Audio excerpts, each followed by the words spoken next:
primary objective is to secure as much cash as possible. Go get greedy. Your team leader. Set a drop point for your squad soldier.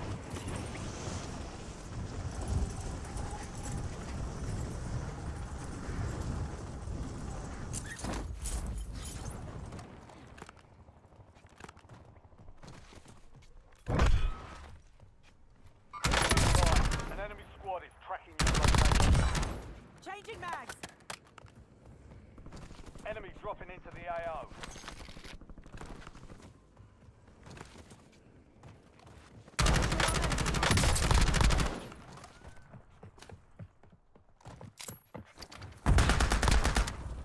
Enemy precision airstrike. Find cover.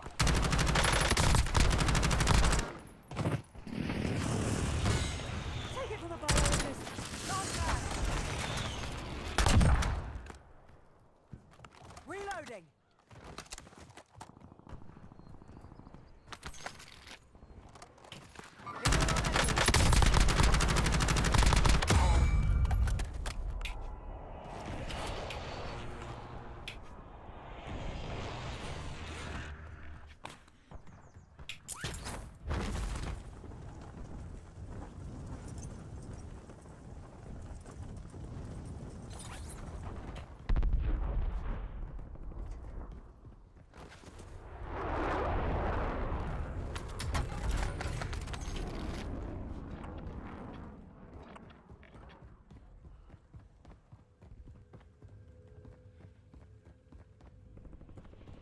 Enemy soldier incoming.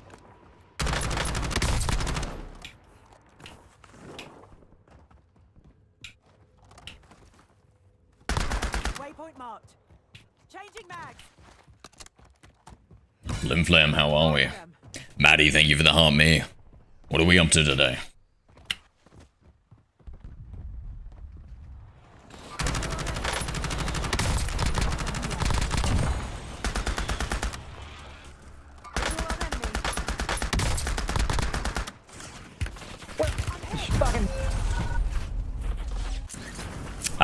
I've just been busy programming Flim Flam. What about you, dude? Catch me up in your life.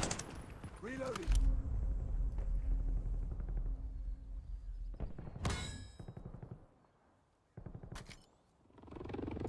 Back on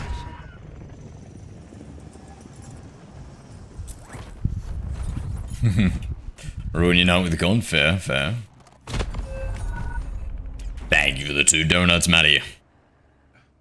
What about you, brother? What are you doing today? Bang on target.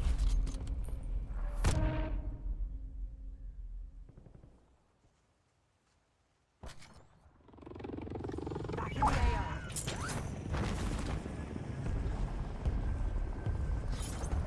As GG from before. Did we run into each other? I saw you in the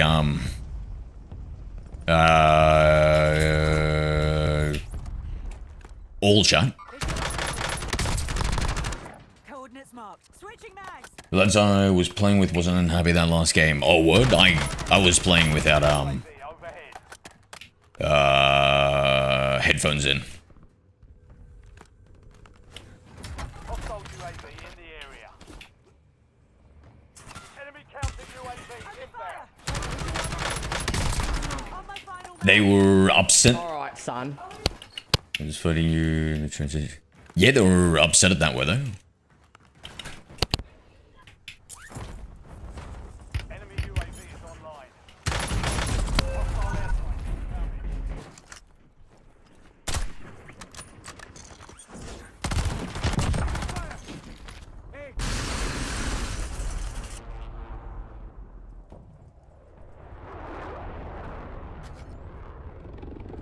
back on mission.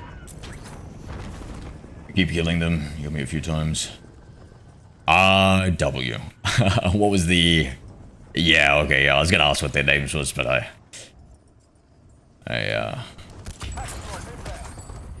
wasn't paying much attention in that game. I was really trying to Incoming shot. practice my shots.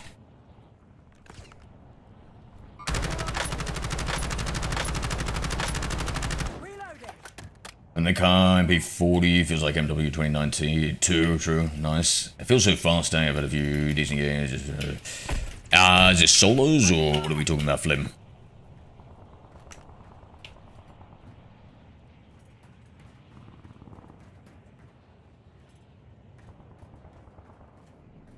I don't know where I'm getting popped from here.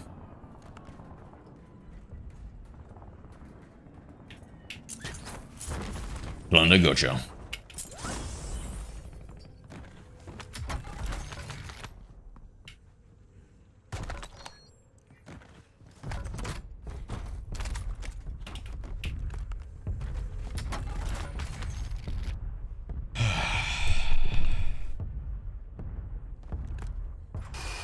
I'll drive.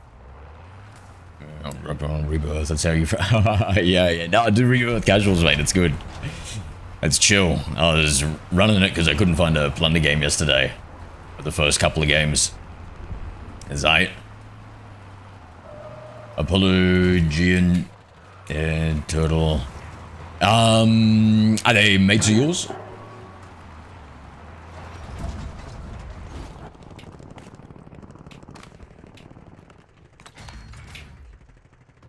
I feel like, Enemies are dropping into the area.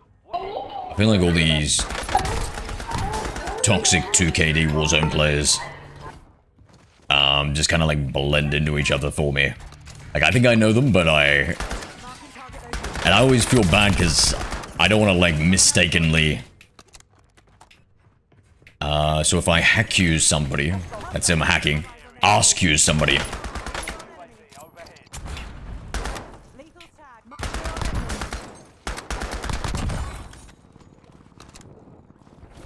Spring mine spotted.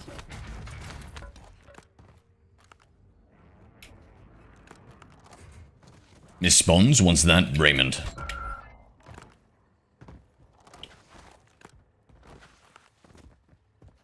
Sure, but I swear in sweats casual. You know, you do run into some sweaty folk in casual, funnily enough. You kinda, I feel like it's a combination of, you kinda get used to the bots, and then one guy pulls a slide cancel out on you, and you're like, oh, surprise Pikachu face. So it might be like, Enemy dropping into the AO. it might be the contrast Enemy advanced UAV overhead. that makes them seem sweatier than they are. Or maybe not.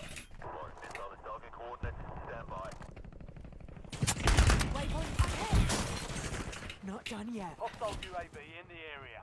Discord? What about Discord, Raymond? If you want to join my Discord, the link is... well, only the worthy may find it. And I've forgotten. Target location.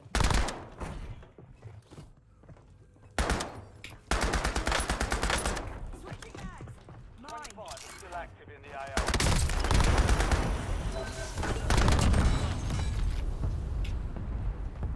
Relocation stuff going. Yeah, they were raging at me. That's... yeah, that's typical. It's kind of like background static at this point, right? Oh, yikes.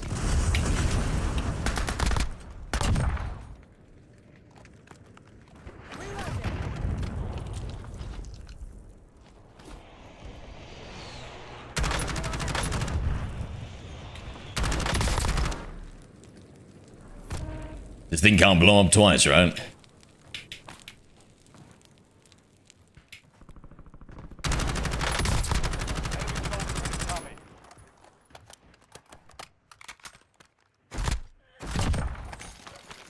Here's a bit of shilling for you turns around and destroys me. True. You really let your guard down. I was tormenting them saying, I'm gonna go play with him.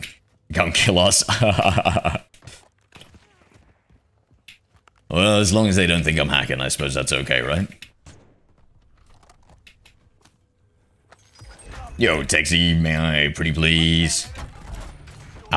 Play no, but you know what you could pretty please do? Hey. Oh, you fuckwit. Hey. Come on now. Don't be like that. Yo. This fuckwit's got feelings. Hey? Oh, nothing, mate. I was just a little upset that you called me a fuckwit. I was hoping for an apology. No, it's none of that. None of that happening at all. Nah, that's fair, that's fair. Hey, listen, at least I tried, right? Yeah, exactly. You sure you might not change your mind? Definitely not. Alright, go with Christ, sir. Go with Christ.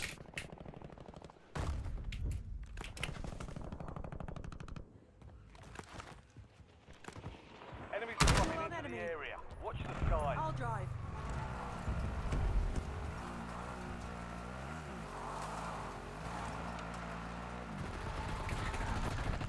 One right here. Changing mags.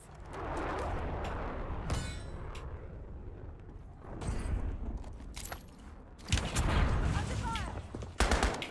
Tactical sighting.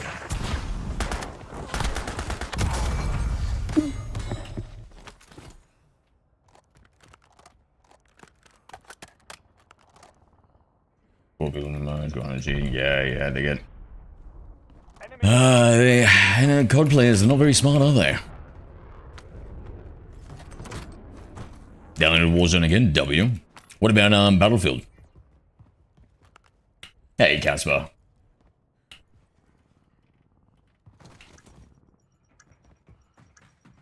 I think finally unshuttered ban, I've been shuttered in months, and a bunch of people reporting me. Yeah, I think they tweaked something ages ago, and my account is safe now. Visual on enemy. Which is a huge W. Found enemy spotted. How did he... Was that him? Reloading.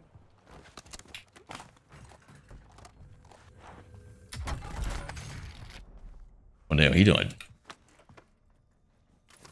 Playing that for a while.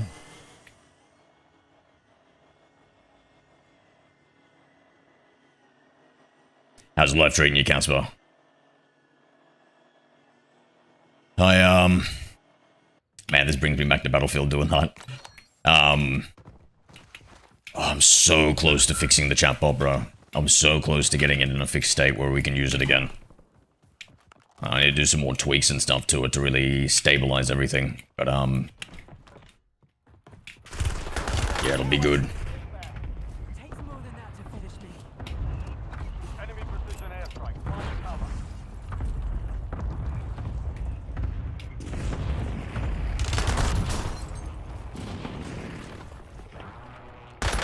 Marking target location. Enemy UAV is online.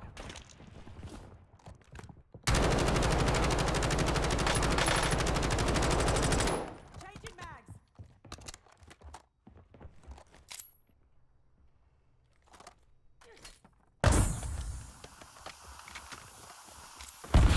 Well, that was a good one.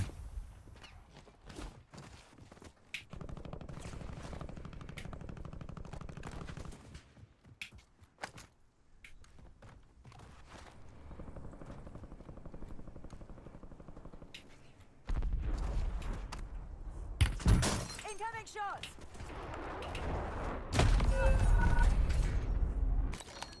I play on a green screen mousepad, yeah, big one.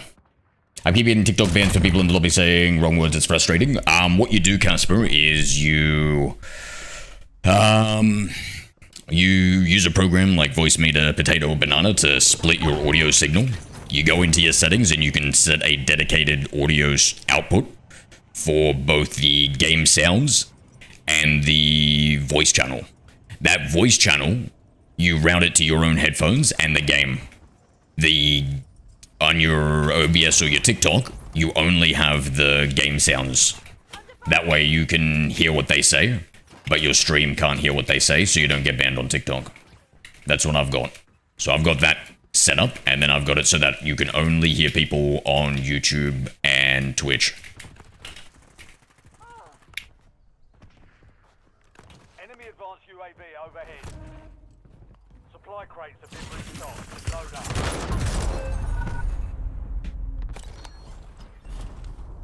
Why do you sound so robotic? Because I am. Enemy soldier incoming. Back on mission. What was it called again? Voice meter. There's a few different ones. Whatever the freest one is, and the simplest one is all you're going to need. I use the more complicated one, but it's voice meter something. Voice meter banana, voice meter potato.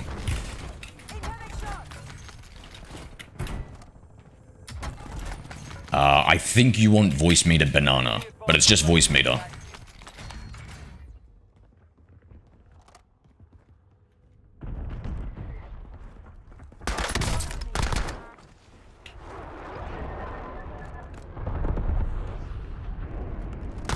Switching mags. Visual on enemy. Tactical sighting. Marking target location. Dropping into the AO.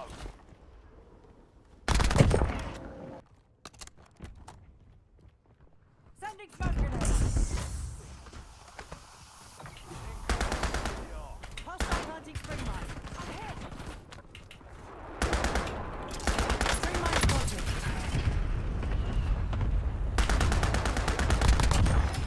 Oh, ho, ho. Hold that for me.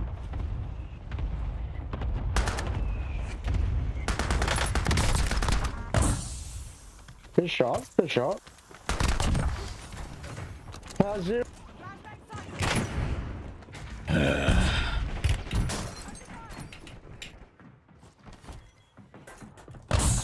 Tacticals located.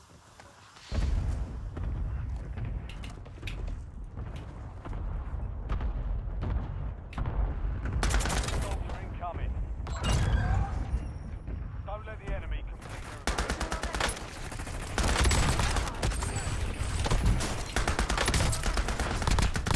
Be advised, enemy attack. Here we go. Sit down and secure the cash.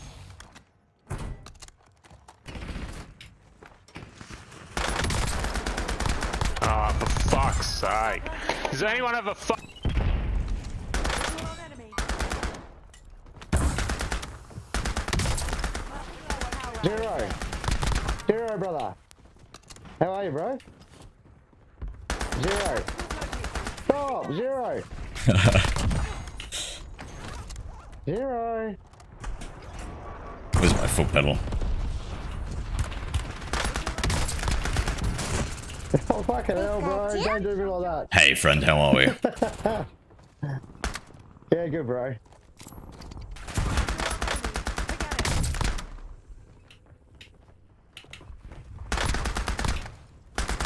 Fuck's sake, bro. Reloading. Enemies are dropping into the area. Watch the sky. Boosted, mic, base, DP, yup.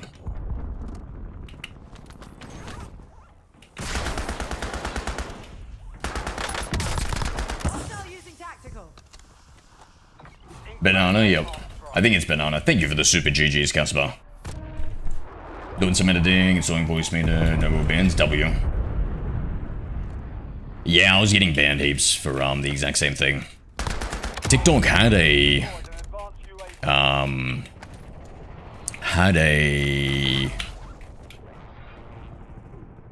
oh, what do you call it?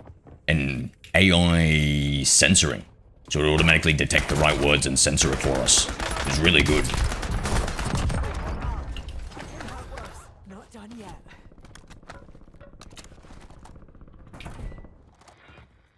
But they removed it. Don't do that. Don't do that. UAV overhead. Smoke Enemy deployed. Come on, bro. UAV is active. Enemy dropping into the AO. Visual on enemy. Tactical spotted. Incoming shot. There's no way, bro. Almost got you. Switching mags. Enemy advanced UAV. One shot, bro. One shot. There we go, baby. Enemy deployed an advanced UAV. What does the chatbot do? It interfaces with the different platforms that I stream on, and then it'll react to different things. So if you send commands to it, it'll play like video effects on stream. If you send GIFs to me, it'll react to that sort of stuff. Reloading. And then for like a version 2 or 3, I want to hook it up to a an AI to automatically read all your messages, pass through it, and then do custom responses and whatnot. Where did that car come from? Hell.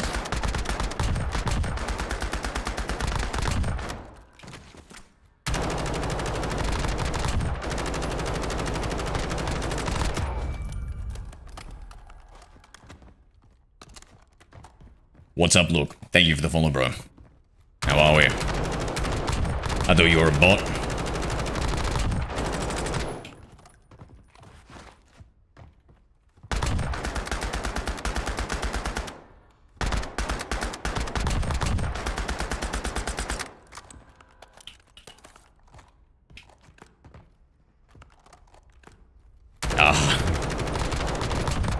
I think you're looking for my OnlyFans streams, Raider. Yeah, it's pretty much the same as this, except for the hand cam, it's actually a foot cam. Overlaid on the screen, of course.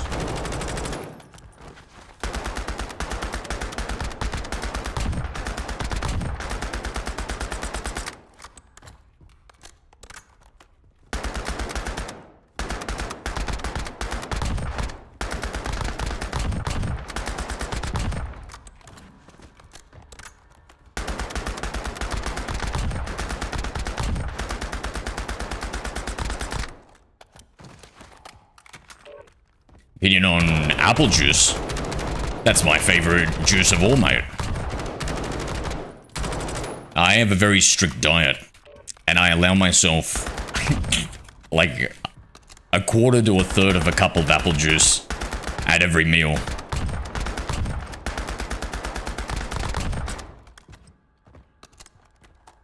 You know what I mean? I genuinely don't, bro.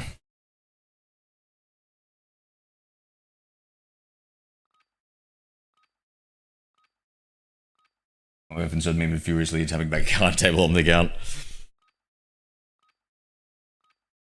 You're hacking, you reckon, Tyrell? I think you're mistaken, my friend. It's called aim training. You should try it. Check weapons and gear. We're holding for deployment. Oh, words, Raider. I love them. I love them. I mean, I've already gotten past the Jesus thing. Enemy dropping into the AO. Someone else got them.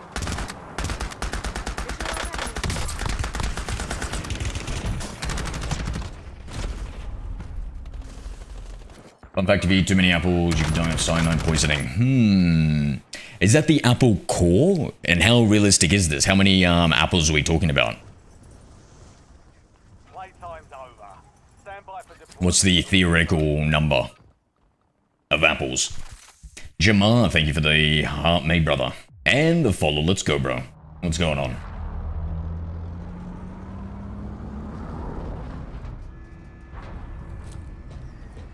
Hate? Well, as long as you keep hateful opinions out of the stream, you can stay, my friend.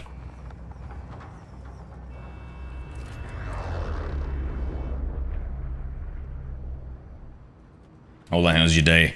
Good. Busy. What about you, man? You are green to get greedy. Oh my god, actually, maybe I can run the chat bot now. I think the AI has finished spinning on fixing everything. Gone, got a truck there. I have to investigate this.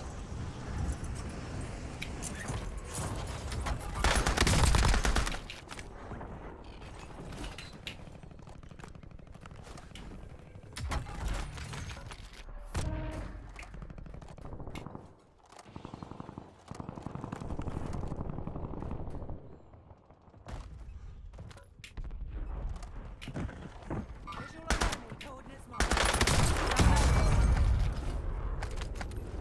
Changing mags. How did I switch nades here?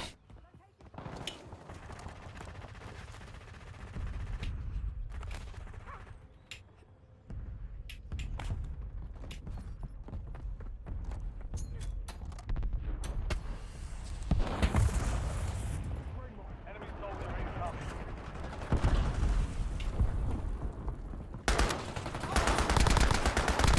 Switching mags. Zero.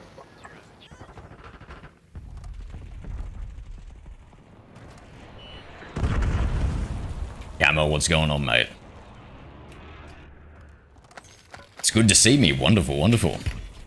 Thank you, friend. What about yourself? How you doing? Well, you're on the camo grind, are you? Oh, well, it's really hard. Hey, man. Oh, okay, Zerata. Oh, shit. I guess we've got to say goodbye, my friend. I don't really want you as a member of my community. He's gonna come back up, just target the fucking rope, I reckon. Yeah, he's throwing smoke. He's gonna come. There he is. He fucking smart. No, he set off my thing first, and it got me my own fucking mine. What's the other side? Damn, those traps are dangerous. Oh, this guy. Okay, now this guy.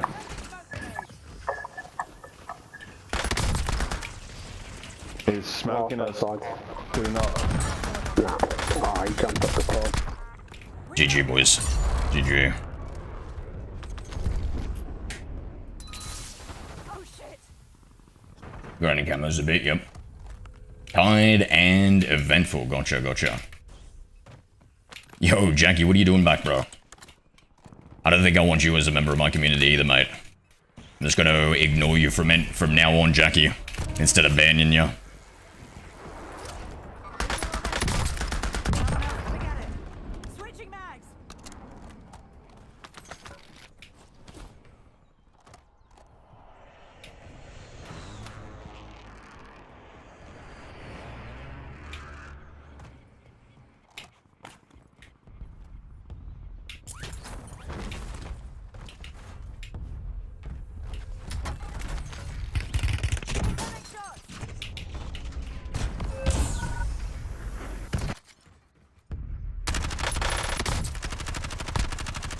Has you already played GTA? No, I will start though, maybe sometime next year.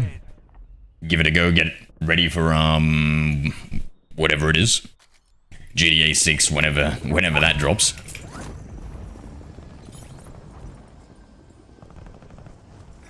Visual on enemy.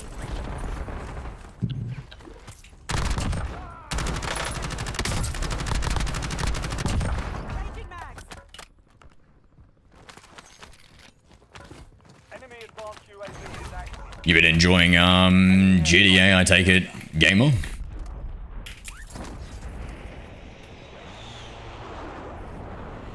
Enemy deployed an advanced UAV. Enemy dropping into the AR.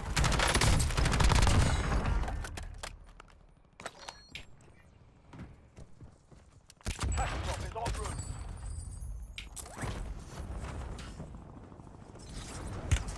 I'm hit.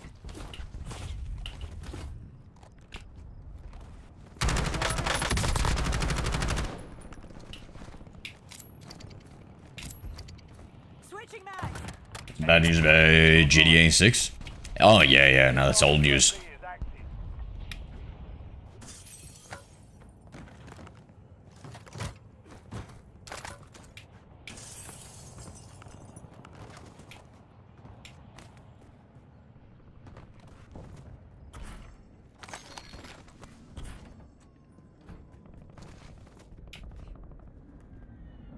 Pokemon stream? Probably sometime later.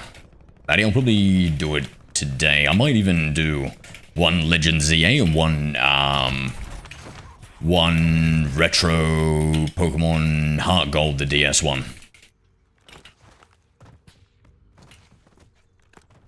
Where I'm hearing these sniper shots from. Incoming shots. I still don't know.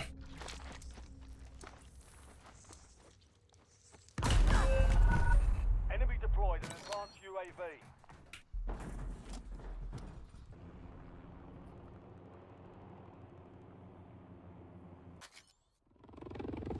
Back in the AR.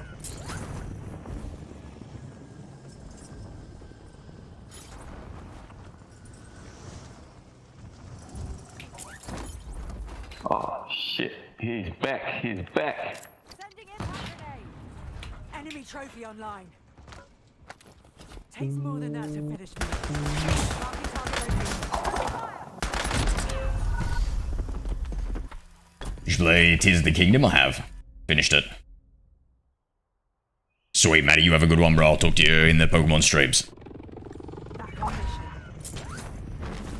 Camo's back. Back again. Waypoint marked.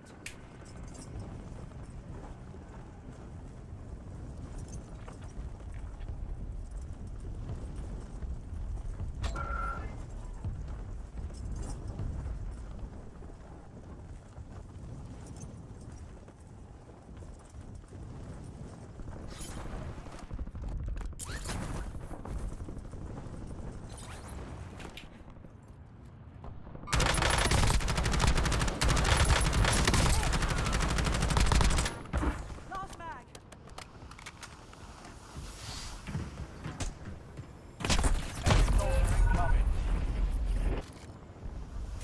KFC, yum. How is there no smoke on their screen?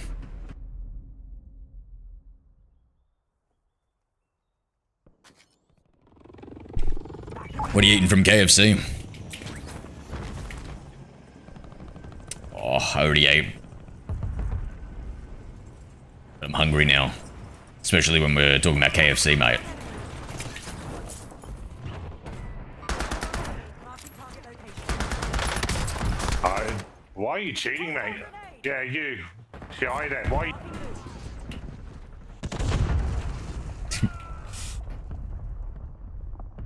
Hope he's not talking about me.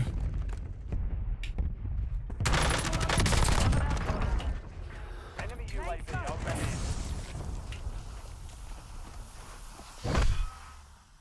Reloading. Heads up. An enemy squad marks you as a bounty target.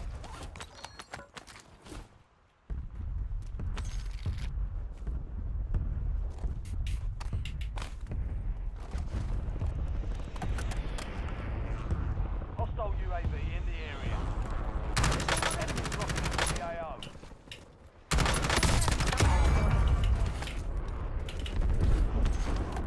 Tenders, yum. We've got cheating, we've got wall, then got it in casuals. Aren't they? Unit marked.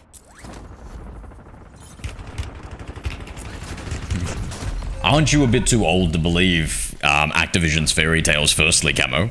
Secondly, aren't they bringing in the new cheating anti-measures? 1 in BO7 and then 2 later on in Warzone. They're just having the secure boot and TPM enabled now, right? I'm not sure personally.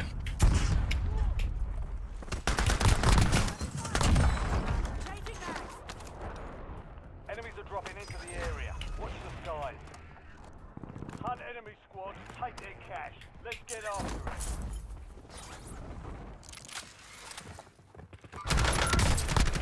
UAV overhead.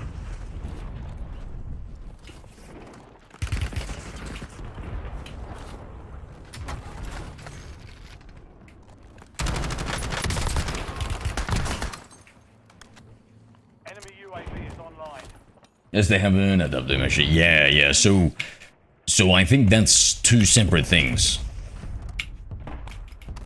Enemy counter UAV inbound. Incoming shot. Enemy counter UAV inbound. Reloading.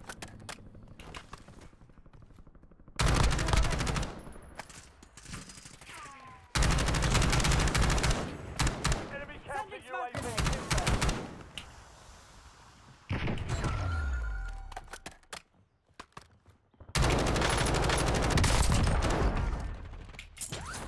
Yeah. Down enemy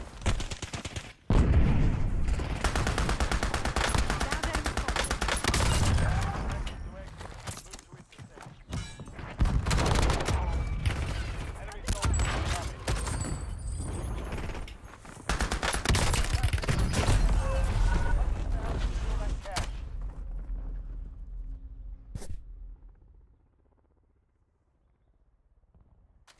Let's start running the bot. back in the AO. Nope, not that one.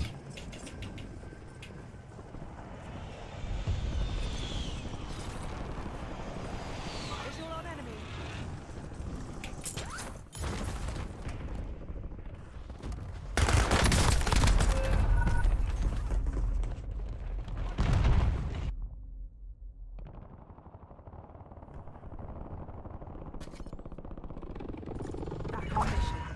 Ryan, thank you for the subscribe on YouTube, brother. How we doing? Enemy deployed to advance UAV. Enemy dropping into the AO.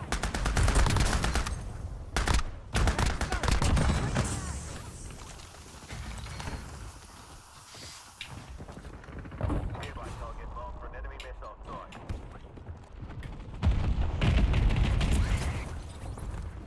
Coordinates marked.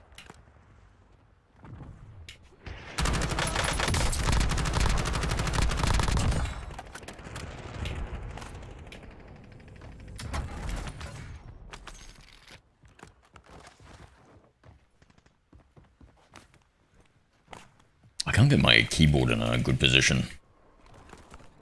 Feeling awkward. Enemy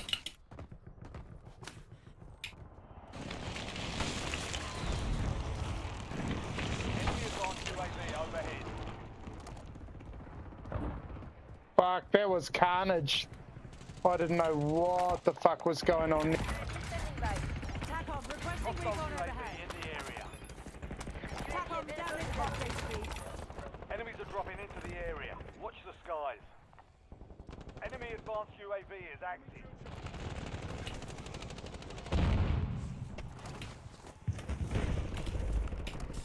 On enemy.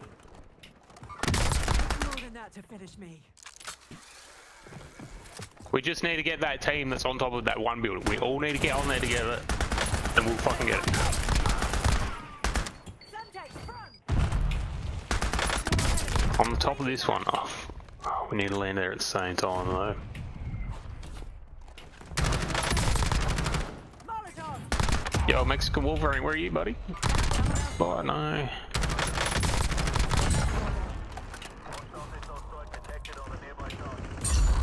How did we went from first to 8?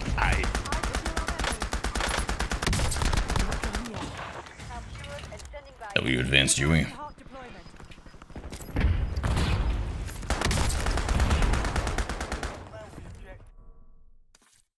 You watch YouTube?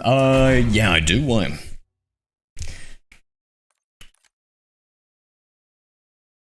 More into watching anime and stuff.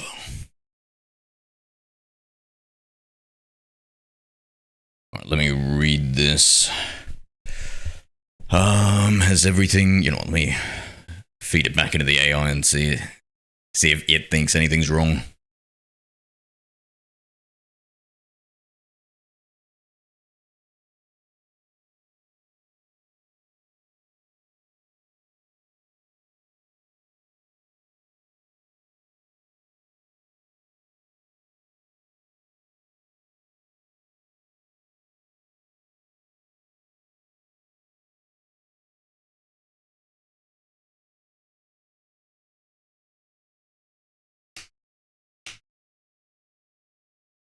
Corey X Kenshin. No, but I know of him.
We got 13 viewers on YouTube. W. If you guys are enjoying the stream, please do me a favor and hit that like and subscribe.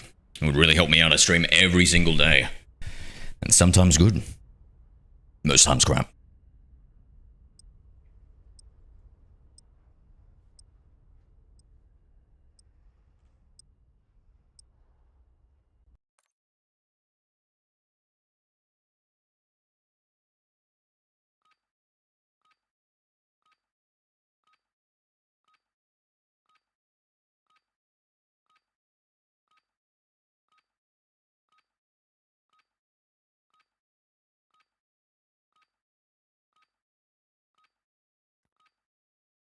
Use this time for some target practice.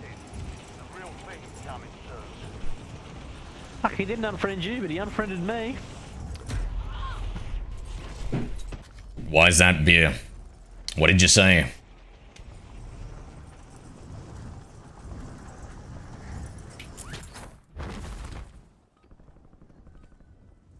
No hate, is that raw aim? Yeah, it is. I'm not exactly sure what raw aim means. Do you think I might use a Kronos or something? No, my friend.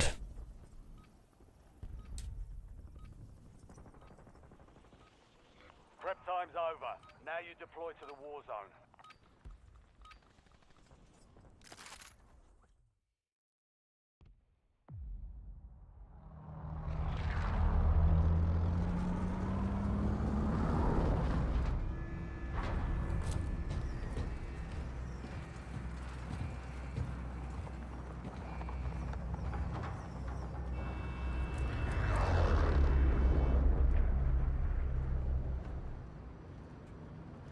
Plunder. Primary objective is to secure as much cash as possible. Go get greedy. Your team leader. Set a drop point for your squad soldier.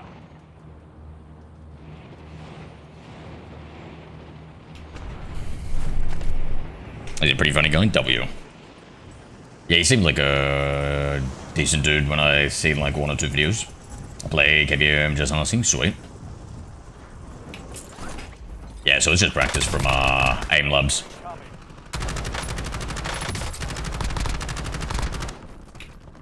Waypoint marked. Switching mags.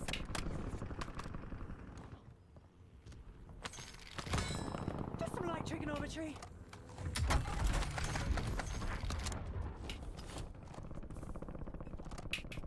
Hostiles are resupplying.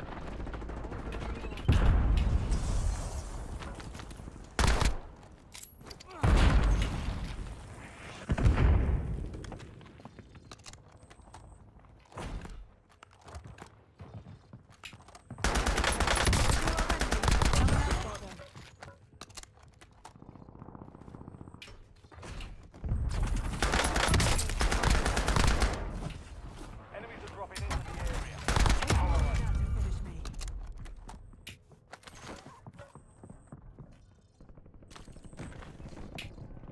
Mine. What is on the roof there? Yeah. My goodness, those explosives went the other way around, eh? Yeah. Yeah. Not wrong, mate. Five of them. Tally shock charge.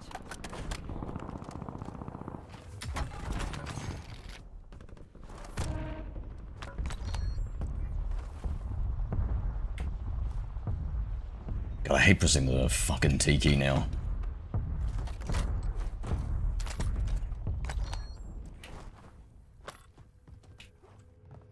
I'll explain it if you like and follow 113%.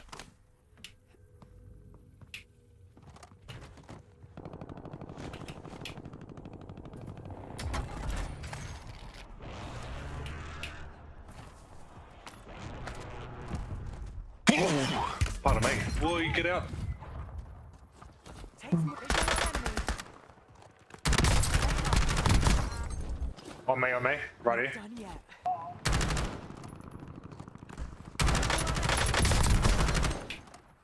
Whoa. Takes more than that to finish me. Alright. Reloading.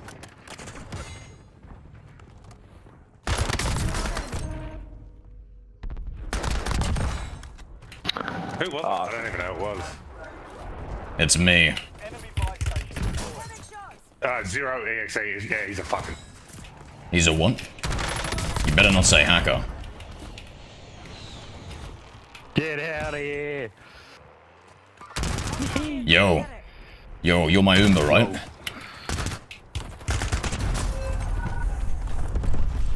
Yo, Nye, how are we, Fred? How's my busy bug going?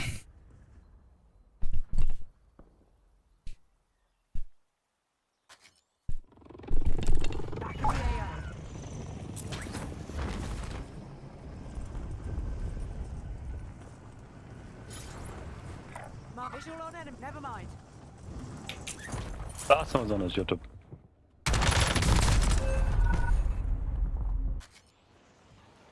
Hey, you won't believe this? Yeah, go ahead.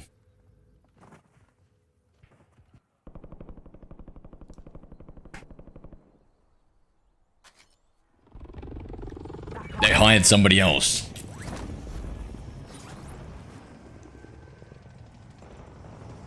House is going on for your house. Why? What's going on?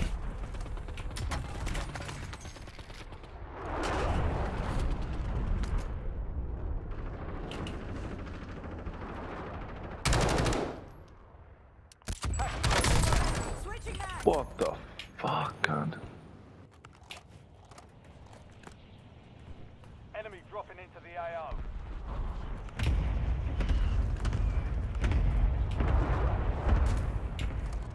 Oh shit!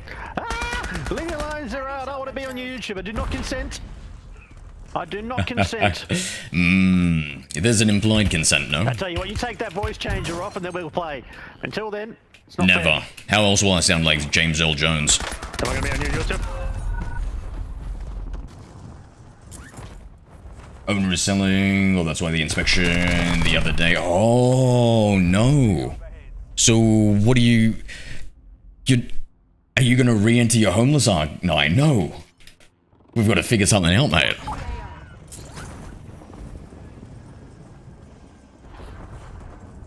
Enemy advanced UAV is active. I'd offer my place, but, you know, I don't think my parents want two anime degens living here.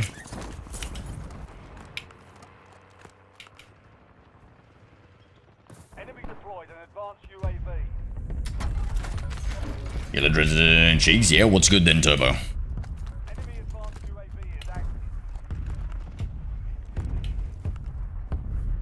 Enemy soldier incoming. Excuse me. Changing mags. TikTok. Bonjour.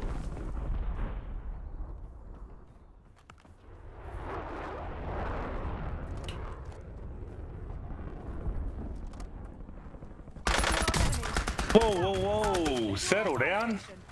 Marking loot. Yeah, got one over on me.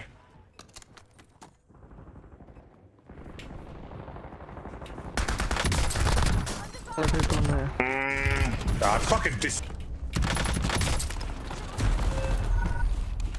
Anime boy, you're always right on time, mate. When they ban TikTok for 15 hours? Yeah, I do. Hello, Ladra, really? Who good uses the Ladra Turbo? Bolty, what's going on, mate? Thank you for the heart me and the popular vote.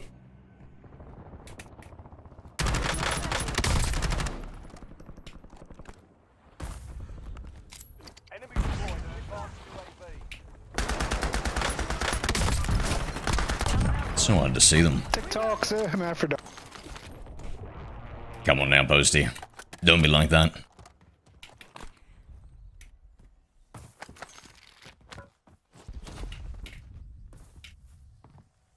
Enemy advanced UAV overhead. Incoming shot.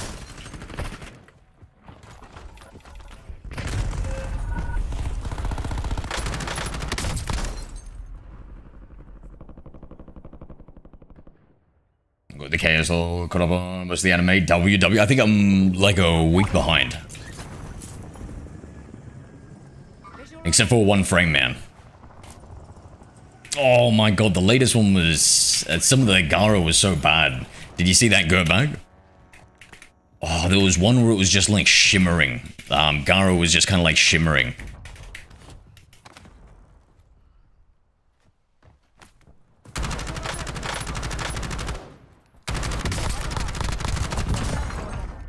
Hermaphrodite.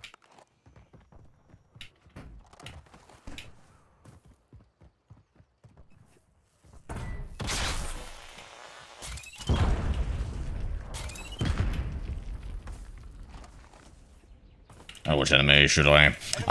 For sure, bro. So I'd start with something like Attack on Titan to get you really into it. Got no plates. Yeah, Bolty, how you doing, man? What you doing today? We're gonna be streaming or what?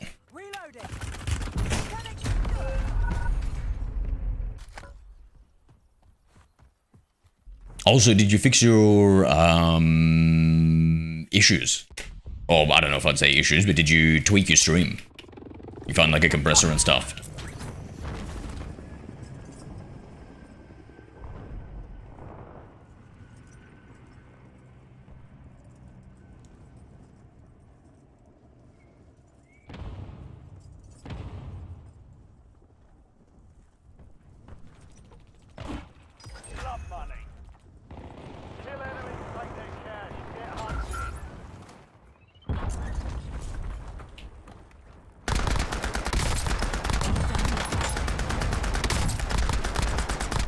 Can't even see, eh?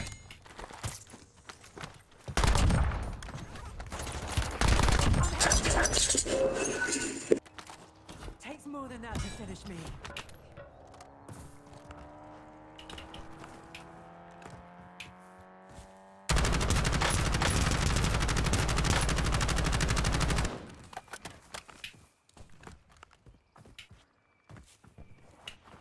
Bro's clearly got a second monitor. I've got 4 monitors. Why? You think one of them has war hacks on? 5 of them. Hilarious. Reloading.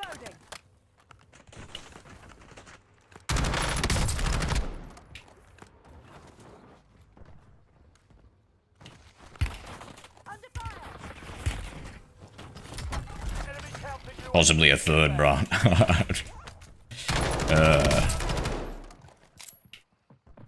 Tell me you're a bad player without telling me you're a bad player, Bruno. Or should I say average player? I shouldn't even say bad player. Changing mags.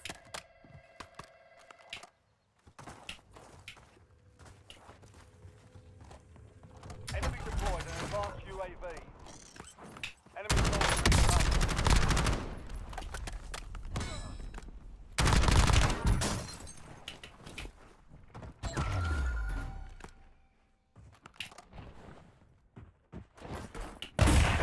I'm hit.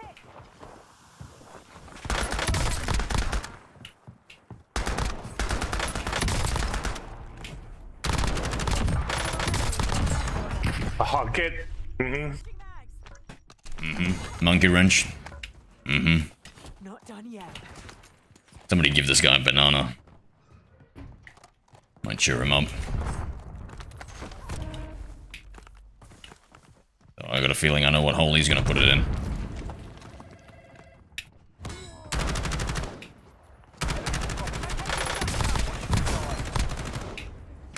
Takes more than that to finish me. Loot available here.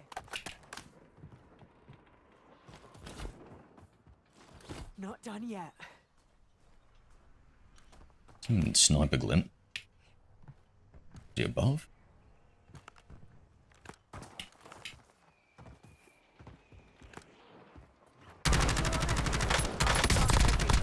Holy crap. Reloading. don't let the enemy complete their Enemy. Incoming shots. Don't ping the comms, and he play COD a lot more now. Kind of put it off for a few or so. Yeah, why? shoot it down and Well, that's hurtful. So is your accusations.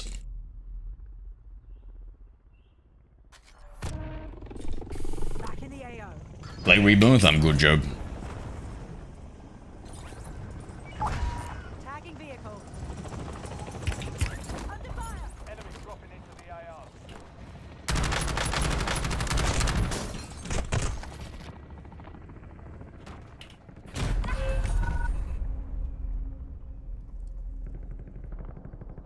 People keep asking me when I'm gonna play to find new games.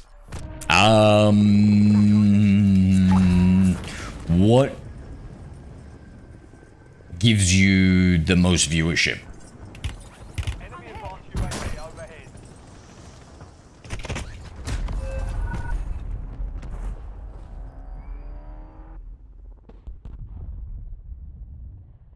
Never rage bait. As did not resolving. I'm still working on it, man. I'm still working on it. There's a huge refactor and just more and more bugs keep coming up. Feels like we're close, but bro, I felt that way like a little while ago and it still didn't work with the chatbot, so I've got to go back to programming it. Changing mag.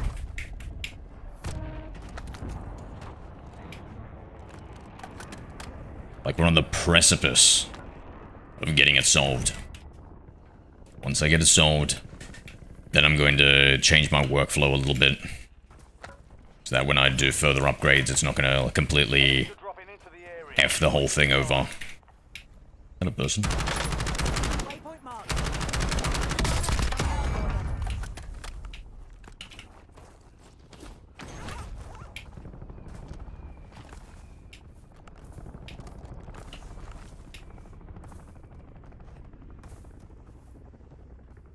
The various people enjoy the 7 days PvP. Oh, never trust what viewers say. Always trust what the numbers show. So when you looked at your metrics and stuff like that, what gives the best viewership? And remember, you've also got to factor in weekdays and weekends. Visual on enemy.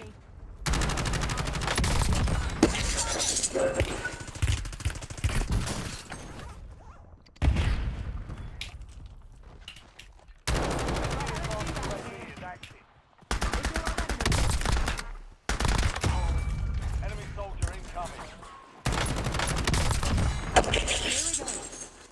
Switching mags. Not sure where I got shot from.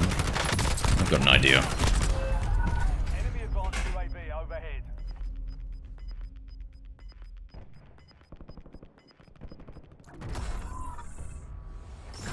No way. No worries, Bruno. You have a good one, mate.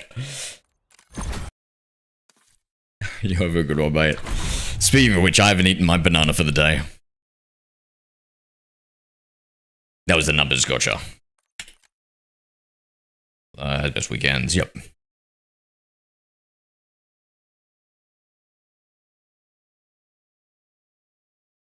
Sorry, I missed those messages. Fix the sound, had triple input. What the heck?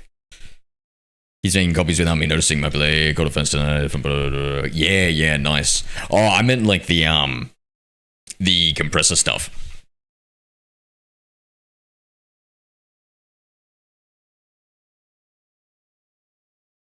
Let me just quickly read some code here.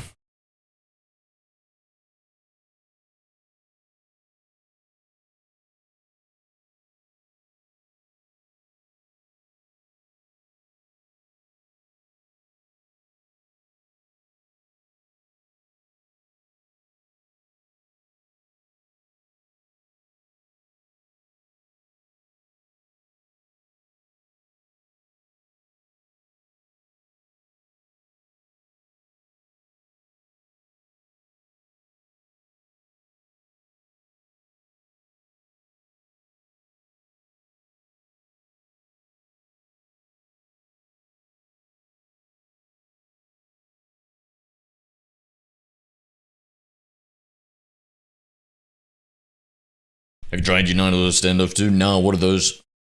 You just done a streaming games like Red Dead Redemption 2 where viewers keep coming back to see more of the game, right? Nah. Usually with streaming, it's like newer games that gets the most views.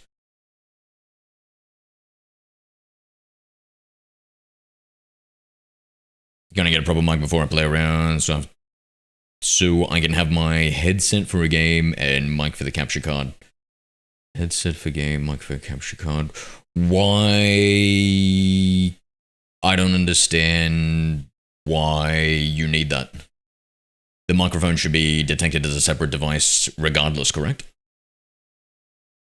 Oh, Pokemon Unite the game. Yeah. I'm sorry, I have heard of that one. And what's Standoff too? Yeah, maybe in the future Pokemon some Unite. Maybe I'll play. Maybe when I get my Pokemon channel off the ground.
Rucker, you're headed to the war zone.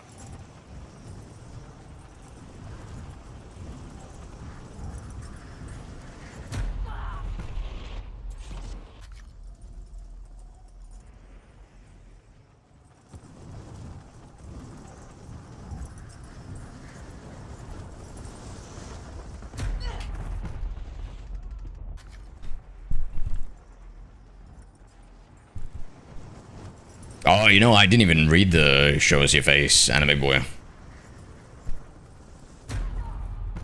I think I might just ignore them from now. It is annoying to hear the same thing over and over again.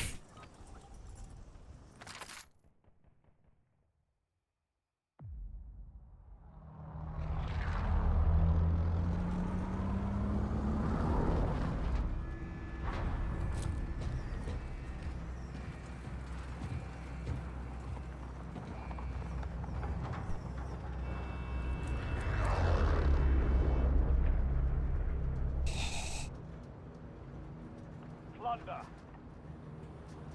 Secure as much cash as you can. You are green to get greedy. Alright, soldier. Mark a drop point for your squad and go get off.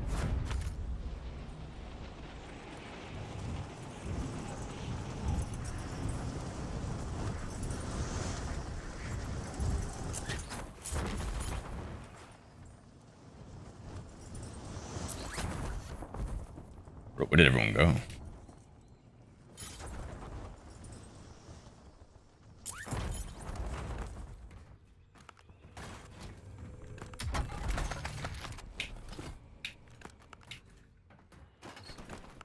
Enemy dropping.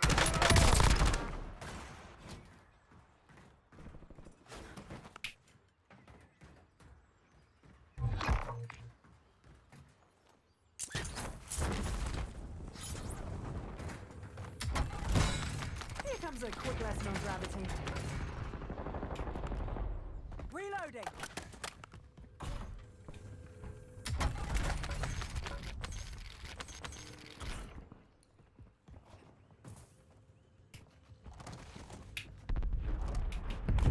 Enemy counter UAV inbound.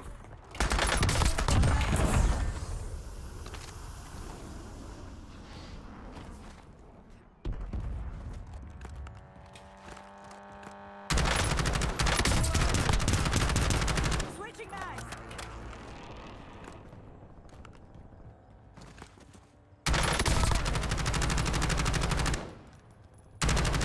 Last mag.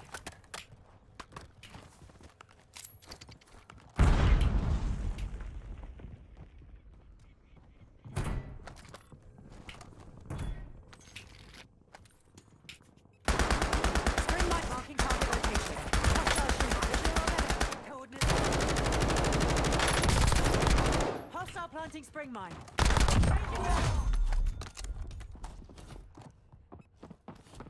Mine.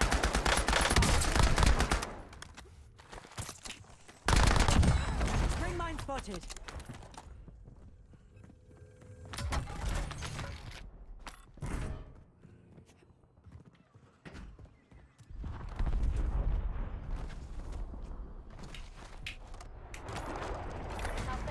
Get a half in the sky. Standing by. vehicle. Switching mags. I'll drive. Alright, so hospital is popping off. We'll do a little bit of a detour here.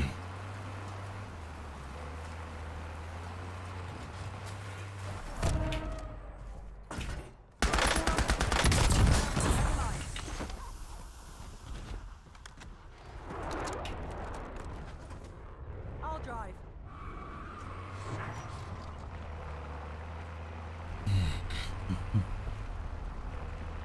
Enemy soldier incoming.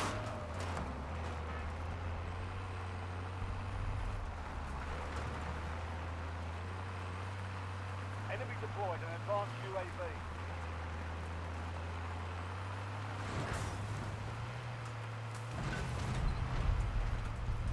Enemy UAV is online.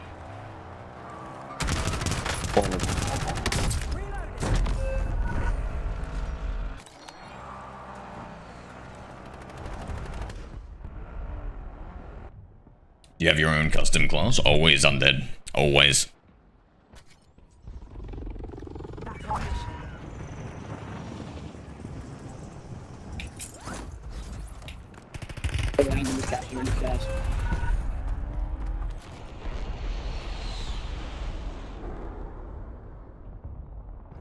No worries, going back. I'll talk to you soon, man.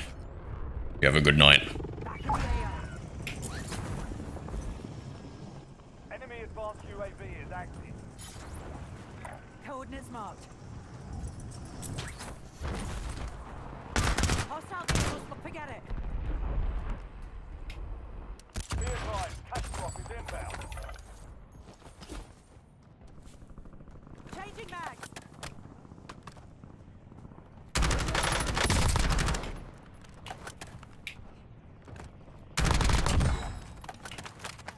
Hostile UAV in the area.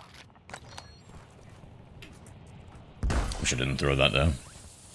Friendly buy station inbound. Location marked.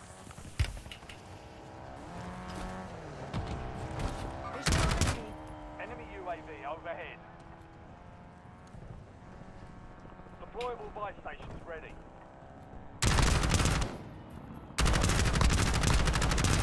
Enemy advanced Marking UAV target. overhead.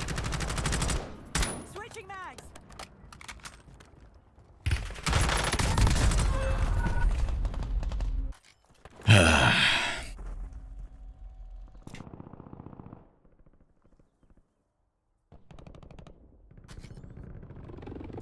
Back on mission.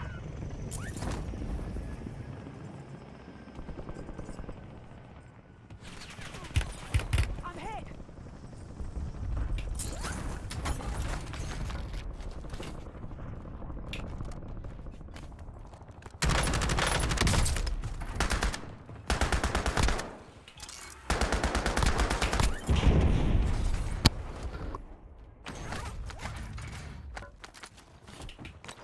Reloading.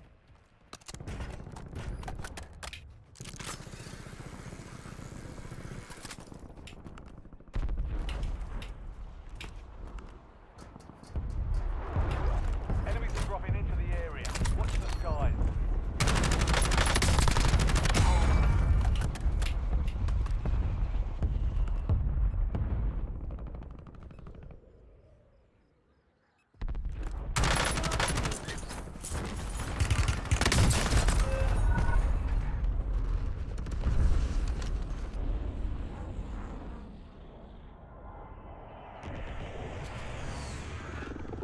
Back in the AO.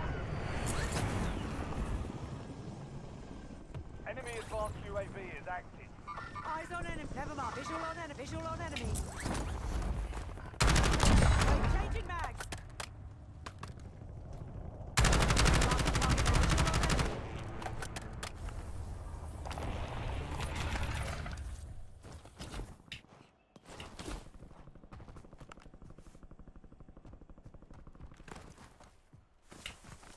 Enemy dropping into the AR.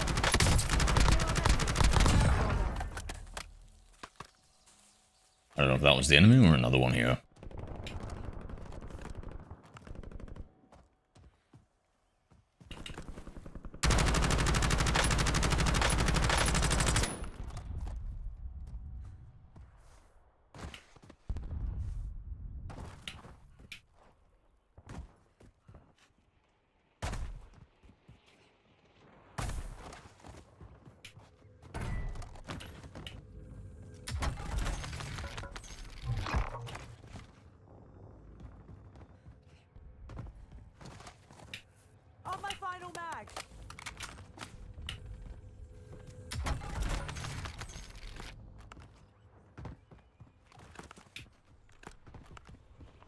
soldier incoming. Switching mags.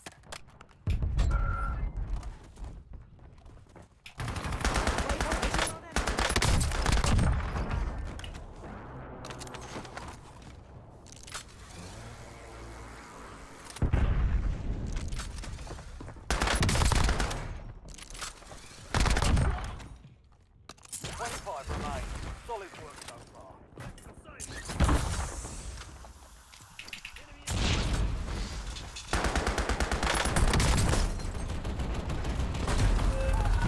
Well, that's fucked.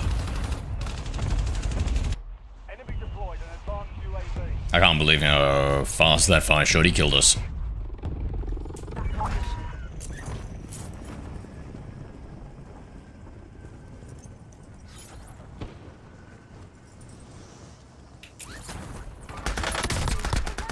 Dropping into the area. Watch the skies.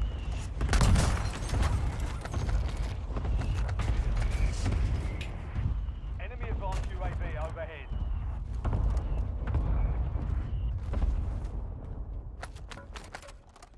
Blood money.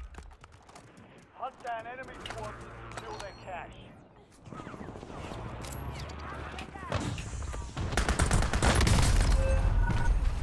Bro.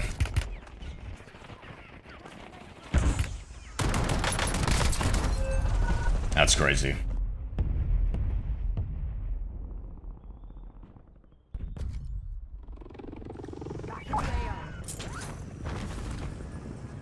Enemy advanced UAV is active.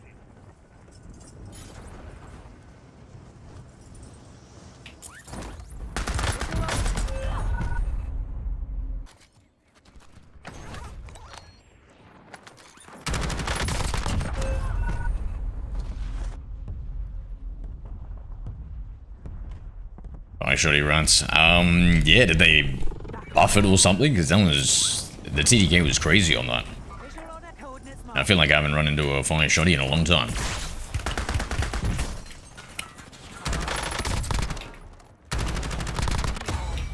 Reloading. Takes more than that to finish me.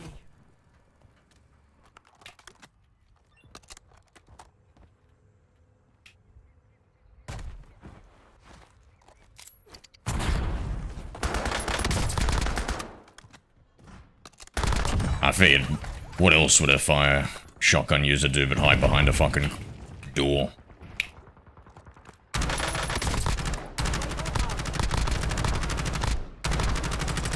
Changing mags. Died before they heard the shot.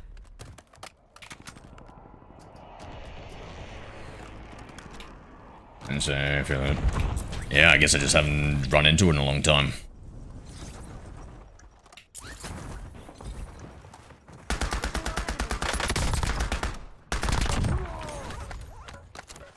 Enemy dropping into the AO.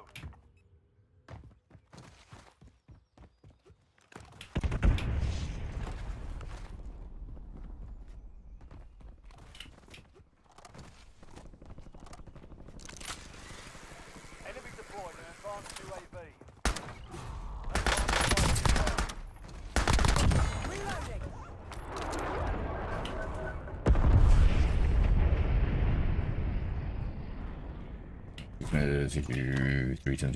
6 meters? I don't know, bro. That's Marking target location. it's pretty far.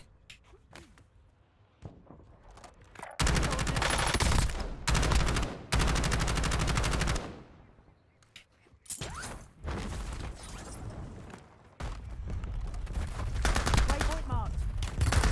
Visual on enemy. Enemy soldier incoming. Visual on enemy. No one else for them. Done yet. Switching mags. Visual on enemy.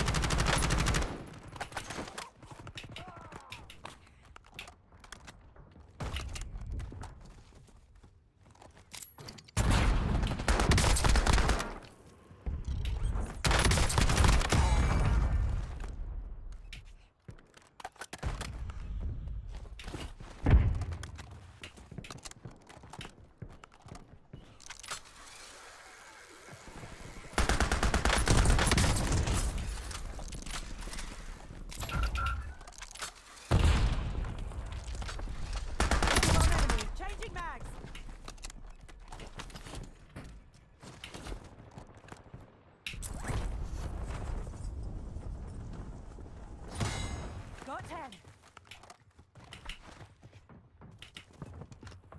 Mark.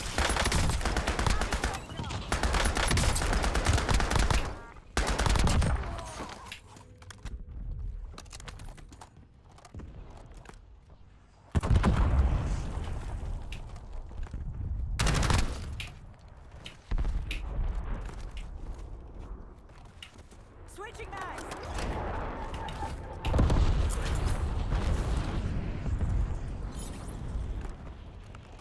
Enemies are dropping into the area. Watch the Or if sky. that's our fire shotgun boy.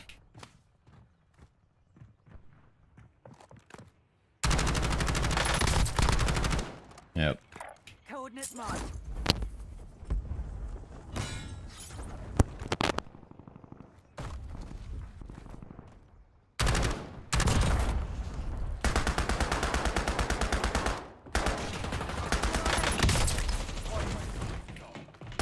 Load up now.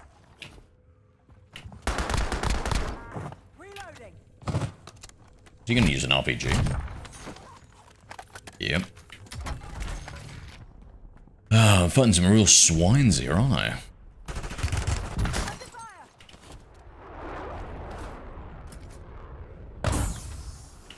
Enemy soldier incoming. Visual on enemy. 15 and still Fucking going. cheap. What are you talking about, mate? Shut up. No one's cheating.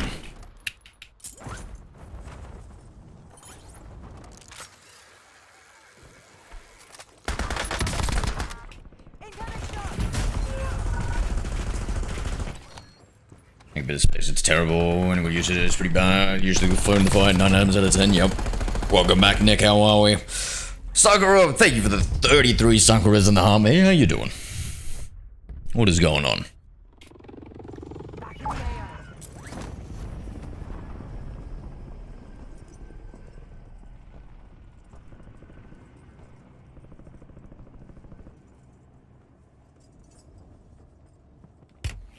I'm hit. Enemy advanced UAV overhead.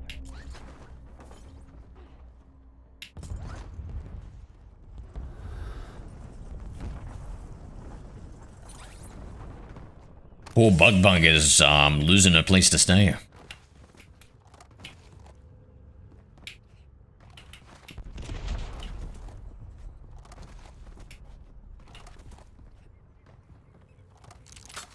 Good so far, good to hear. Tally trophies this game. Incoming shot. Changing mag. Takes more than that to finish me.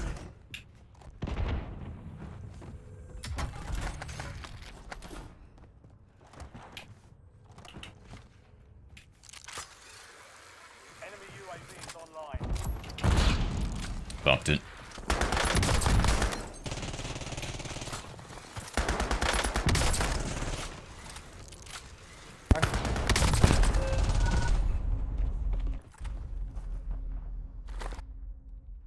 He's actually very annoying after all. Yeah. Back on mission.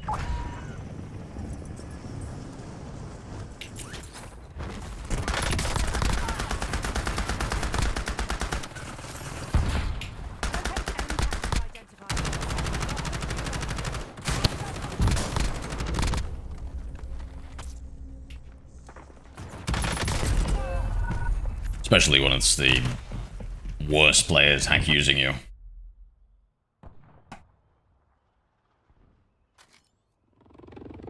Back in the AO.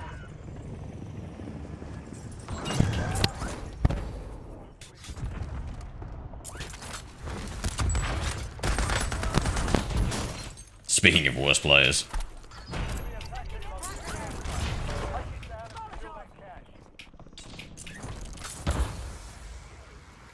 Tally shot charge.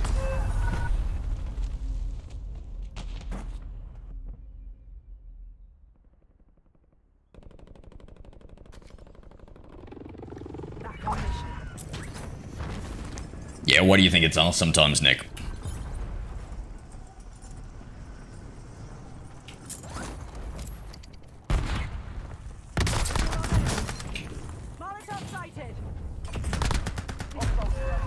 Oh man.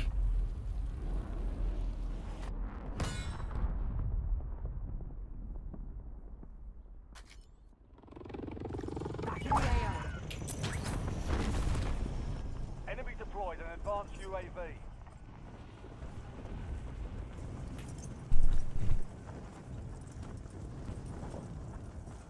Going back bedroom, band play, agreed. Respawn in 10, right? Hostile planting spring mine.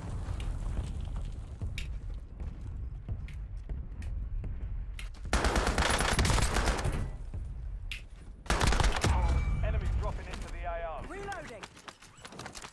Enemy advanced UAV is active.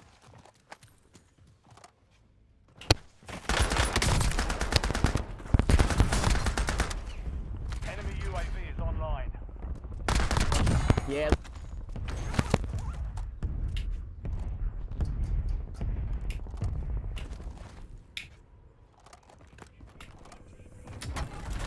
I think I might be using the zippy.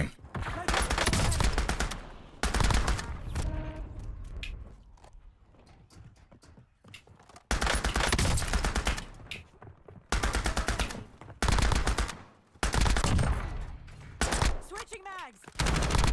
Take the hacks off, you fucking piece of shit. Watch the skies. Brother, why do you think I'm hacking?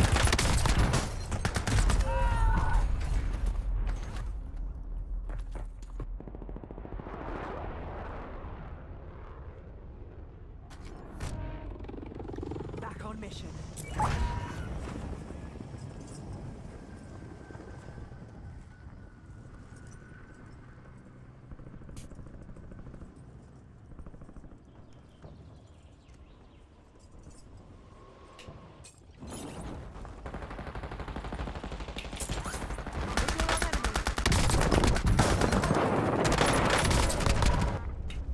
Oh, they're one.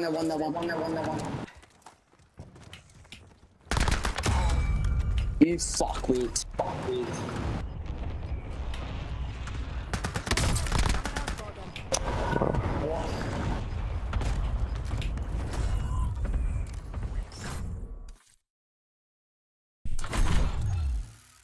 So alive of the hacking, saying they're better than most people.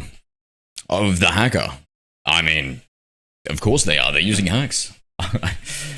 How could they not be?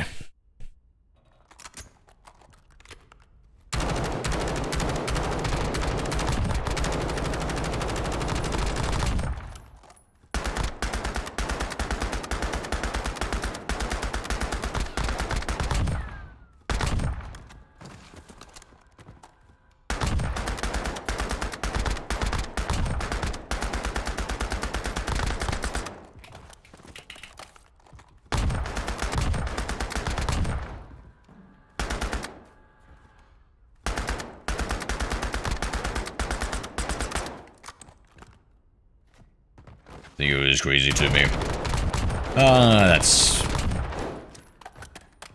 That's your typical 2K decon player, mate.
Let's see, how is this proceeding?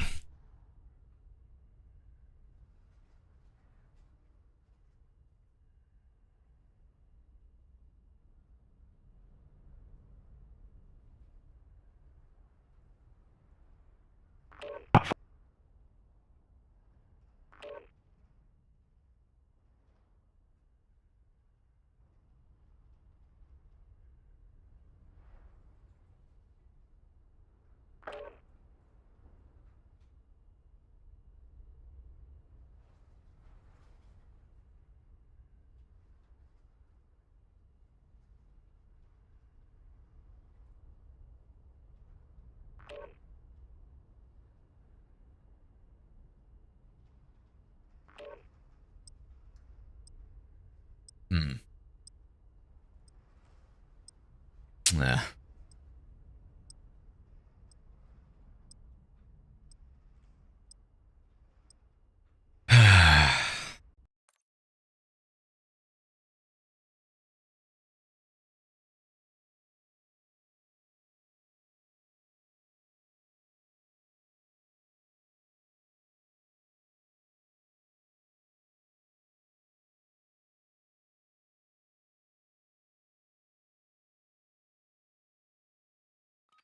We're headed to the war zone. Get geared up. Stand by. I'm back.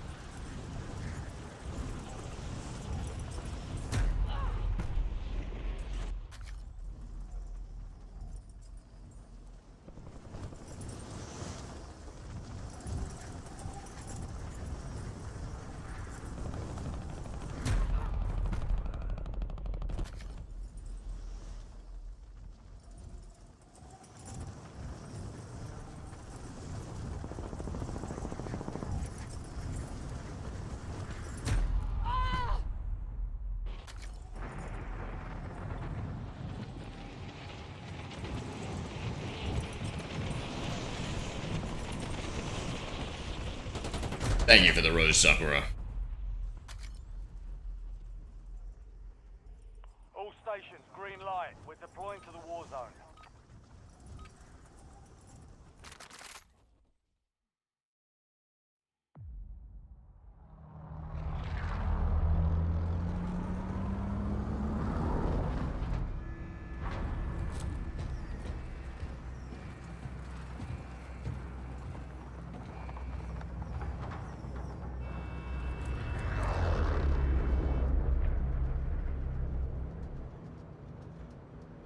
Plunder.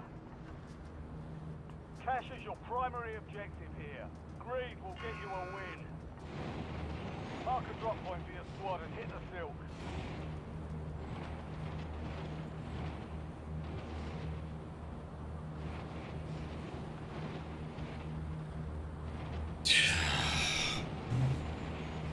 Jesus Christ.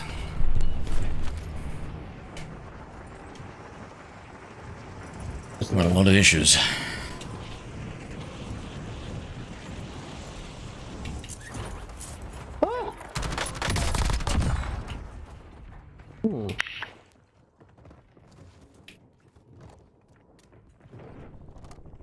Come on, so there he is.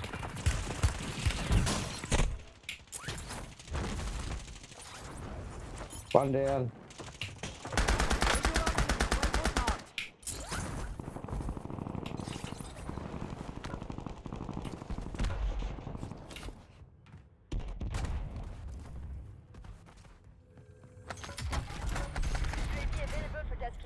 Get me eyes in the sky.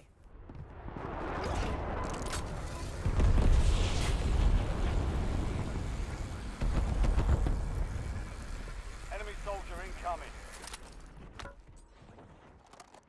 Visual on. Switching mags.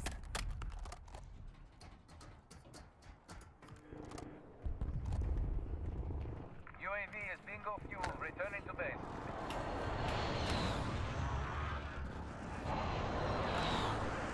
Visual on enemy.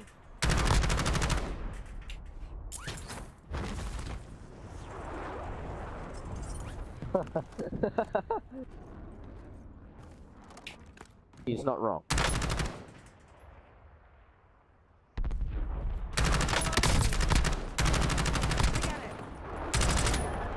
Oh shit! Last mag.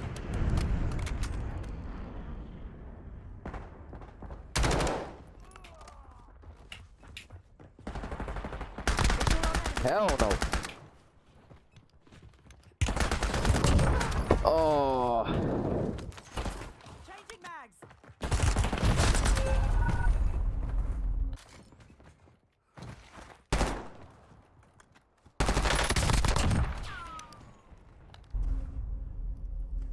Yo, Spillsy, how are we? Ah, the chatbot's broken, dude. Back in the AO.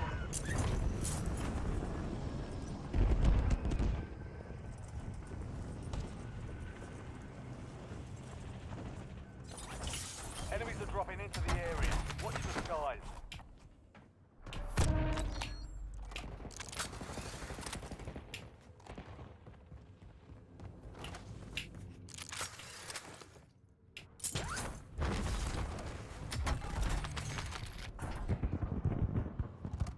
Napalm strike standing by.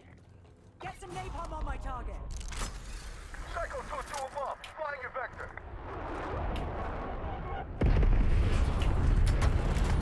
Napalm on target. Cycle headed Bro, to rearm. Riley.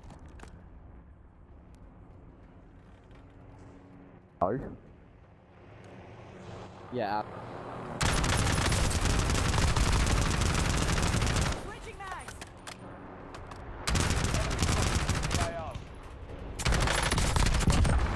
Oh my. Okay, Pat. Oi, Louis.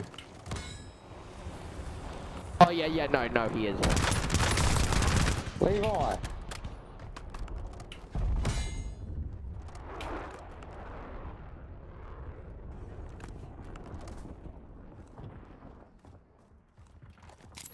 That's a weapon.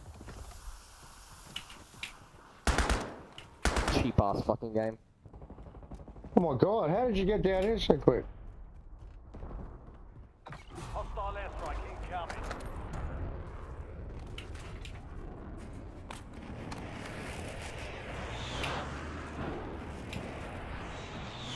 Catastrophe is en route.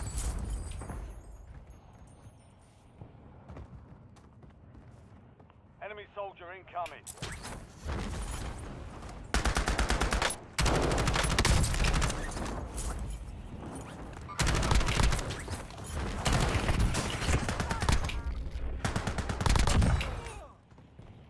Changing mags.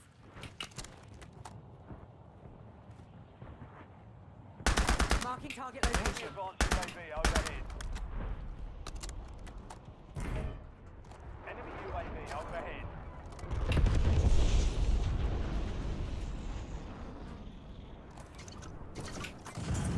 Coordinates marked.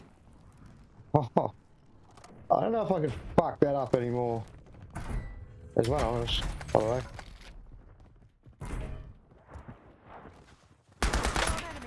Hey, Dad. This is him. Levi, leave me alone, bro. Enemies are dropping. Wait, Watch the skies. Bunny, thank you for liking the live, mate.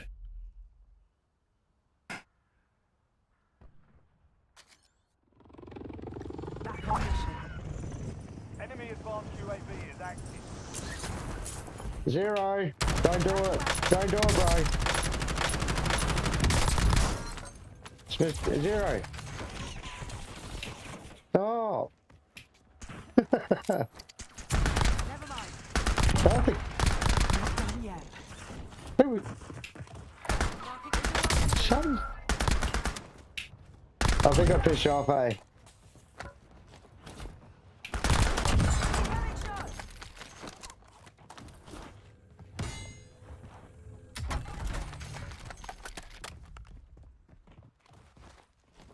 Takes more than that to finish me.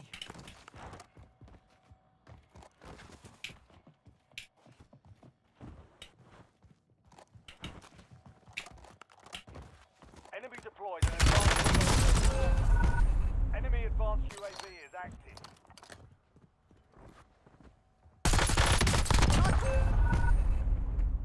You play Battlefield at all? Yeah, I played, tried it out. A bit too slow for me. Back in the AR.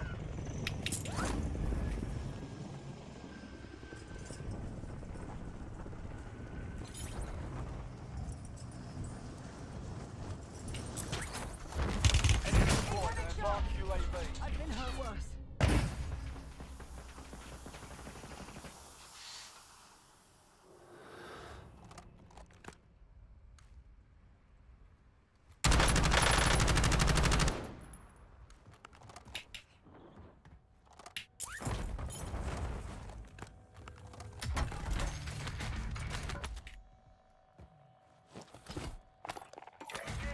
Gray authorizing UAV mission. Wait, shut up, bro.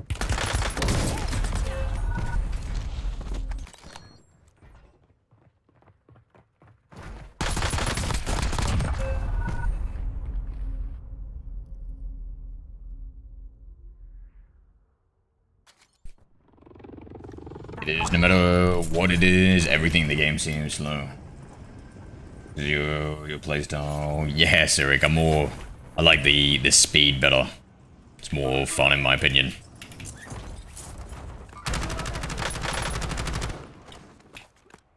This kid's on my hard time. Wait, shut up. Actually, shut up. Bro.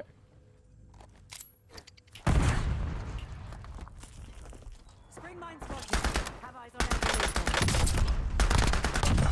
enemy. Bro, why is this? How do you? No, this kid.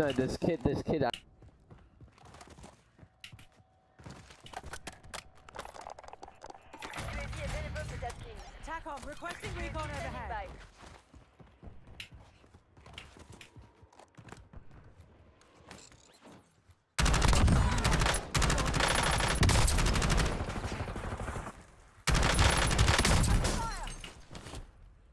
Takes more than that to finish me. Switching mags. Oh, for fuck's sake, I get sniped from my back, bro. I'm dead. But nah, bro. Contractor. Somehow he won. Secure payment.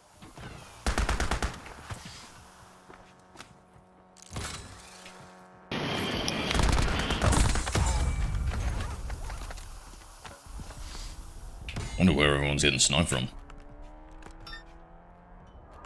Enemies are dropping into the area. Waypoint marked.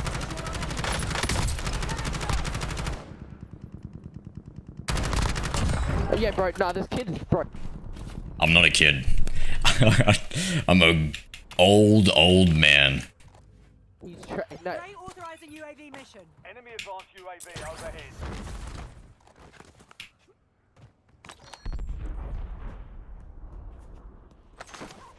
Blind to the figures. Bro. Yeah, nah, this kid's. What's up? What are you talking about, Levi?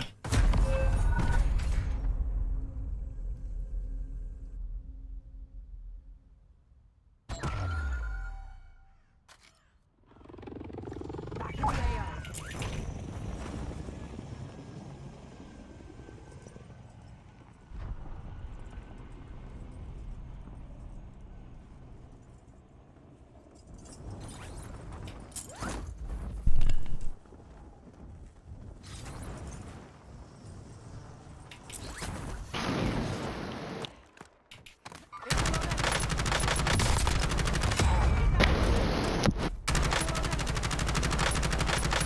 On my final mag. Waypoint marked.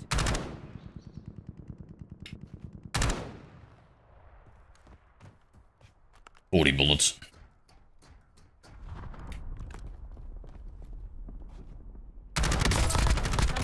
What? Like what? Yo, don't kill. Sorry. Sorry, you spoke too slowly. Target that zone and secure the cash.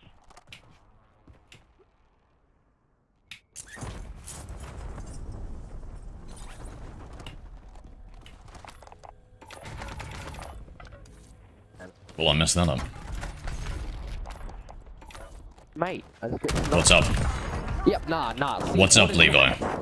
He just knows exactly what. I can hear you. Listen, just because you've got multiple accounts doesn't mean I do.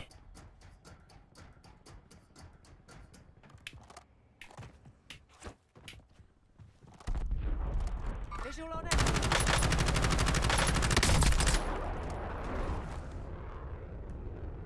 Out of AR. Ready for launch. Switching mags.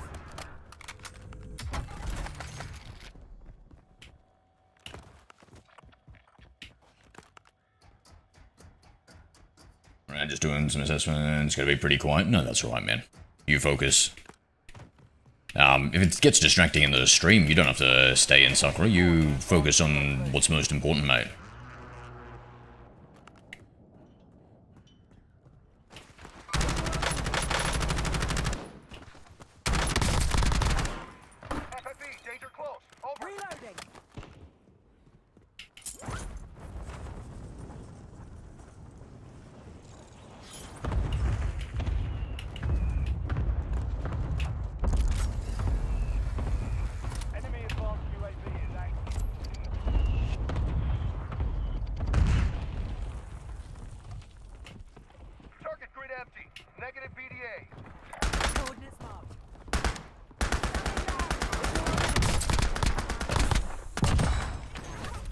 I've killed him like. Wait, shush.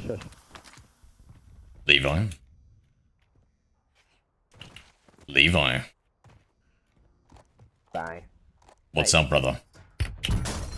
Bro, I'm not even lying to you. I feel like you're walling. Oh. Yeah. I've got the same account for years. Never been banned. Not done yet. I'm too old to care about hacking, bro. That's a young man's game. Enemy dropping into the AO.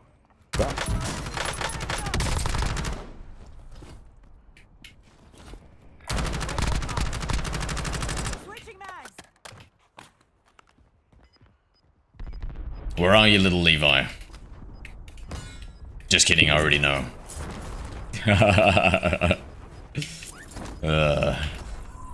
GG. Failed to complete the objective. Stand down.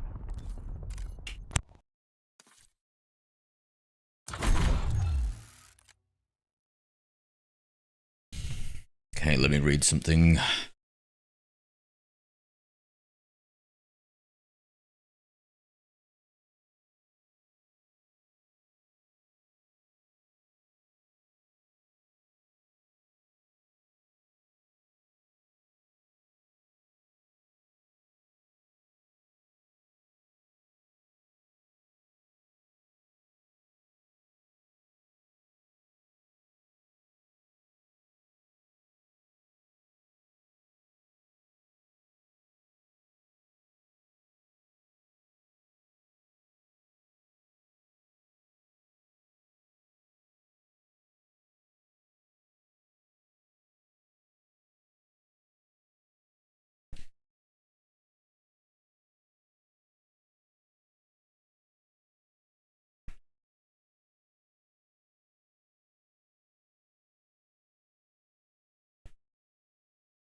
Hello, YY.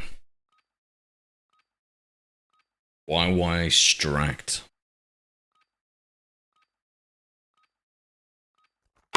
Come on.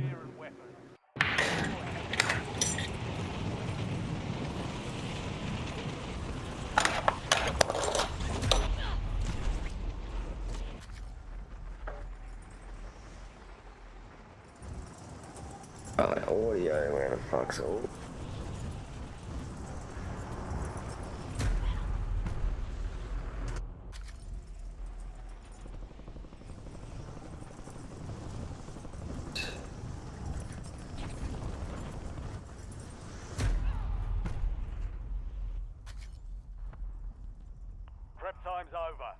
redeploy to the war zone.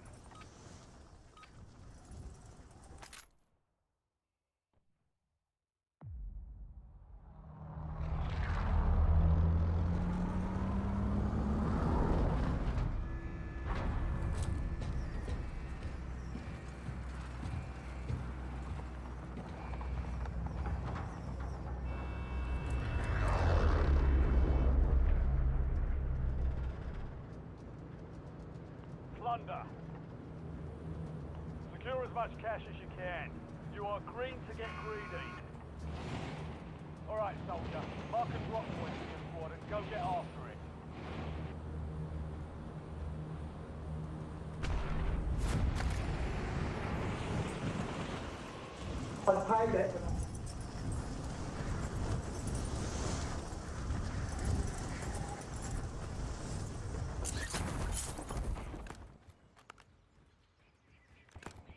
On enemy. Coordinates marked. On my final mag.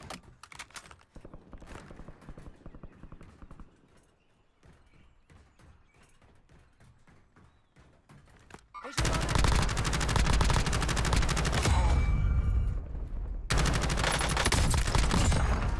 That's the touchdown.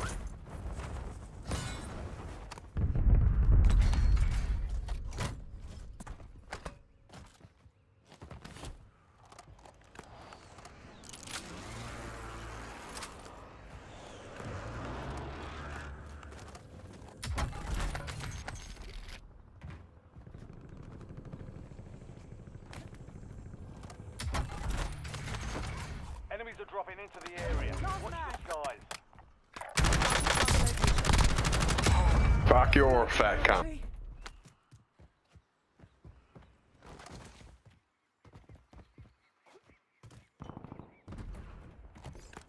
On 25 my left. final Keep up mag. the good Under work. fire. Takes more than Enemy that to counter finish me. UAV inbound.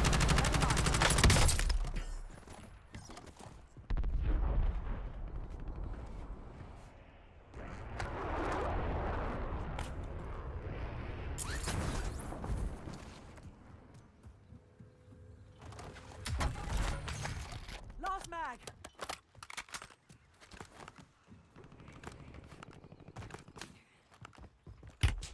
I'm hit.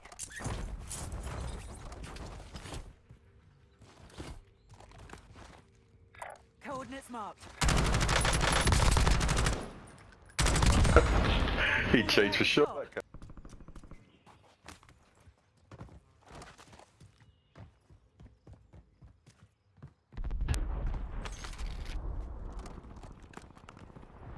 Enemy UAV is online.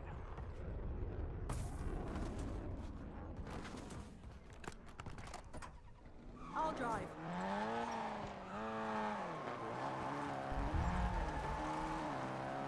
Really?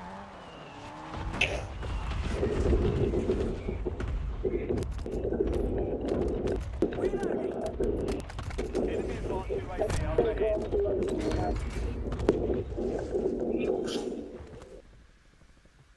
LVR inbound. Hard to laser key.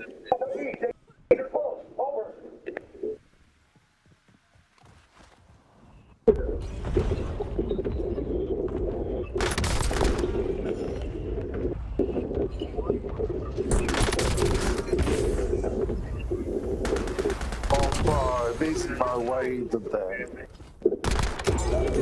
Advanced UAV.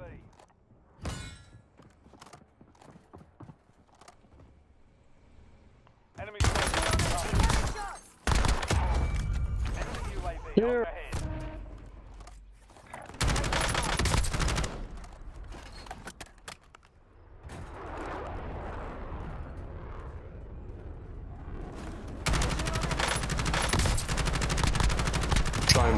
Same cunt. UAV is active.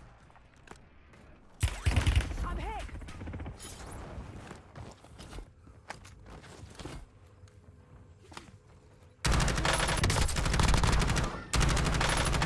Switching mags.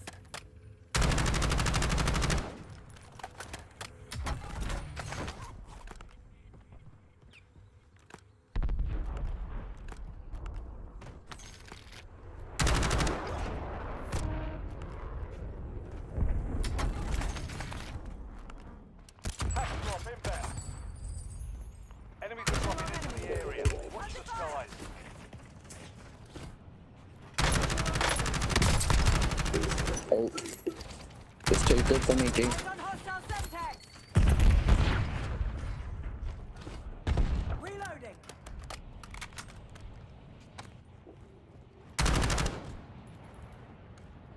Stop trying to shoot me, G. I'm hit.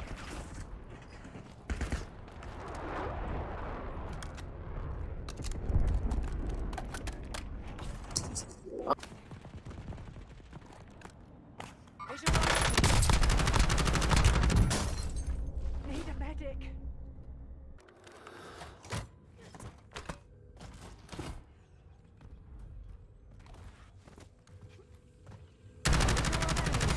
Changing back. Enemy advanced UAV overhead.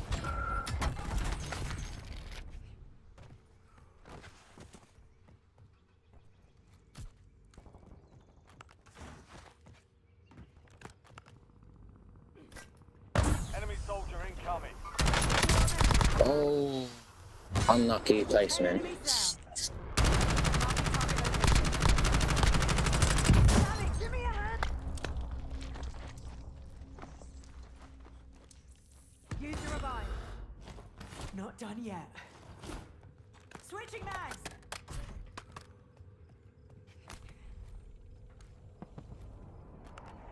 Enemy deployed an advanced UAV. I've got them.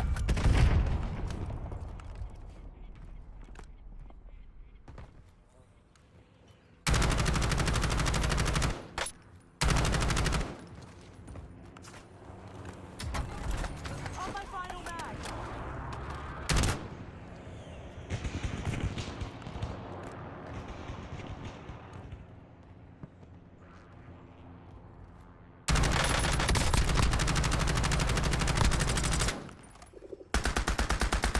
Visual on enemy. Reloading. Getting shot.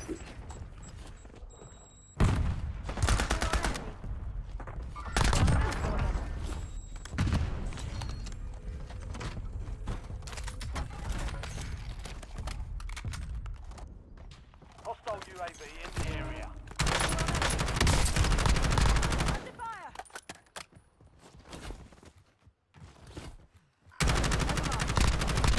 I was trying to get me eye.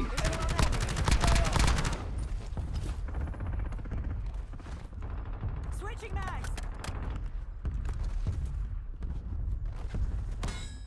And she slam dunks the touchdown.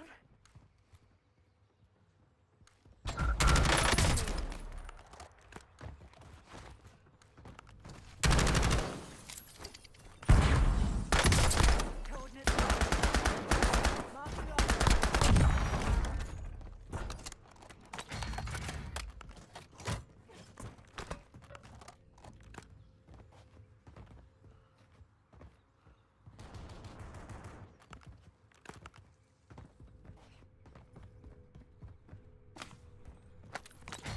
Enemy advanced UAV overhead.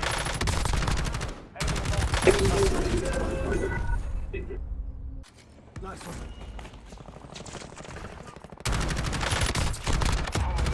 heads.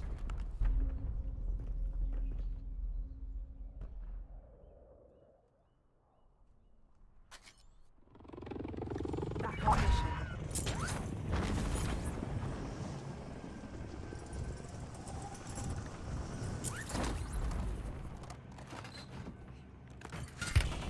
Under fire.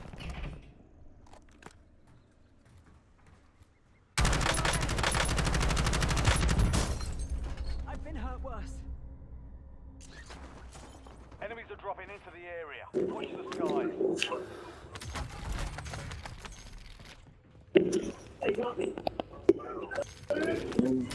Changing back. Incoming LDVR. Inbound. Enemy advanced UAV. G, watch out, G. Enemy advanced UAV.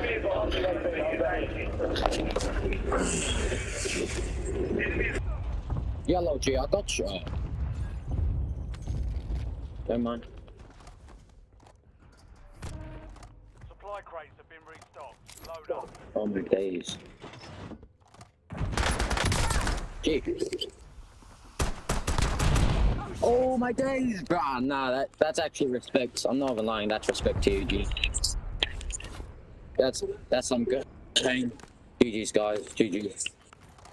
Yo. Yo. I can't.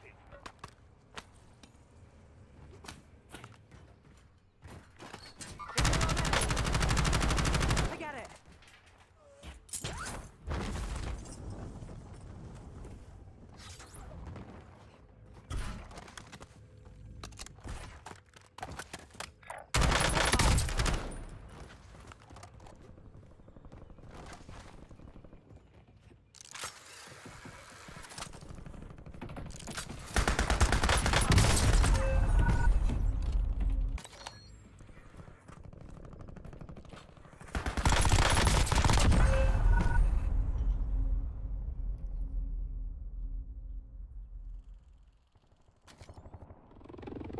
Back in the AO.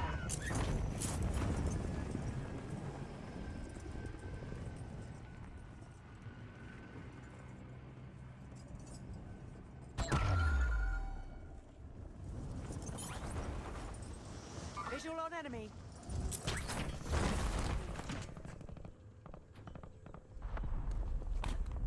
Enemy deployed. Advanced Waypoint UAV. marked. Enemy advanced UAV is Incoming active. grenade.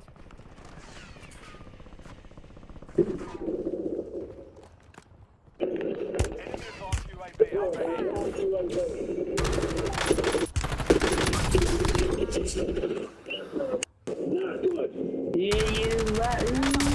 Switching mags.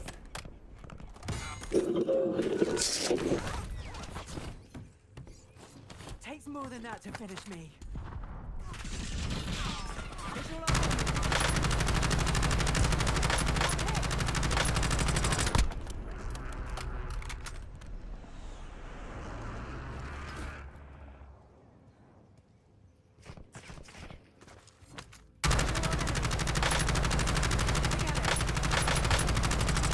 Changing mags.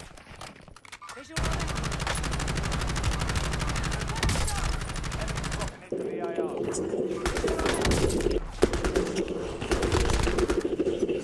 Not done yet. Marking target location. Coordinates marked.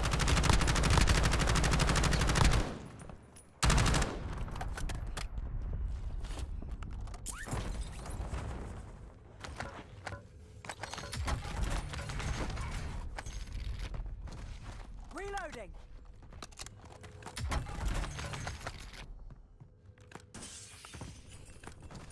Visual on enemy. Never mind. Visual on enemy. Enemy UAV is online. Visual on enemy. Soldier incoming. Rapid fire.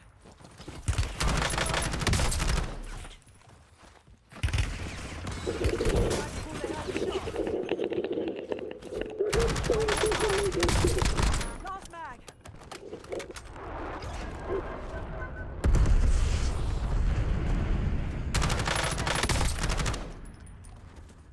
Forget it.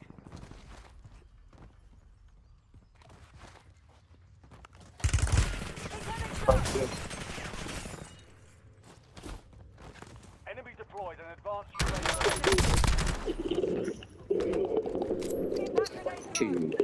I got you, G. I got you, yo. This is for the homies, bro. Oh, it's the same guy that killed me, G. Yo, GG's, guys.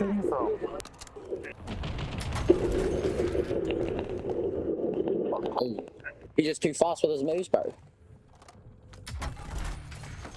Oh, he actually is pretty fast, though. Enemy advanced UAV is active.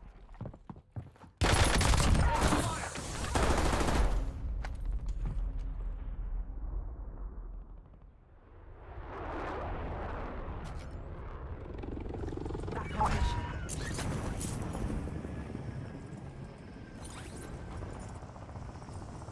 Marking target location. Love money. Hunt enemy squads, take their cash. Let's get after it.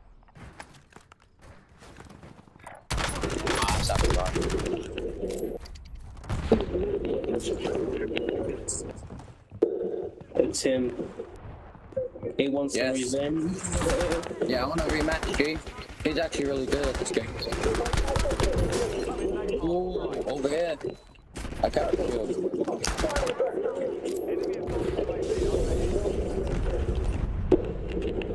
Over there.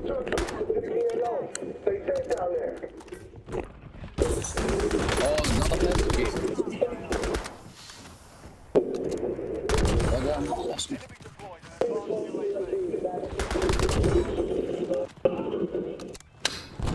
Enemy UAV overhead. Hostile setting gas mine.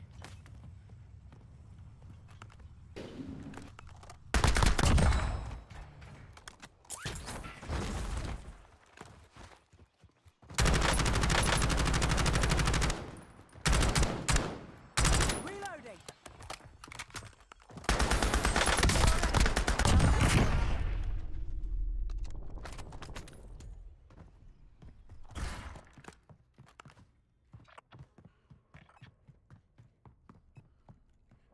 Enemies are dropping into the area.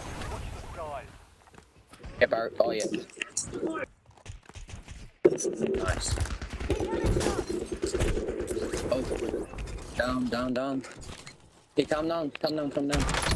He's lowest. Ooh, that's some actually good aim. Oh, bye. Such a crazy aim. No, GG. Wow.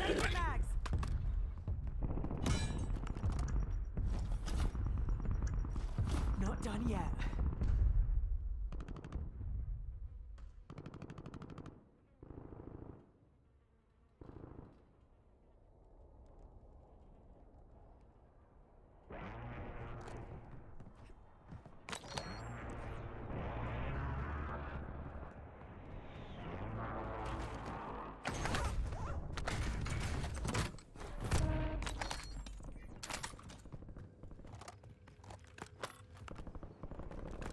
Enemy dropping into the AR.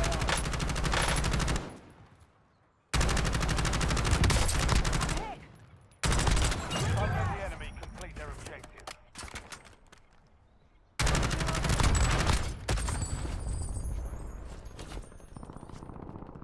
Enemy attacking the enemy. Hold down and secure that cache.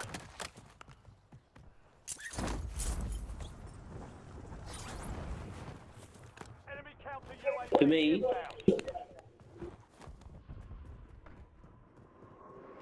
Fuck me. I'm just on roof, G. Just chilling, G.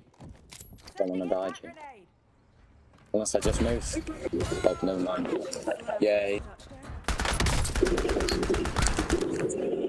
Oh, bitch ass nigga, bro.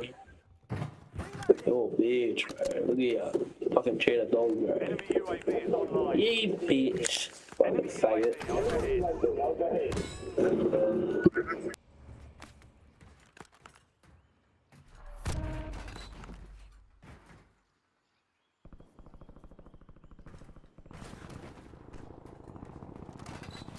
Visual on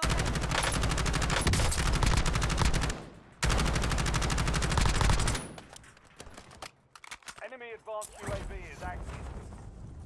Enemy advanced UAV overhead. under fire.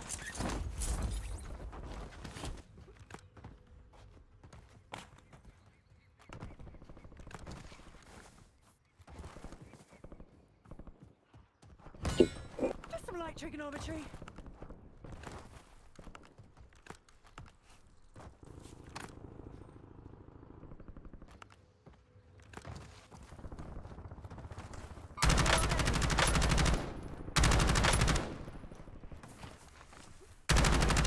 Target changing mags. I'm hit. Takes more than that to finish me.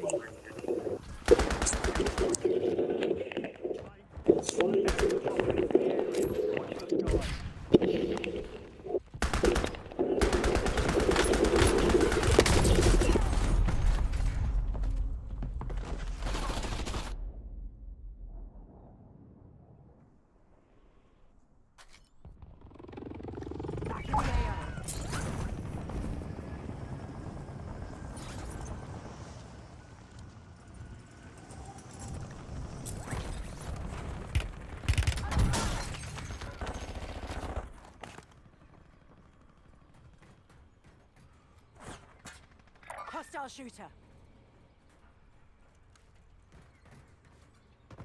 Visual on it.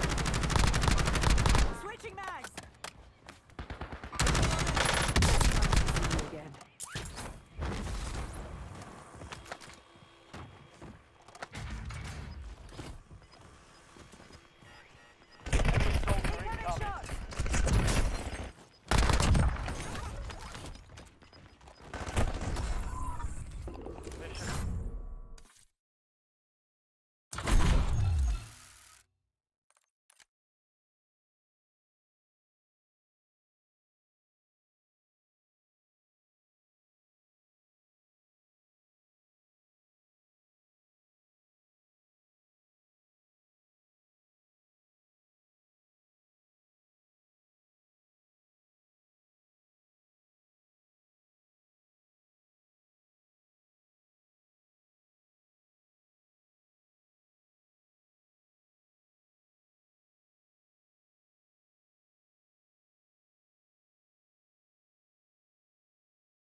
I have no idea. How long was it muted for, bro?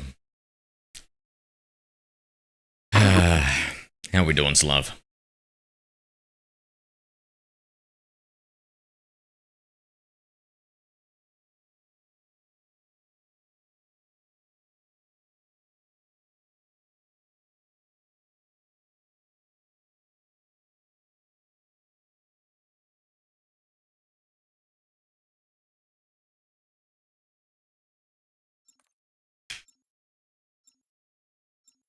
Does that look? Yeah, I don't know. I don't know the whole stream. Thank you for that, Hartme. You had your daily dose of drug? I'm down to castrated levels of coffee again. Ah, fuck. It's still not... It's still fucking broken.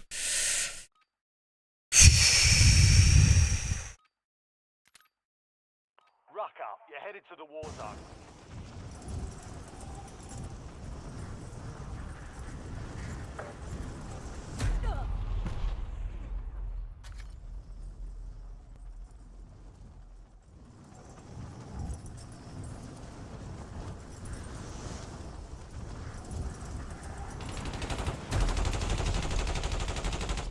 He had the same skin.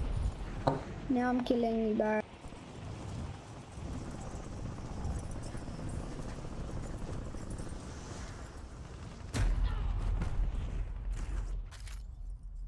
All stations, this is Shadow 01. Deployment to the war zone has been authorized.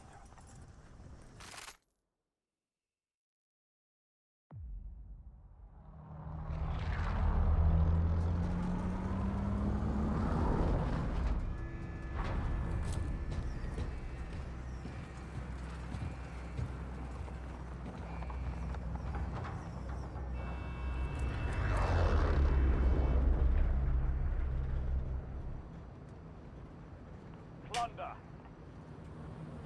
Cash is your primary objective here. Greed will get you a win.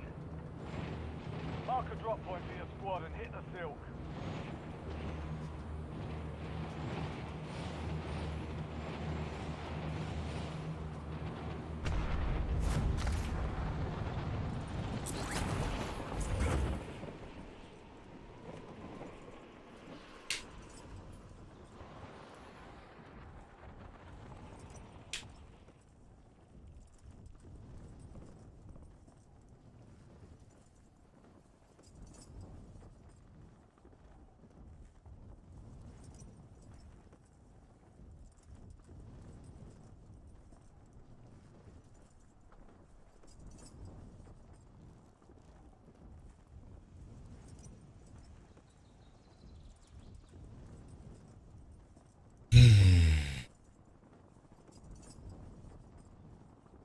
Only 25 remain.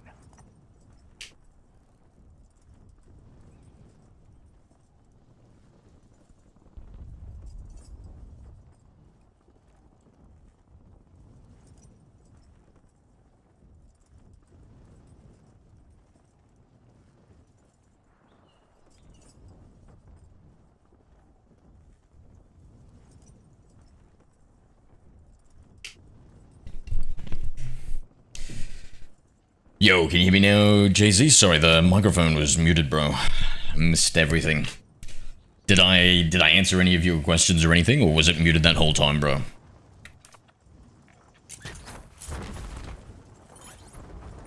Frustrating.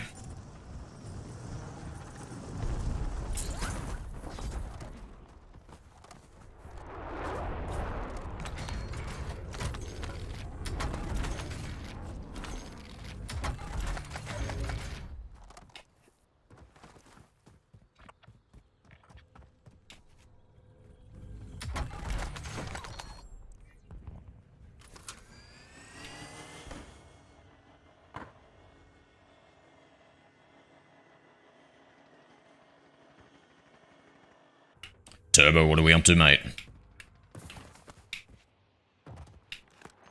He's a bitch. Oh no! Zero shooting. You're not wrong. You're not wrong.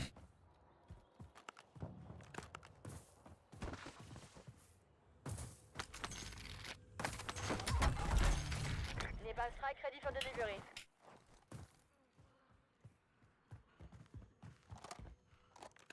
What?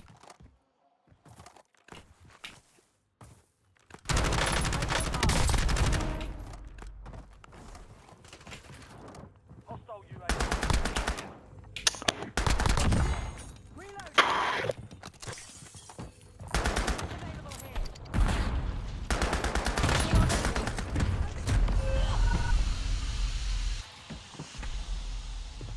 I'm just a little frustrated. I can't get this. It just keeps on. My chatbot keeps on having a bunch of problems, and I can't seem to easily fix it.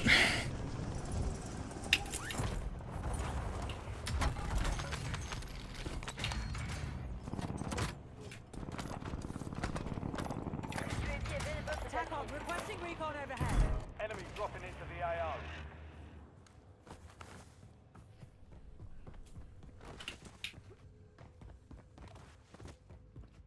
What do you usually play, Turbo? Just Plunder or other game modes too?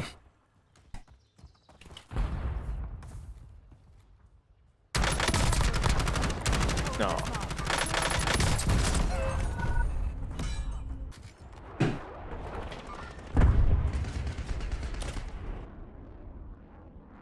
Mainly just Plunder, yeah. I love using my own guns and not having to use ground loot, eh?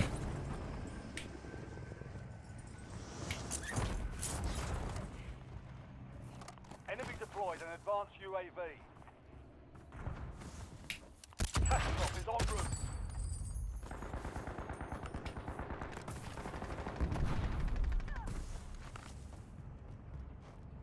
Enemy soldier incoming. I'm hit. Thank you for the follow, Turbo.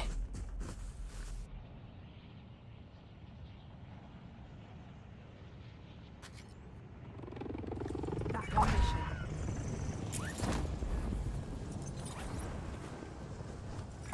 Waypoint mark. Never mind.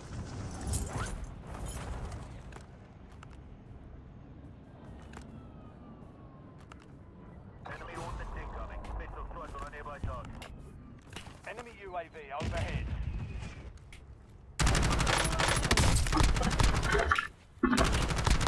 Switching mags.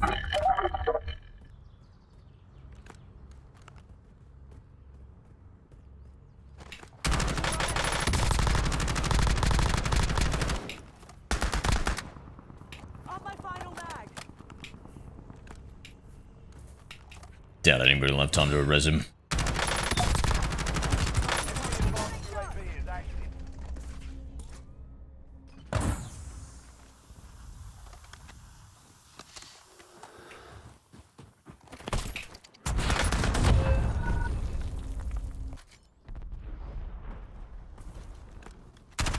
Ah, man, that's not fair that he was able to see us through the smoke like that. It happens too frequently. I don't see anything and they see me. I don't understand why. Visual on enemy.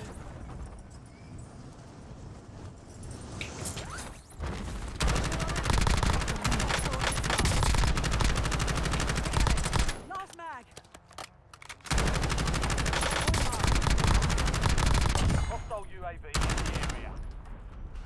12 bullets.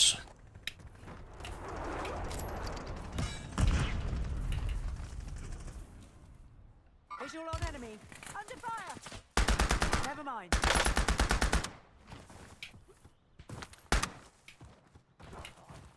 Sending smoke grenades. Marking loot. Reloading. Enemy deployed an advanced UAV.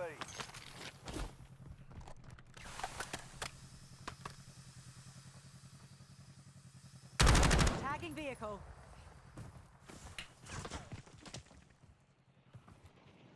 Enemies are dropping into the area.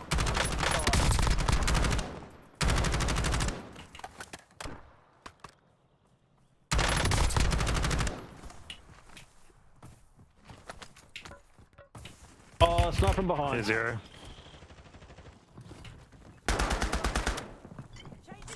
Down on my knees, I wanna take you there.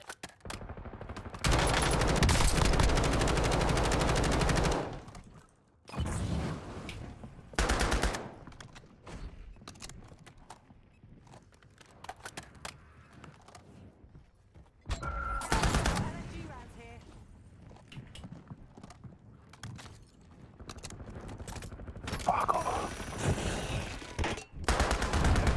Tacticals located. Switching mags.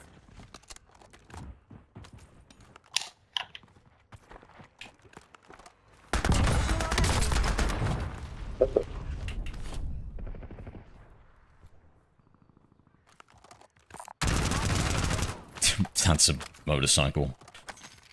It is in my defense, it was a suspicious motorcycle.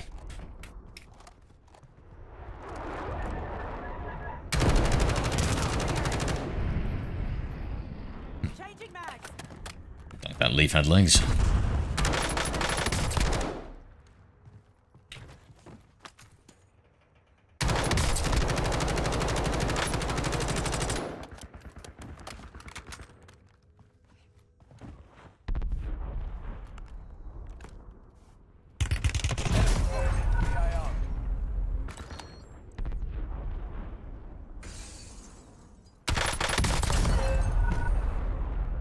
What's up, Slav? Microphone's still working? Good. Back on mission.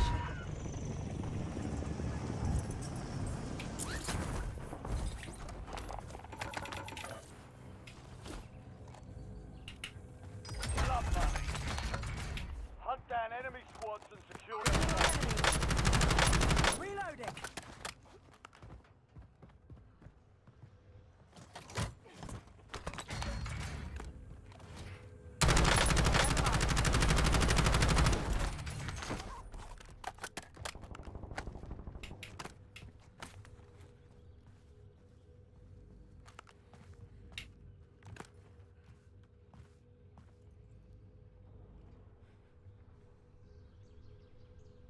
Thought I heard something.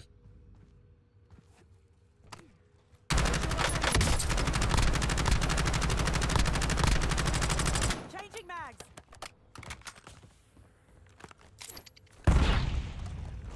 Just making sure. On my final mag.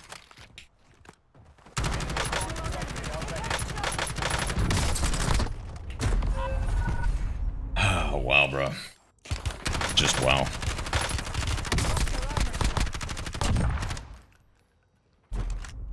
Enemy deployed an advanced UAV.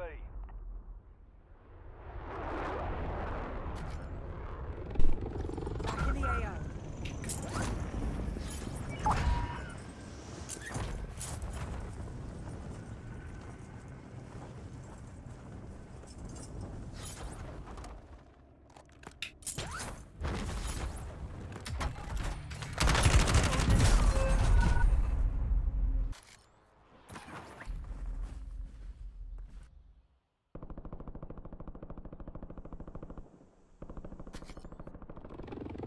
Back on mission.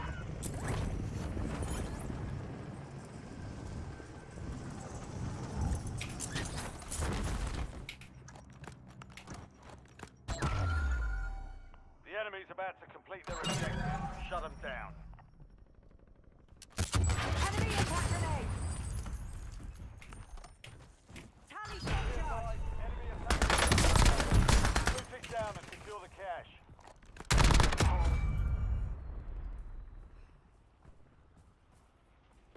Enemies are dropping into Switching the area.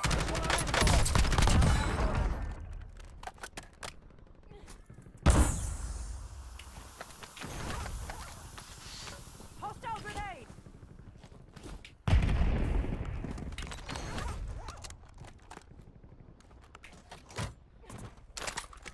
Laying smoke.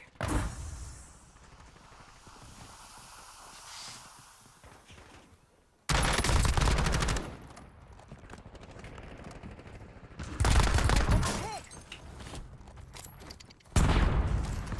Loadout. Located shock charge.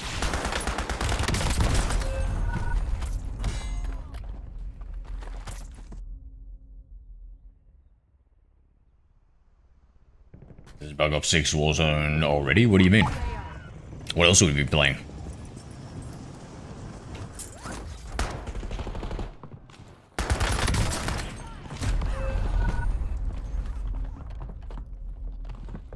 Yo, Boko, it's Warzone. Back on mission.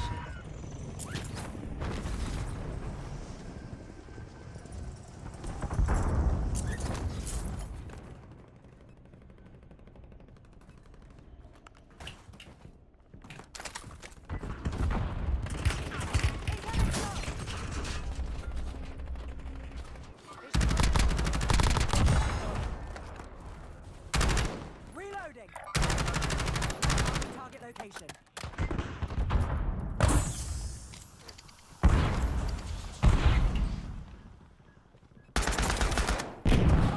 Enemies dropping into the AO.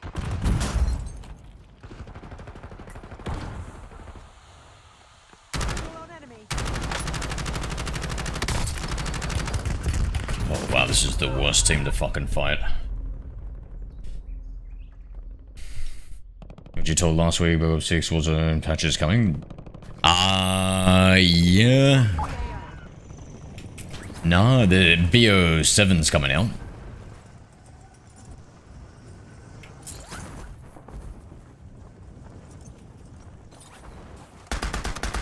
Coordinates marked. Visual together. Changing mags.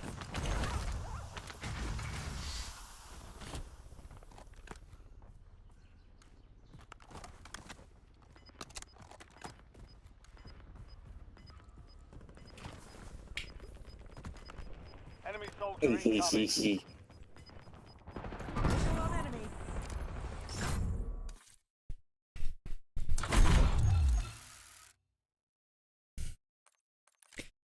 Go 7. I'm gonna say that it's probably gonna be better because it's more of a DLC for Bug Op 6. So, similar to how MW3 was a lot better than MW2. I'm gonna guess that it's gonna be something like that.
They launched Pat Warzone into it.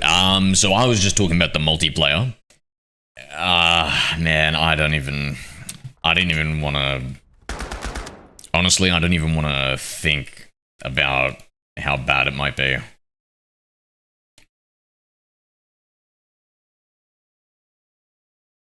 God, and for as bad as it is now, it's going to be even more fucked next year when they bring MW4 in with a new engine.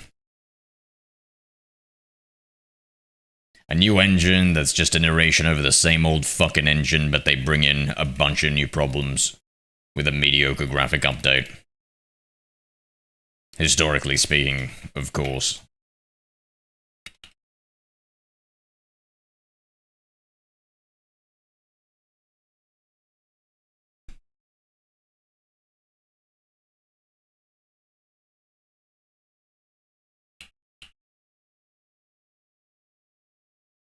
It's bad, bro. It's so bad.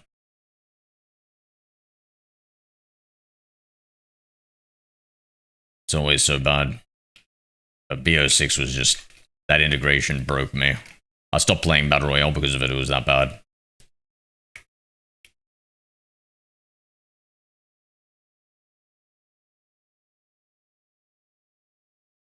An option, is that the case? Nah. So the viewership just became the same as Warzone anyway, and the movement's too slow and clunky for me to enjoy. I don't really like playing it, eh?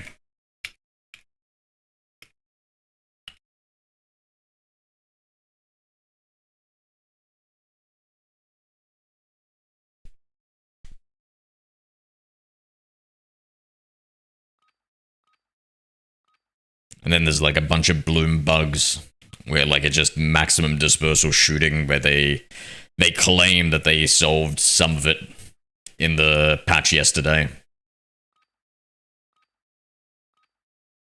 But last time they came out with a patch, they said they were gonna fix stuff, and they didn't actually do it, and they said, oh, we're bringing it in a later patch. It's like, okay. Great comms.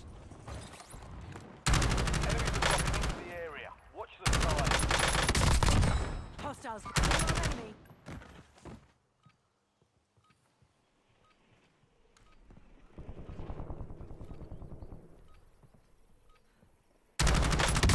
Reloading.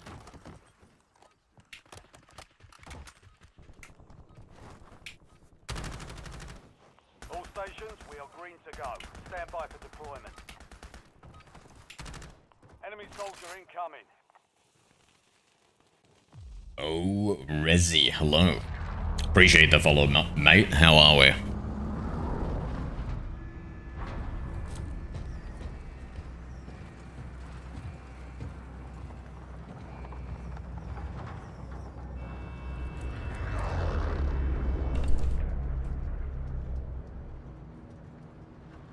Plunder.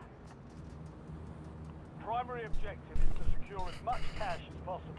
Go get greedy. Your team leader. Grumpy and tired. Oh, Resi. No. Wait, I'm tired and grumpy. What about you?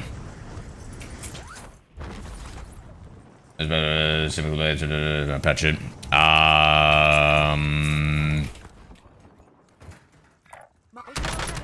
complaints for which element of the game. Oh my god. Because there's a certain part where it's just going to... So, even when they fix everything right, and the idealistic, pure version in 1 year, the way that COD and Battlefield differ is that COD is more arcadey and more movement-orientated, with that speed and fluidity minus MW2. So I don't believe that I will... It's not a Battle Royale for me, let me just put it that way, you know? I think it's a good Battle Royale once they fix the bugs, Never listen to this fuck. of which that I was... Deep too.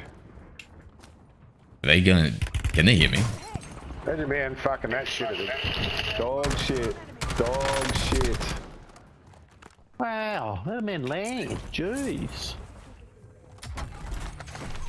Have you landed? Zero, leave me alone, mate. I don't need to be on your TikToks. Can I be on YouTube?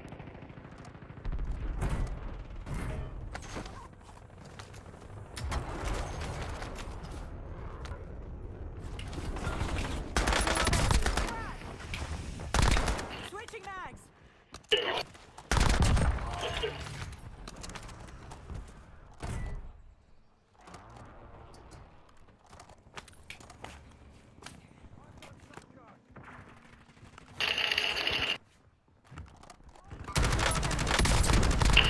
No, there he is, Captain Hacks. You fucking useless fat cunt. Actually, I got promoted. It's Colonel now.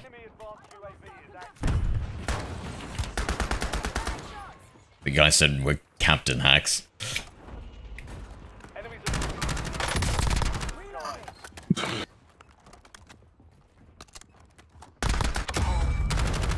Up on the roof. Yeah, cool. Don't get the land again. Beautiful. Sorry, brother. You're not sorry. I genuinely am. No. I don't like it when people are upset. Especially at me. Oh, how the fuck did that kill me? Can I be on your TikTok? I think you already are, Tron. Nah. Yeah, Tron, you already are, mate. I know. Shut up, fuckhead. Oh, Jesus. Who says keep it deep fucking flop? Shut your fucking mouth, cockhead. He's a fuckwit. Proper He's a fucking loser. He's dead. Oh.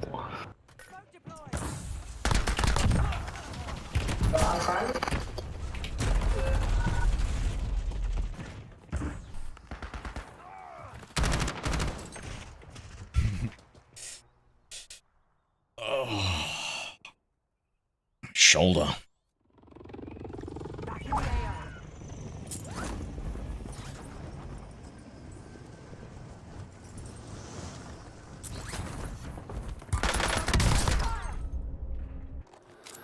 Ah, here he is. The fuckwit. You summoned me.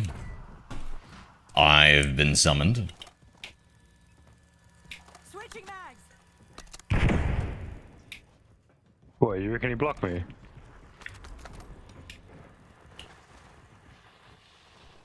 Hostile grenade. Tactical snipers.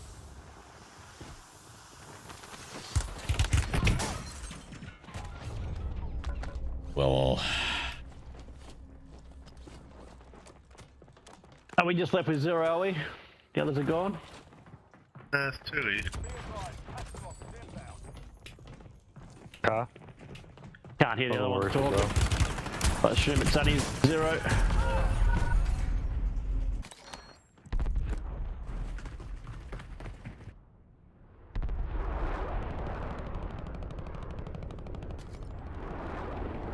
Back on mission.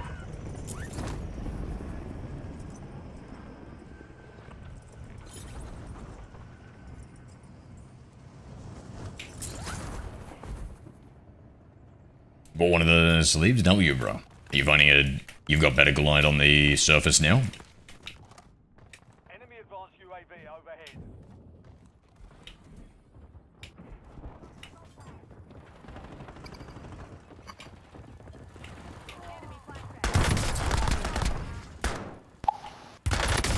choice.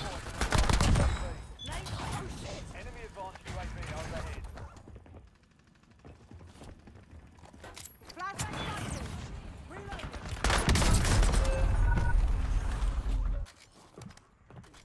I don't think it's the problem done. That's alright. Welcome back, Nye. Yeah, so what are you gonna do about your living situation, Nye?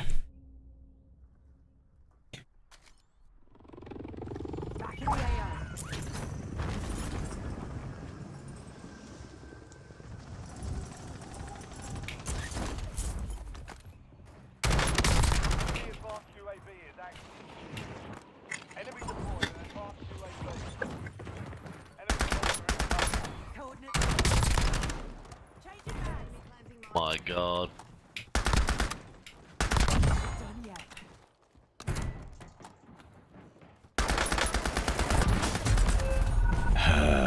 Bro. Blunder sniper.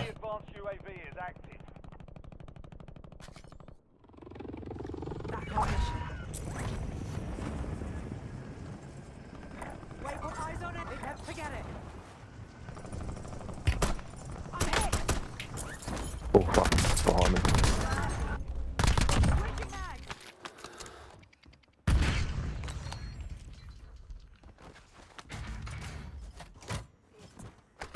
No worries, mate. What do you usually play, sniper?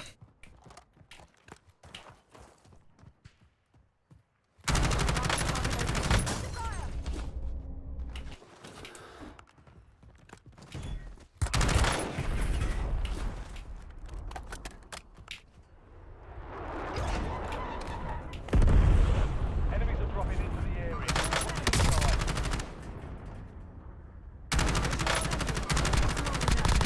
Oh wow.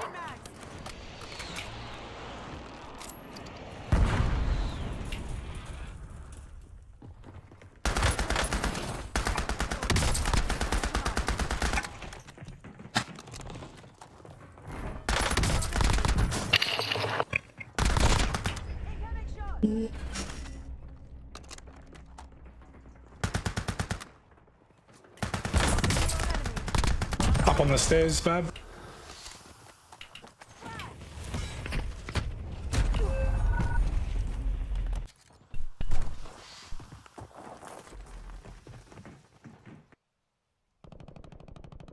Yeah, just play Blunder. Pokemon's good. That's alright, Butter. It's all good, mate.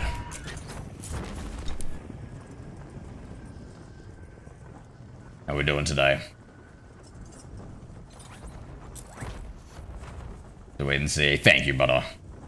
Nothing else I can do. It's all just last week's been oof. Yeah, man. It feels like it's been one tough thing after another, eh? Sorry to hear that, Nye.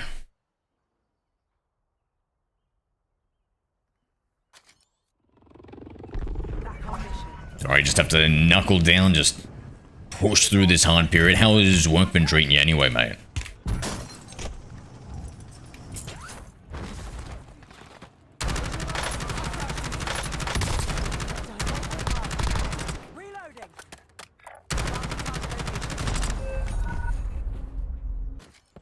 Love the display. Thank you, Dirt Inhaler. Butter, thank you for liking the live, mate.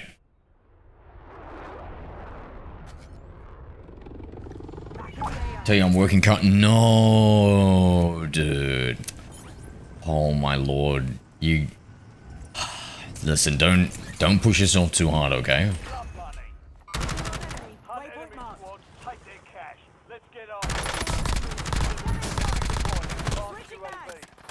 That's what I tell you what he is.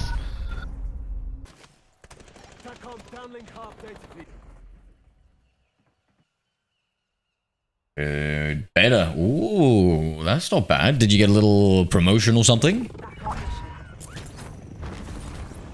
More hours at more pay does sound pretty tantalizing.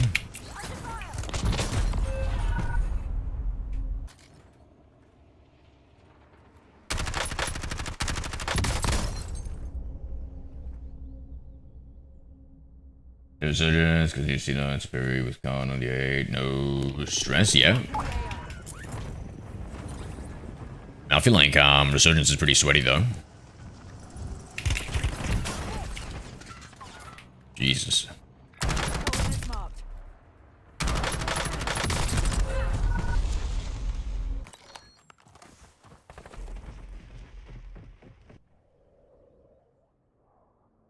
Did get a pay rise. First time I ever asked one. Good, cool. I mean, I don't know about good, but I'm glad you got that pay rise.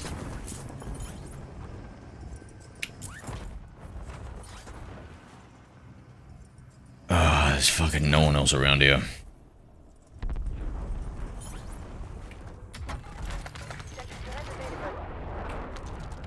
Enemy advanced UAV overhead.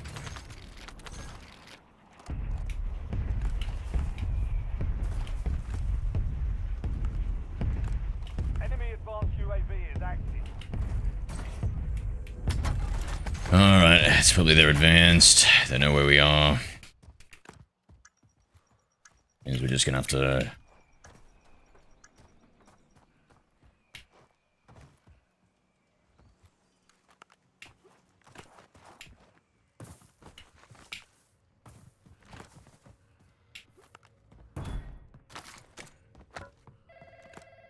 a bit slower. Enemy advanced UAV overhead. Maybe it's someone somewhere across the map.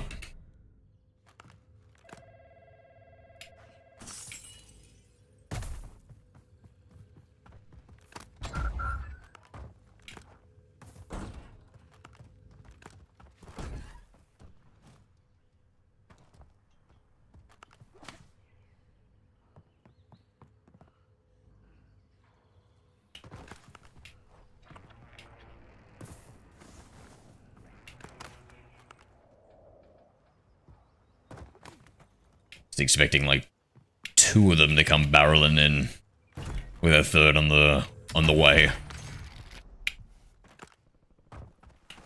They must have skedaddled. Oh, here is a sniper shot.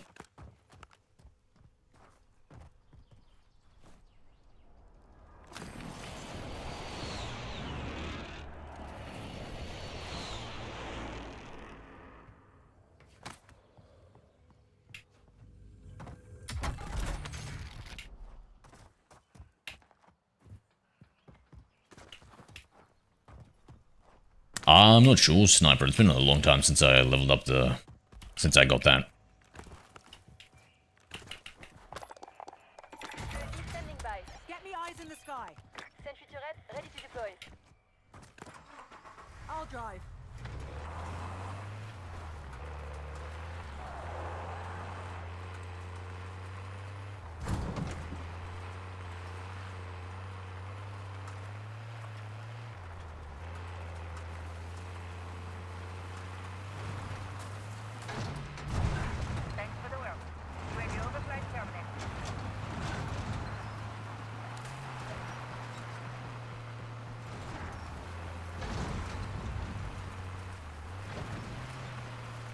Oh, it doesn't look like we've got anyone.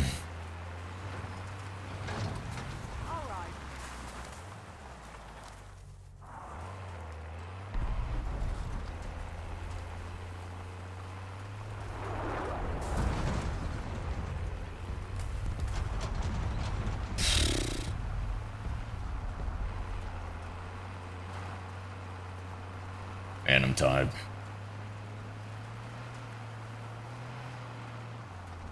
Tired, but I can't sleep, that's the problem. Contractor. Execute contracts to earn payment.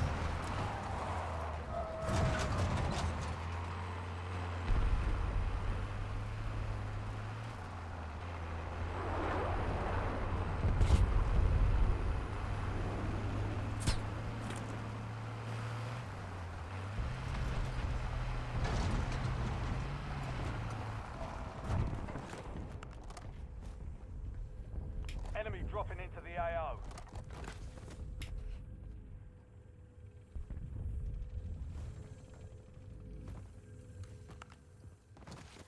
That enemy dropping. Oh, on top there. Okay.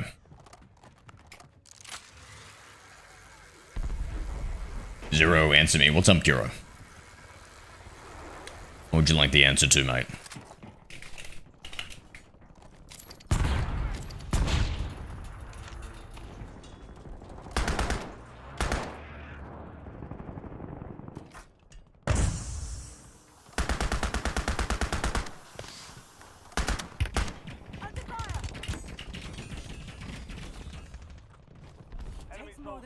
finish me.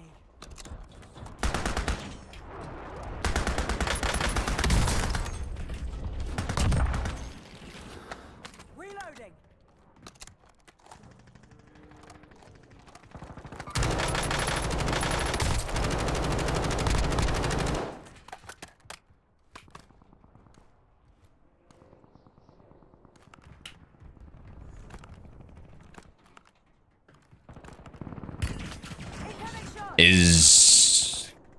Is my mic working? Can you guys hear me?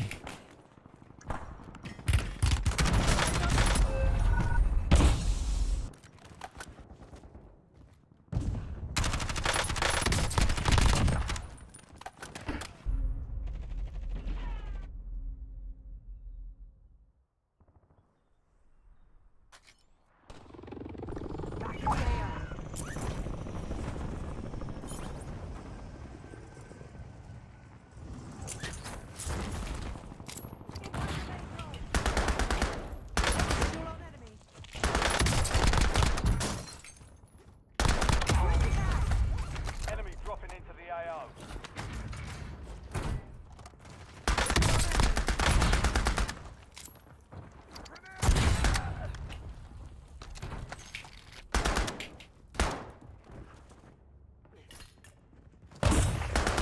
Marking target location.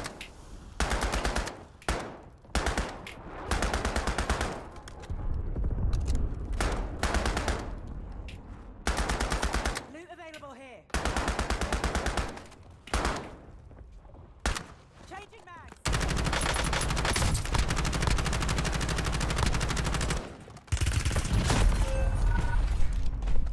Be honest, you didn't, what you get for hacks from G? Oh, I just practice, mate. Are you Turtle Kiro in game? Yeah, what sort of hacks do you think I have, mate? Because I promise you, you watch more of the stream, you'll see me die plenty of times, mate.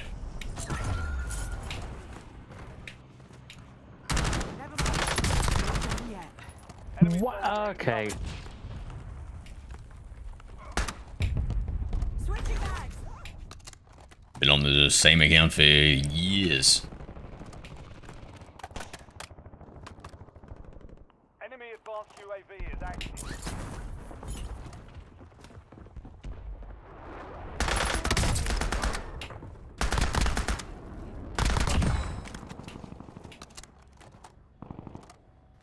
Yeah, mate, you know, why do you think I'm hacking?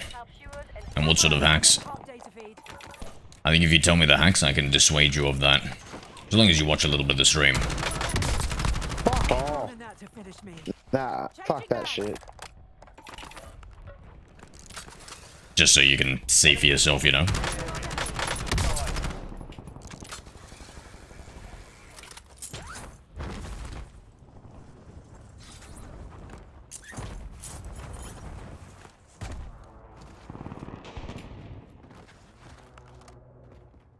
Too many arrows, I can't read them. I can hear.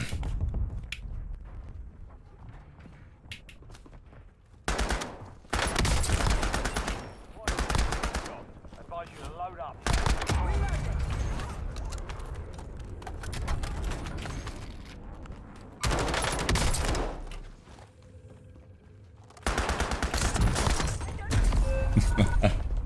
I mean, what can you do, mate? What can you do?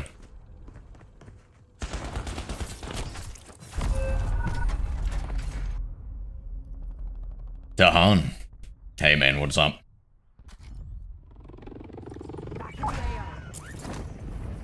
Do your friends also think I'm cheating, Kiro?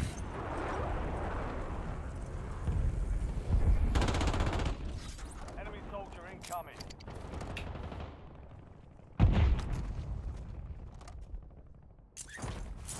Huh.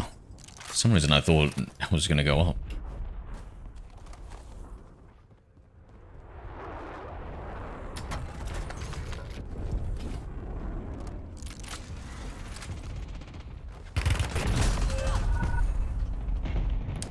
We all know you're cheating, so if I had wall hacks there, do you think I would have died like that?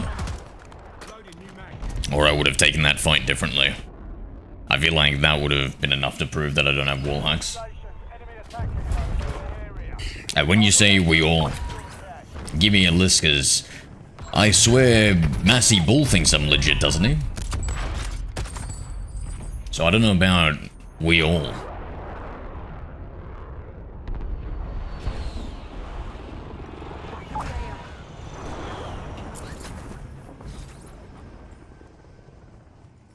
I must be the only hacker in Warzone they don't eventually ban after a few days, weeks, months, and years. Enemies are dropping into the area. Watch the skies.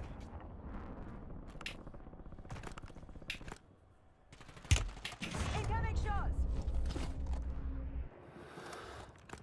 Incoming napalm strike. Oh. Okay. Really got the rough end of that one.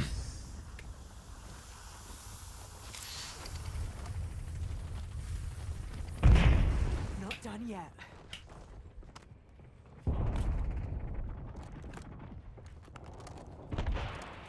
Enemy advanced UAV overhead.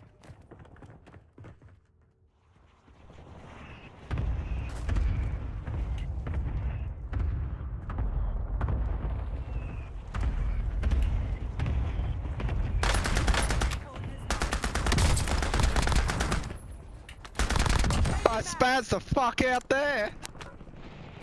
Enemy dropping into the AO. Marking loot. Finish me. Not done yet. And you turn them off and on. I mean, if that were the case, couldn't you just argue that good players... Like, what's the difference between having a human mistake and being, like, a robot? So every time I make a mistake is when I have the hacks off. And every time I have a good shot, it's hacks on, right? Napalm strike inbound. Why would anyone turn them off to begin with? Enemy soldier incoming. I don't know how people think you're cheating. They might be the worst player out there.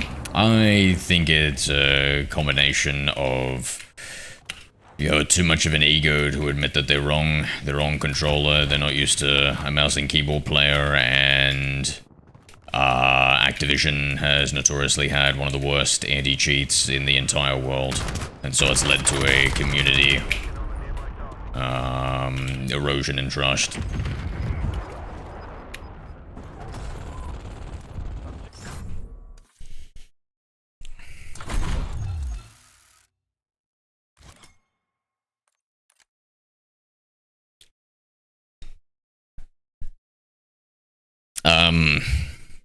Yeah, Kiro, I don't know. How else? Why? Oh, I don't even... Honestly, I'm tired. I can't even be bothered to think about how to convince you, mate. My little simple-minded friend. It's because of that mentality that you're gonna stay the player that you are and you're never gonna improve, man.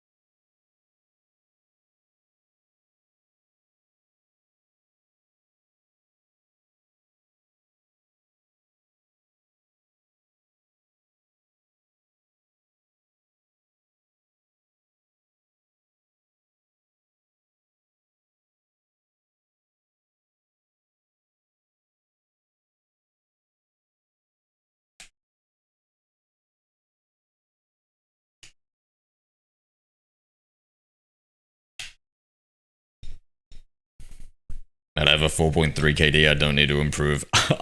You have a 4.3 KD. That's funny. In what, plunder? Oh, that is so funny, bro.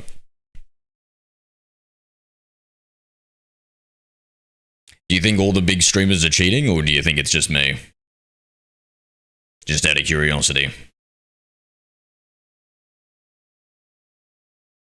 I can't believe you've got a 4KD, bro.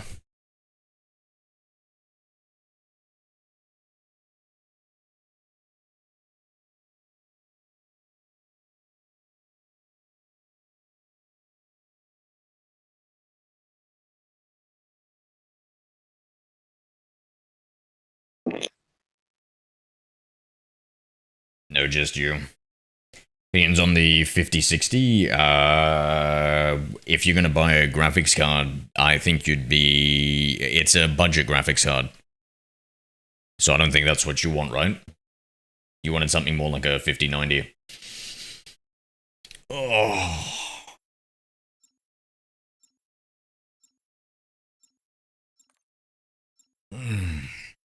Yeah, I think you might be the highest KD, or at least you claim to have a 4KD. And I'll believe that claim. I'm willing to give it to you. But yeah, no, I'm surprised then. Usually it's just 2KD toxic sweats that can't take an L. Well, usually the ones accusing, or at least the ones getting grumpy.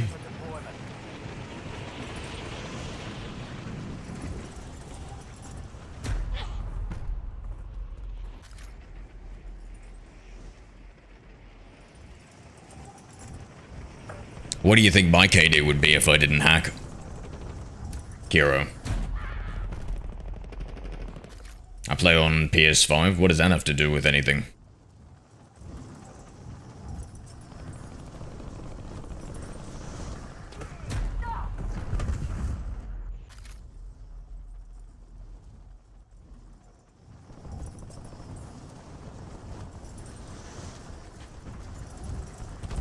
Lily Carter, how are we?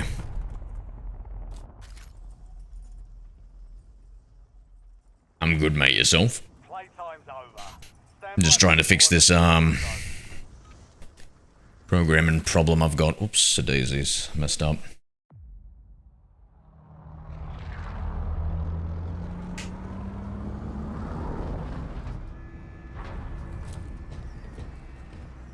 Why do you reckon that they've never banned me then, Kiro?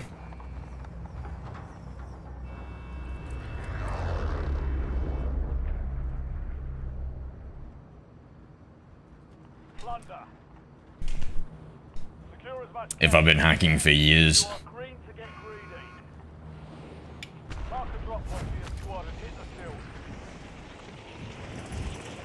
feel like eventually the accounts get detected from these hackers, no?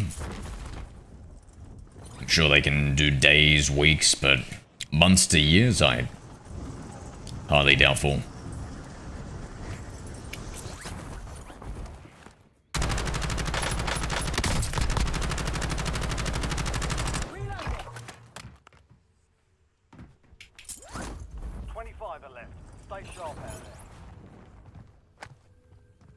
Takes more than that to finish me.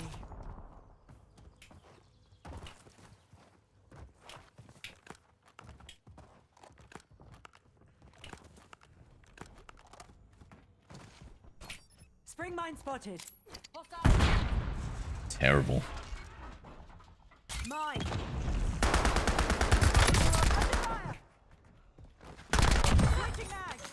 Bro, even knowing he was there, I couldn't see him.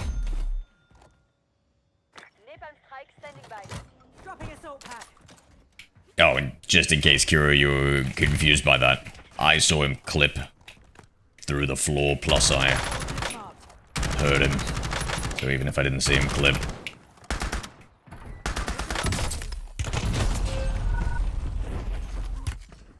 Bro, your head's in? What about it, Rumo? I've got a IEMs. All good, mate. See you tomorrow. Make sure you clip it this time. Clip what, Kiro? Do you really... Wait. I never understand when people say that I'm hacking and then they say that they can beat me. Like, what are you talking about, brother?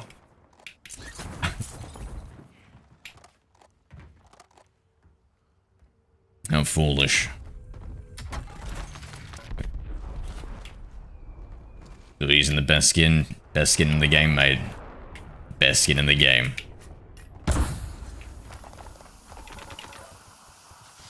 Josh Cod M, thank you for the follow, mate. You remind me of the child, bro. No, he's a grown man. Just one that can't take an L, that's all. Thinks that he's better than he is. Or at least his hack detection is.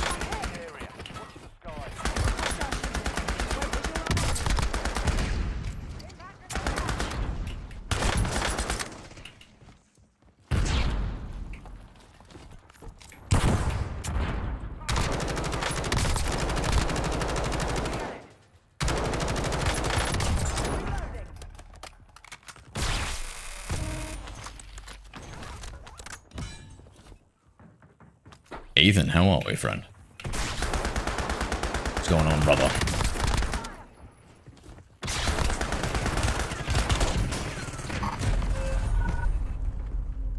Where are you from? I'm from Australia.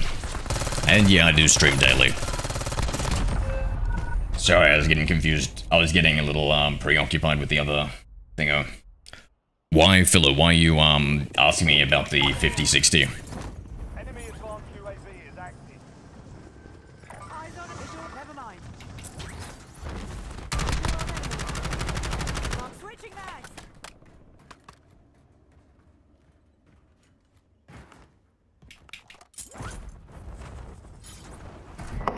Someone else landed. Are you finalizing your build?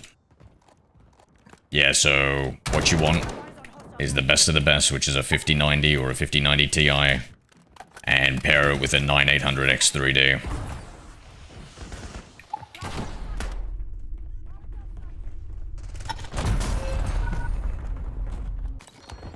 Just curious? Okay.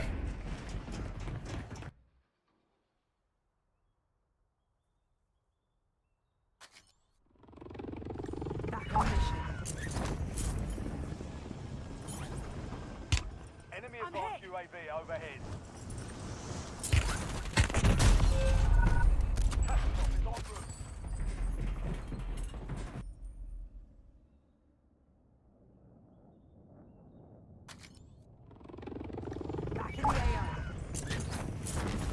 Where's your trip to, Ethan? Good shot. Don't have.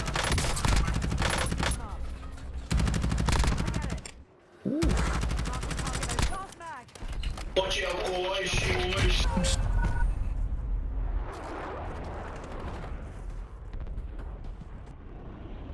Enemy advanced UAV is active.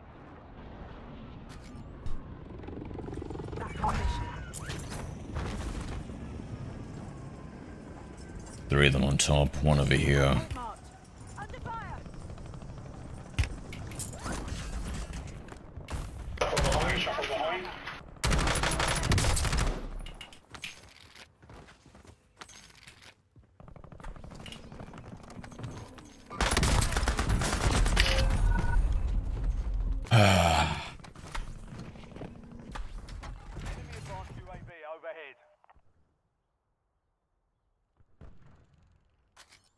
And this chatbot's still broken.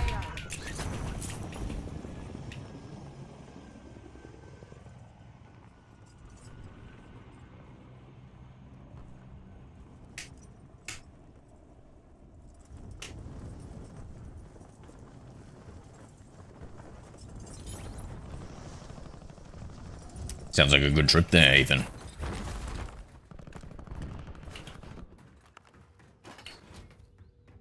$50-60 isn't bad though. I'd say I'd say like it's kind of the worst of, so in the generations of graphics cards, sometimes it's a 50 series. It goes like 60, 70, 80, 90, and then every year they'll do like 90, 90 Ti, and then 60, 90, 60, 90 Ti. 7090, 7090 Ti. So that's the way it works. So you're kind of getting like the worst of the generation. So I would Like, without looking specifically into that graphics card and all that sort of stuff, I would say it kind of is for the generation. But if you compare it to, like, on the market, compared to, like, the 4070 or something, maybe generational leaps, maybe it's worth it. It's better than the 4090? I don't think so. I don't think so.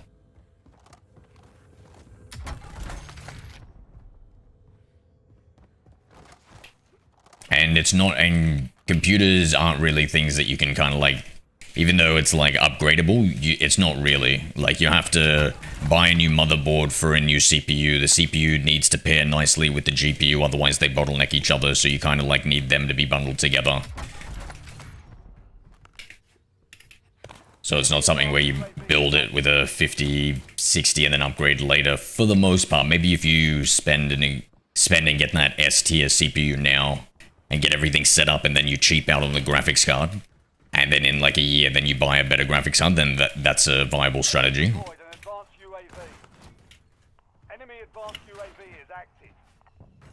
Where you explain it, I sound like people comparing iPhones. In what way, mate? The models and stuff? I'm not really too familiar with iPhones,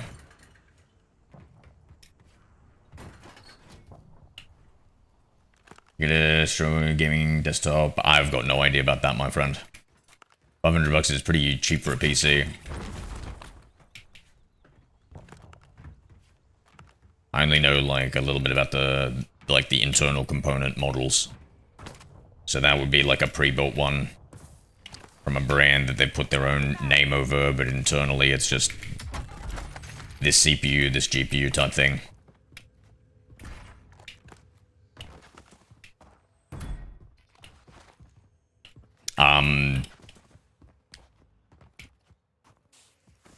Yeah, why do we want to cheap out at the moment, Philo? Listen, at the end of the day, it's about like your budget and stuff.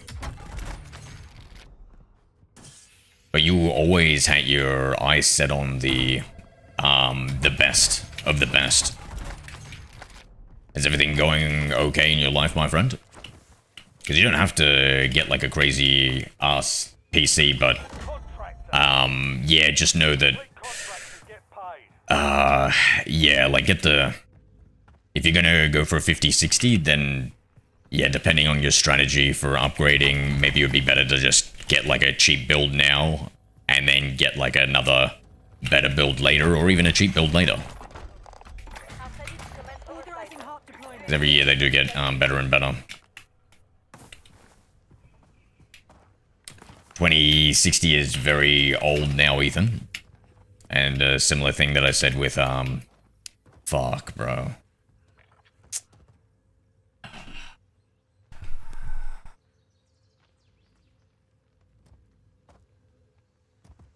There's no one around. Oh, what's the fastest way I can kill myself?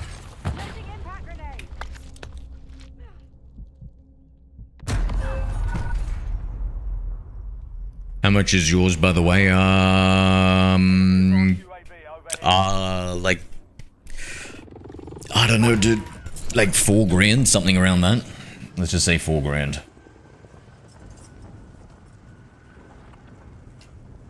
Marking target location. But I've got like, I like a bunch of other shit with it, you know, like multiple monitors. Not bad. Yeah, it's pretty decent.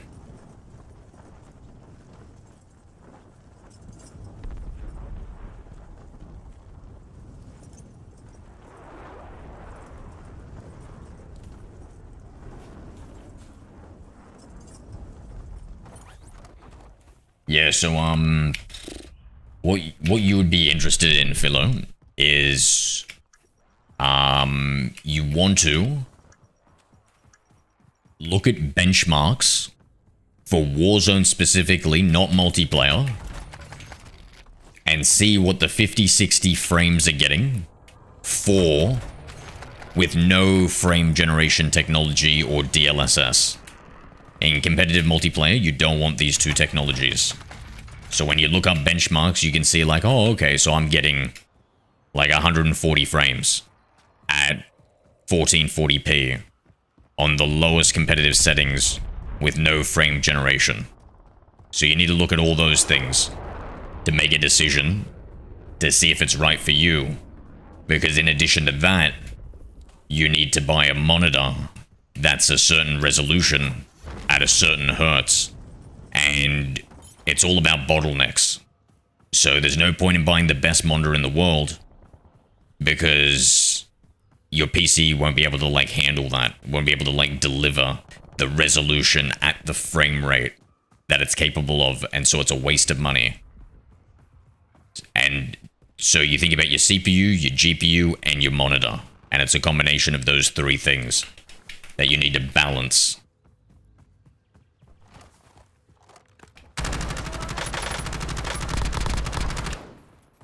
Wait. Fucking zero. Don't worry about me. Hey, Casper, how are we?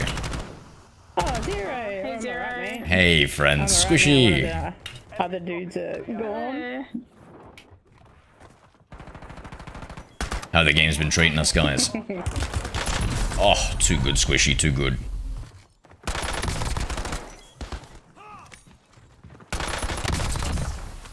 Beautiful. Hey, why is BO7 still $109 on PC and $89 on console? I have absolutely no idea, mate. Is it? That sucks. Is that like some special PC edition where you get like more shit in it, or?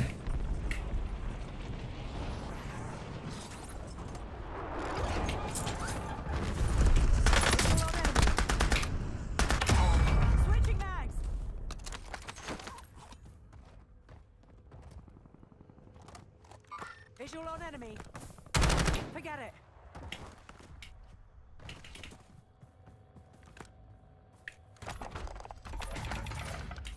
Enemy soldier incoming. Let's move on this far. Marking target location. Little help.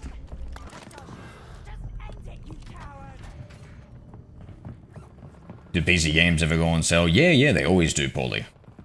What are you doing, bro? Just playing around. Why? Located shock charge. Thanks for the advice. No worries, mate. No worries. You have a good one. Yo, Brock, and is that, Luna? Just read the names. How we doing, guys? Silent? Yo, don't give me the silent Diddy treatment here, mate.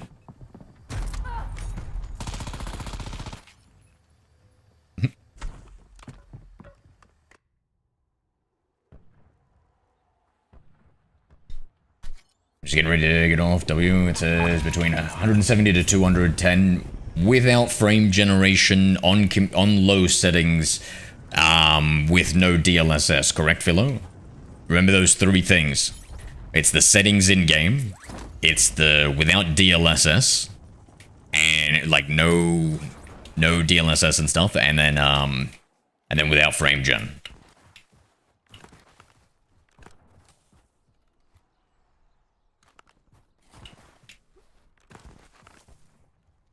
What a decent monitor. So what monitor did you get? And what resolution are we talking about here? Is that 1440p? Sorry, I forgot to add resolution to those benchmarks.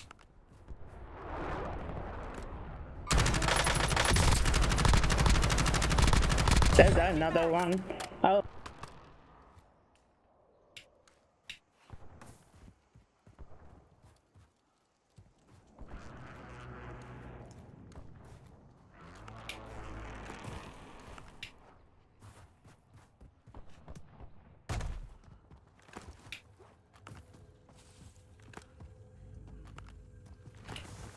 Enemy advanced UAV is active. I'm hit. 1440p, 144 Hz, 850. Okay, sweet.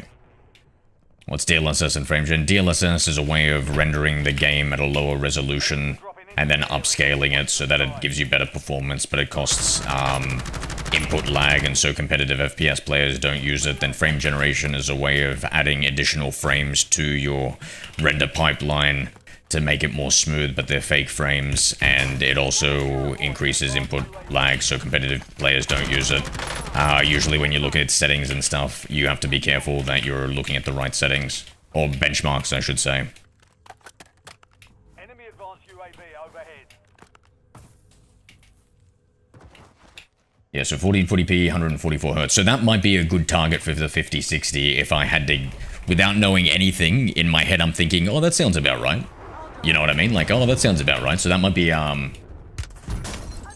that might be a good pair with the 5060. Enemy advanced UAV is active.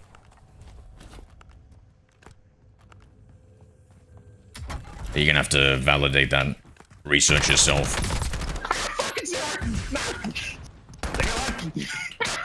Yo, I'm the one that should be afraid, mate. Goddamn, GG. GG's, brother, GG's. Hey, Shark, how are we, mate?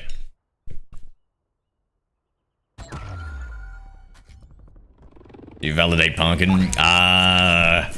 Veterans only, I'm afraid.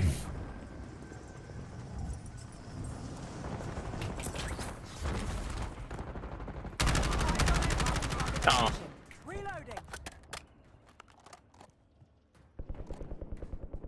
Loving the keyboard, Abigail? Yeah, it's pretty sweet, eh? Coordinates marked.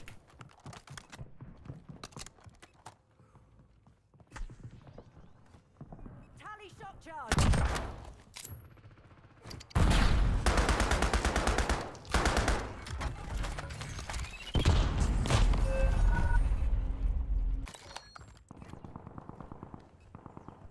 Oh, wow.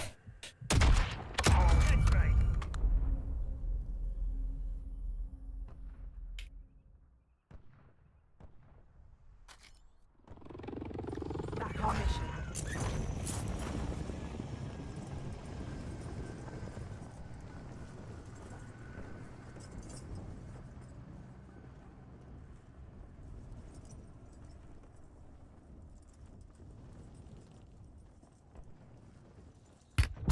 Incoming shots.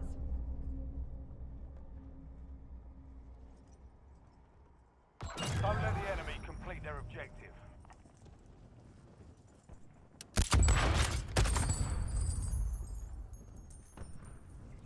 Be advised, enemy attack helo incoming. Shoot it down and secure the cache. Nick Free, thank you for the follow. I'm a vent. Huh? You never told me that you were a medical professional for dogs. I'm talking about, like, ex-military. Australian ex-military, mate. Foreign Affairs trying to exploit my age and injury yesterday. Really? What do you mean? Understood, good camo, good, good fellow, good.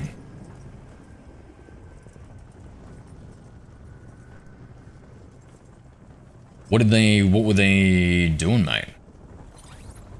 Hostile shooter. Waypoint marked.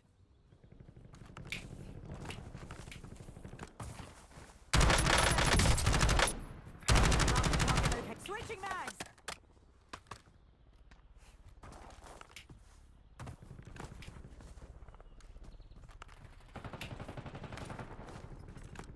Look at this slippery. Hostile UAV in the area. Fucking zero.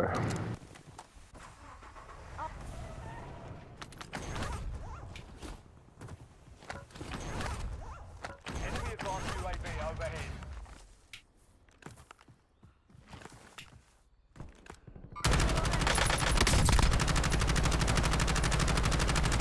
Reloading.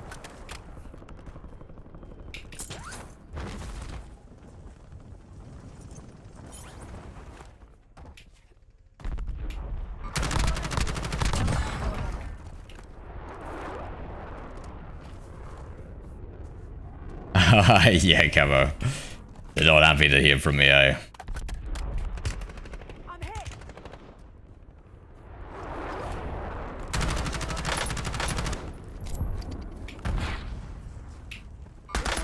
Flashbang sighted.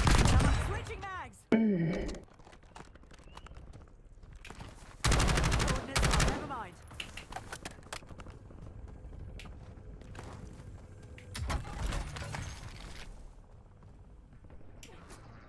I've you $100.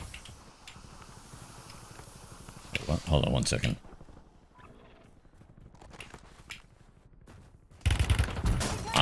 $100. They offered me $100 to sit on a stage in a wheelchair and be advertised as a young wounded soldier for Remembrance Day. I mean, do you sometimes need a wheelchair? Oh. What's up, monster? That's alright, Motion. I tried it out. It didn't really fit me, unfortunately. It was a bit too slow-paced. The boom was a bit too slow for me. And when they would sell it, wow. Really, that feels so weird. I would have thought there would be enough wounded soldiers to not need to do that, right?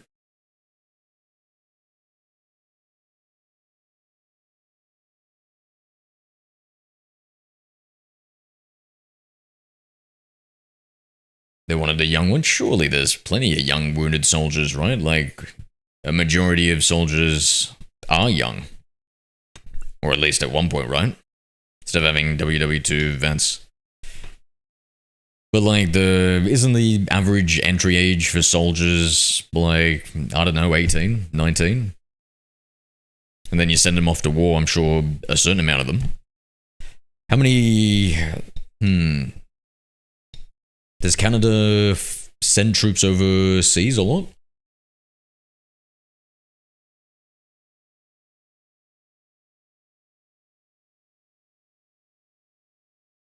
Isn't involved in any wars anymore. They don't send anybody overseas or anything like that? Okay. We're peacekeepers? That's what... Isn't that what it is? Kiro, you're back. At why you feeding his ego? Who's that? Is that like a really old comment that you responded to, Kiro? Welcome back, by the way.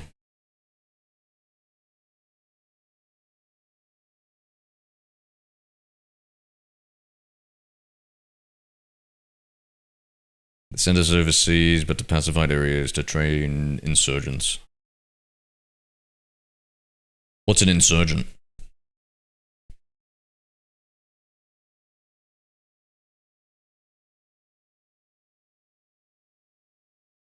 Oh, I'm pretty fried, guys.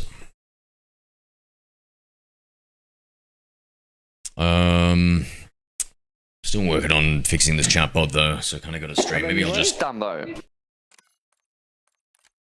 Maybe we'll watch something.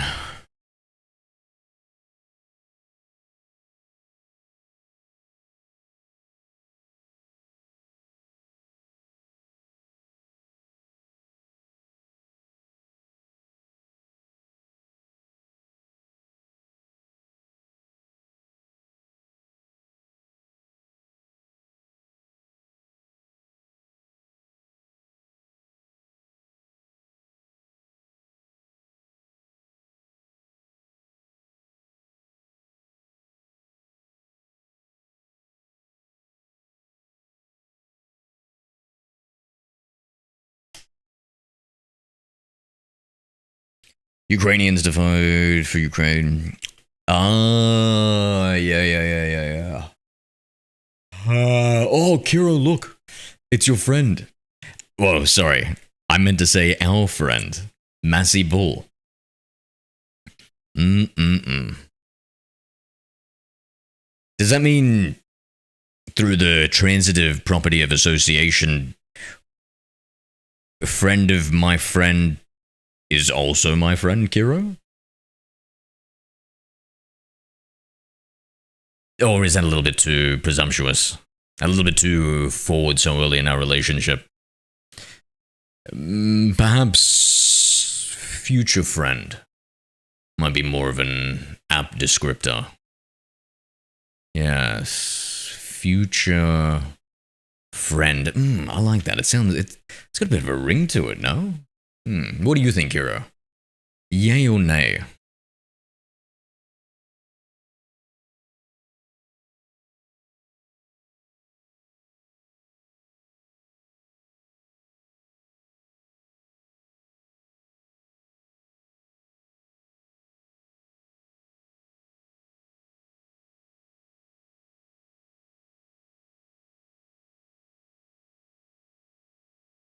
man, hold on. I just gotta read this fucking code for a second. Stream detector, construction, new defensive,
What's cool about having two AI chatbots is when I'm confused if one of them's telling me the truth.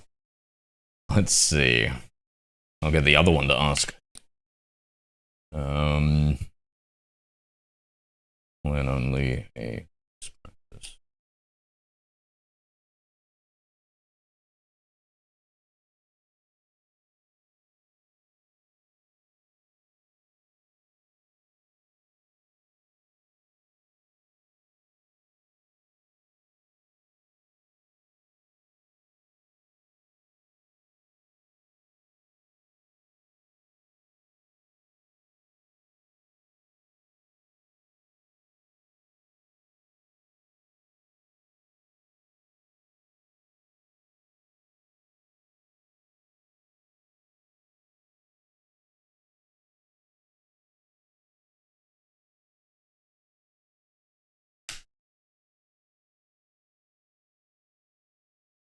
You can jump on with our squad tomorrow and play a few games and change our mind about you, Zero. Oh, no. You guys seem a little...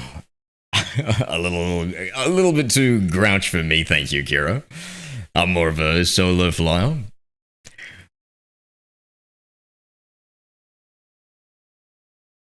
Massey doesn't know what day it is, so it's all good.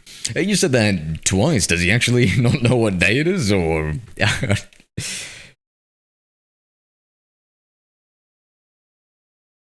Of course not, don't want to get called out.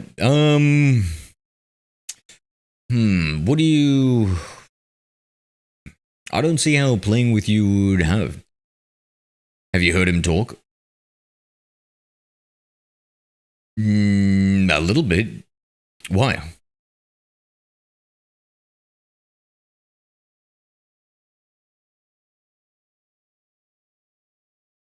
7.4 hours sleep. No worries, Slice. You have a good one, bro. Take it easy.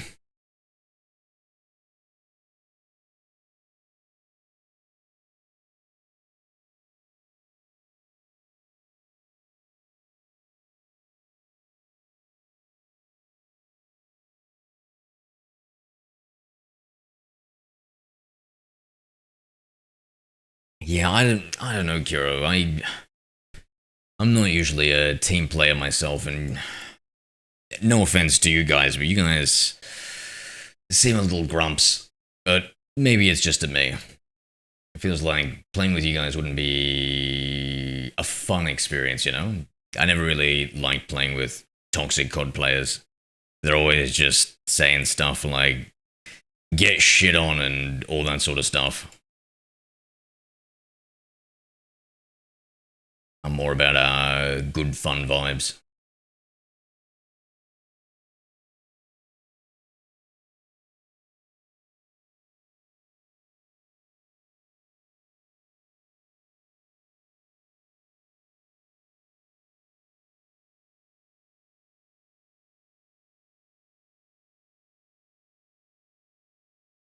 Oh, this thing is giving a different response here. Hold on.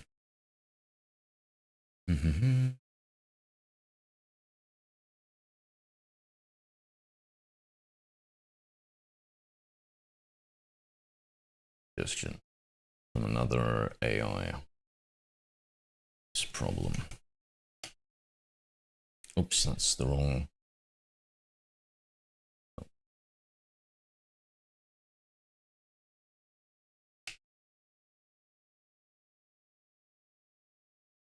They will make your stream make it what a toxic sludge pool. I mean, obviously there's squad showing us what you're going to change your minds. I mean, you know, honestly, I just see downsides to it. One, considering how adamant you were about me cheating, I don't think I'll be able to change your mind. Two, it seems like you and your teammates are a bunch of grouches that won't be fun to play with. Three, I don't see, when you say make your stream, like what do you mean? Like, you guys think you're, like, listen, I'm just more into, like, fun vibes. More into, like, having a laugh, being a little cheeky, you know. You've seen the way I react to you and your team and stuff. I never get upset or grumps or anything. We heard you like multiple times. Is that when we were on the top? That is so funny. Massey said the same thing. I was playing without headphones. I didn't really hear anything, bro. But yeah. Near hospital, yeah, near hospital, that really tall building, right? Apologent, g'day. Yeah, like, I don't know, like, were you guys fun? Or were you guys grumpy and salty? Because when Massey came in and was speaking to me about you guys, ironically today, he told me that. And I was like, oh yeah, I just wasn't playing with headphones and stuff. And he said that you guys were all getting grumps. Hilariously, Kiro. So I don't know, I'm hearing from him one thing, from you the other.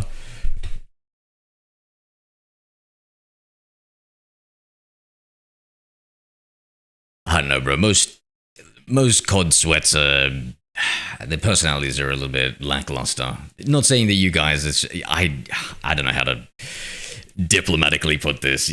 I don't know what to say, dude. But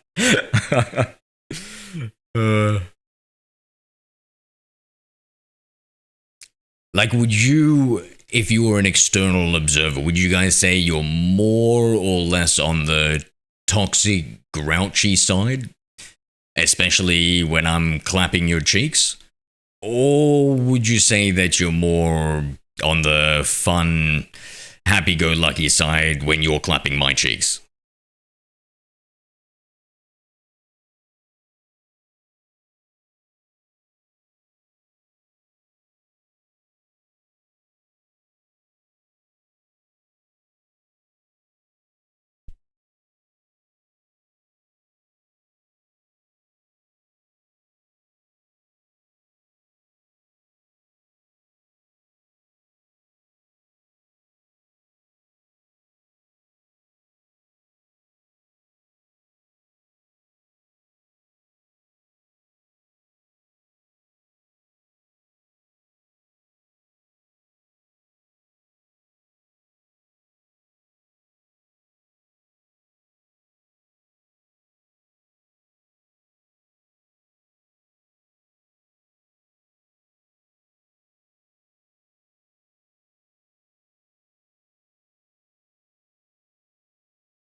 Sorry guys, I need to program a video to work from. It's just so complicated. You will have fun, trust, a bit of both. Maybe in the future, maybe in the future. Kiro, I feel like I might be winning you over. Unless this is some sort of ploy in order to catch me handed.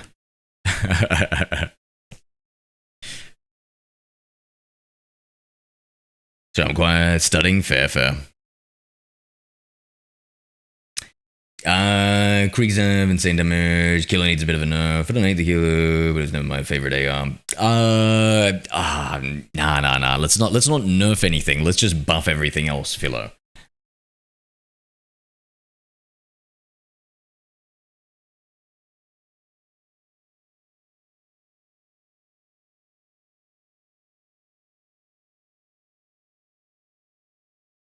Who are the boys you roll with, Kiro? And then on a scale of 1 to 10, tell me how much they all hate me. So we'll start with you, and then we'll go with was it that Apologent guy that came in? I feel like I remember you playing with him. I don't know, honestly, I'm so bad with names, I don't even remember people's names in RL.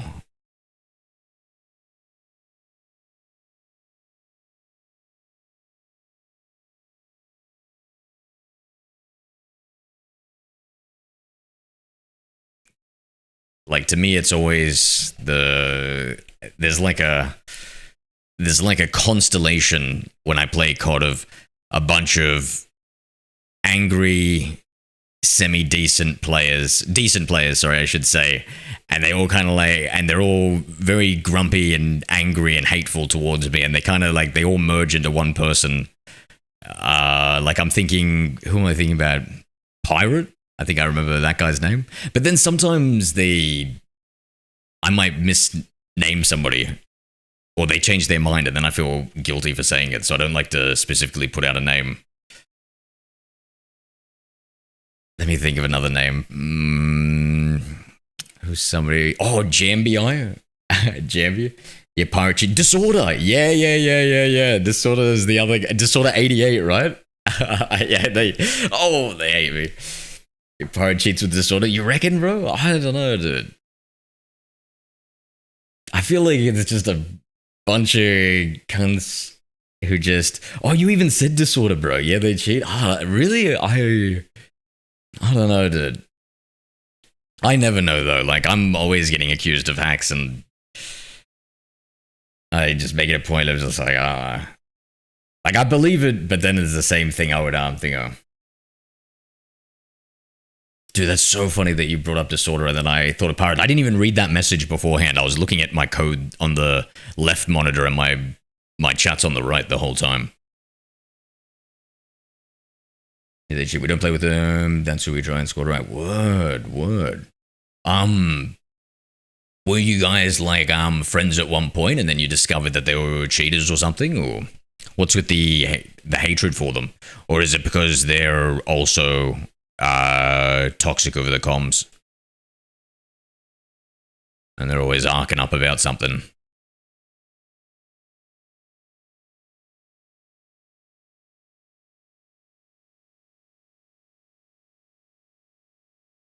Oh, sorry, chat. I'll put something up for you guys to watch whilst I play with this. Yeah. Oh, I don't know if this would prove anything to you, but see this. Kiro, this is an aim trainer. I pretty much have this always in the background, and I run it for 10 to 20 minutes before I get on game, just to make sure my aim is crispy. So I feel like if I was a cheater, I wouldn't just have this program running in the background all the time, you know?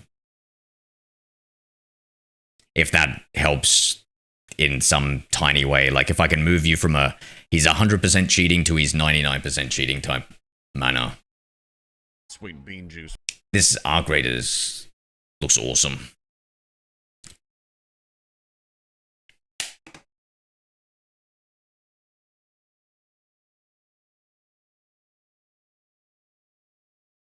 Seven Deadly Sins. Oh, getting an anime on it, eh? Let's see where the winds meet. Oh, that looks sweet.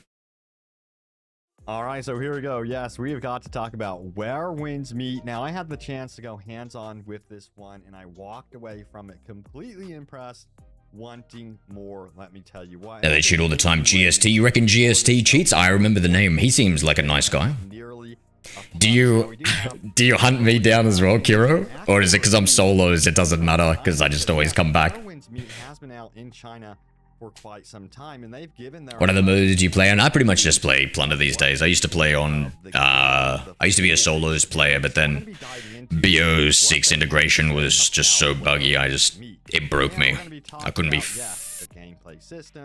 anymore just RPG mechanics. It is a free-to-play game. So now I just play Thunder, because it's fun. About how they're handling the free-to-play model. We're also No, he plays with us. Oh, WW. He doesn't think I'm cheating. He likes me. I play with Apologen, Asen, Monkey Wrench. With this game. So I say we hop in here, starting out with, of course, those initial. An Asen. Oh, I don't. It's been Feels familiar. Positive in Yeah, W. China. Up to date with anime? A little bit behind. I'm a little bit behind. I am up to date with One Punch Man now. One Frame Man. And oh, My Hero Academia. Oh my god, bro. So good. It looks like it's going to be a boring episode next week, though, with the preview. Judging from the preview. And Assassin's Creed. A little bit of the Souls franchise. Just a little bit. Not like overwhelmingly deep into the Souls franchise, because it does have a lot to offer in terms of difficulty settings. So I think a lot of you guys will really appreciate that. You could have it as easy as you want it to be, or as difficult. Lean into the challenge for sure. But you know, there's also comparisons to even games like Devil May Cry, because you can do some juggling with the combat as well. It's just a game that is kind of like this really cool mosh pit of experiences for sure. And talking about that, one of the things that really sticks out with this game is how it feels alive. And we see that in the reviews from Chinese players. You know, they say NPCs go about their lives, the world truly reacts to your actions, and we got a day and night cycle that changes how you can approach exploration and combat. And have you come up against Disorder? Yeah, I have. Even like the city of Kaifeng, it has like 10,000 active. I remember, is he Scottish or something? He always seems pretty grumpy. But I think maybe it's just me. Let me tell you what. And yes, which is kill cam? I usually just skip kill cams, to be honest. In several different ways. The one thing that I really I'm one of those type of people where it's like, I can't do anything, so I don't care. You can go online with it, have a cooperative experience, and kind of like hub space. But I don't know. Like honestly, because I'm a very competent player, and it can be very hard to tell with the kill cams aren't perfectly inaccurate, server desync, aim assist, really good player. You know what I mean? Like it's super hard to tell when somebody's hacking as opposed to they're not hacking. And unless they're like a rage hacker and they got shite movement, you know what I mean? And so there's that ambiguity. You need to like watch them for a long period of time, and then even when you have, it could be one of those cases where like you accused me of, they're toggling, and it's like, bruh, I don't give a fuck. At the end of the day, you know, like there's nothing I can do about it. I'm the type of person who I don't waste time, energy, or effort into caring about things that I can't change. He's so grumpy all the time because we go after him. I feel like that 50 Cent meme right now, Kira. Then why you say fuck me for? Why you say fuck me for? Why is he getting upset at me then? I'm just here having fun. Oh my god, My Hero Academia dub. Oh, is the dub out? Oh, I don't know yet. No, I don't know if the dub's out or not. I can't remember if I'm watching it or not. Is it out yet? I'm not sure. I'm sure My Hero Academia is so popular, usually it would be... What the f... Oh, bro, this looks sick, bro. I remember this game. Look at this. You can, like... You can learn, like, different techniques in the game from, like bears and stuff. Look at this. You learn some Chinese techniques. Look at it do the move. And then after you do that side quest or something, you learn that technique. It looks so fun.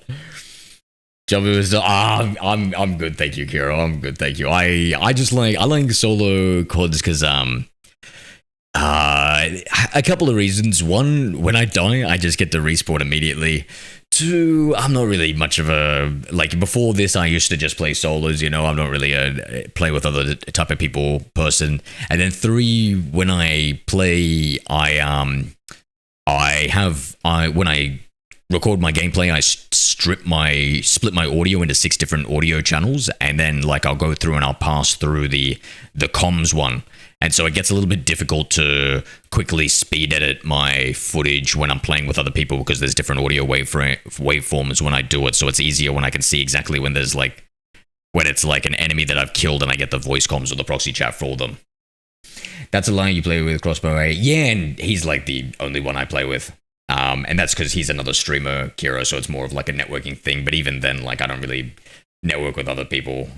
Mike seemed like a fun type of dude, so I was like, all right, let's rock with it. But I genuinely, I don't really play with anybody. I do play community games weekly with my community, but that's it. Just at the end of the fight with one with Pocket. Oh yeah, dude. Yeah. Oh man, when he gets up after he's recovered, he looks so crazy. Yeah, we play with Crossbow as well. Really? Oh, W. Oh, see? Now, come on, Kiro. You said everybody thought I was cheating, but it feels like the more I learn about your social network, it seems like we've got a few friends of friends. And unless Crossbow's been saying some stuff behind my back, or GST, I don't think they think I'm cheating.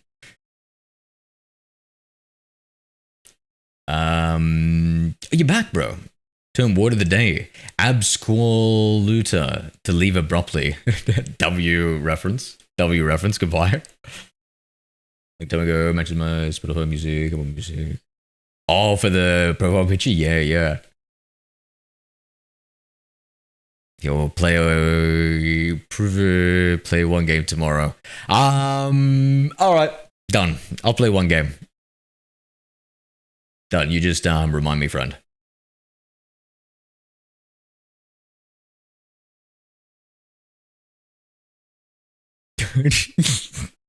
And you put your pinky out right now, Kiro. I want you to put your pinky out to your screen right now, and you pinky swear to me.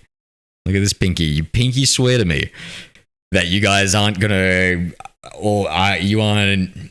All three of you aren't gonna come in and bully me.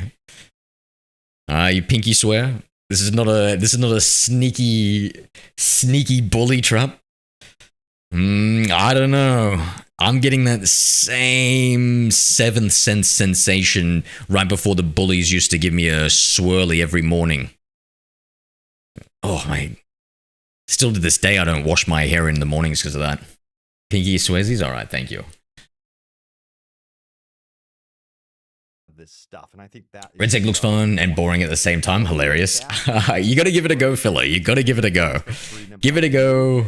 I would recommend though maybe waiting for another patch before you give it a go, because the bloom bug, if you're a movement player, it drives me up the fucking wall. Cinema experience. Which is really cool. I like this. I like how there's a lot more Chinese games that seem like they're kind of fantasy wushu type shit. If you find yourself in a motherfuckers be flying with swords. I'm down. That's not true at all. Serious 3 p.m. quiz at time. Yeah, maybe I'll see what time I'm free tomorrow. I pretty much stream whenever I play.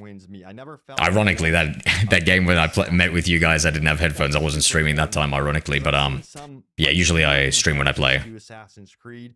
I don't feel like this game fits that mold whatsoever. It's definitely doing its own thing, which is super important to note. There's also a really cool dynamic weather system that changes gameplay in subtle ways. Out of the way for you guys. It feels like the world is very reactive, and yeah, I really love it. Now, let's dive into combat and the actually, hold on, let's go to system. So yeah, desktop. you've probably seen some gameplay clips around online, and you probably get the idea that this might not be exactly the most typical hack and slash experience, and you would definitely be right. So We're gonna look at W. Describe the combat as fast, fluid, and cinematic, blending classical martial artist choreography with modern action RPG systems. And I gotta say, one thing to know about the combat system is how good it looks and how good it feels, especially with the counter system as well. They do some really cool. Oh my god, that was fucking dope. Let me see that again. The combat system is how good it looks and how good it feels, especially with the counter system as well. They do some really cool. Yeah, that was sick, bro. Puts the spear through him, gets behind him, pulls it out. Some early impressions that did note that the combat in certain areas did feel a little bit wonky. Now, I myself, to comment on this, I did notice that the target lock-on wasn't always reliable. Alright, I've set up the AI to start fixing some stuff. Let me go grab something to eat real quick. Be right back, guys. Further than you needed to. So in that way, I do get some of the concerns with the combat, but I myself overall, experiencing the game firsthand, felt like the combat felt great, especially when you learned all of the systems. That's the really big key takeaway. You got many different weapons that you can choose from. You got agile swords, heavy hitting spear techniques, and the game really does reward timing, parries, and dodges. Some even compared it to Sekiro as well, which I think is a huge compliment, but it is more accessible and with some more flashy moves. Now, boss fights are where things get a lot more intense.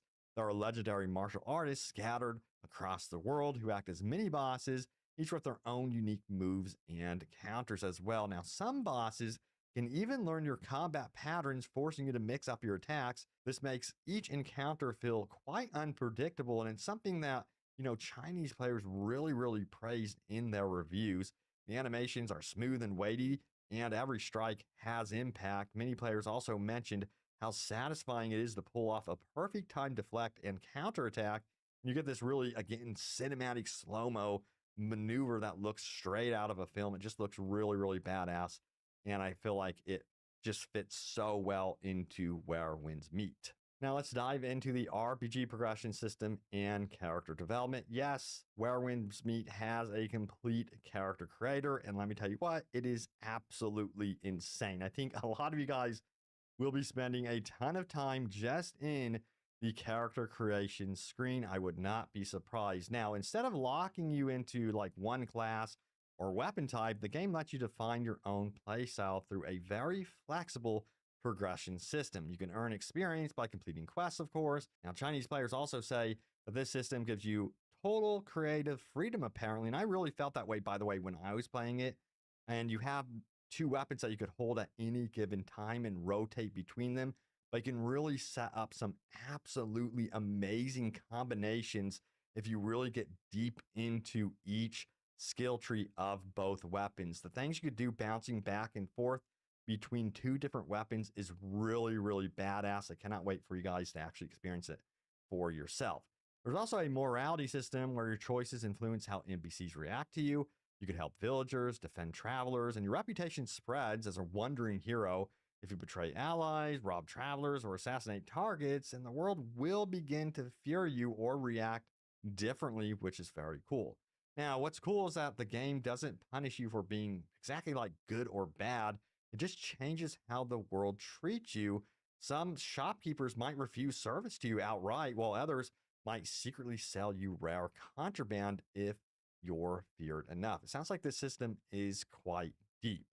Now, players also praise the life skills system. You can become a merchant, a musician, a blacksmith, or even a doctor. Each profession has mini games associated with it and mechanics that tie into the world in meaningful ways. And I didn't really get to experience this for myself. This is one thing I cannot wait to dive into. But during my playtime, I also noticed the fact that it looks like you could build your own house, buy real estate, and do all sorts of stuff in the city as well. So yeah, you can see here that there's a lot more to the game than just combat, which is actually really refreshing.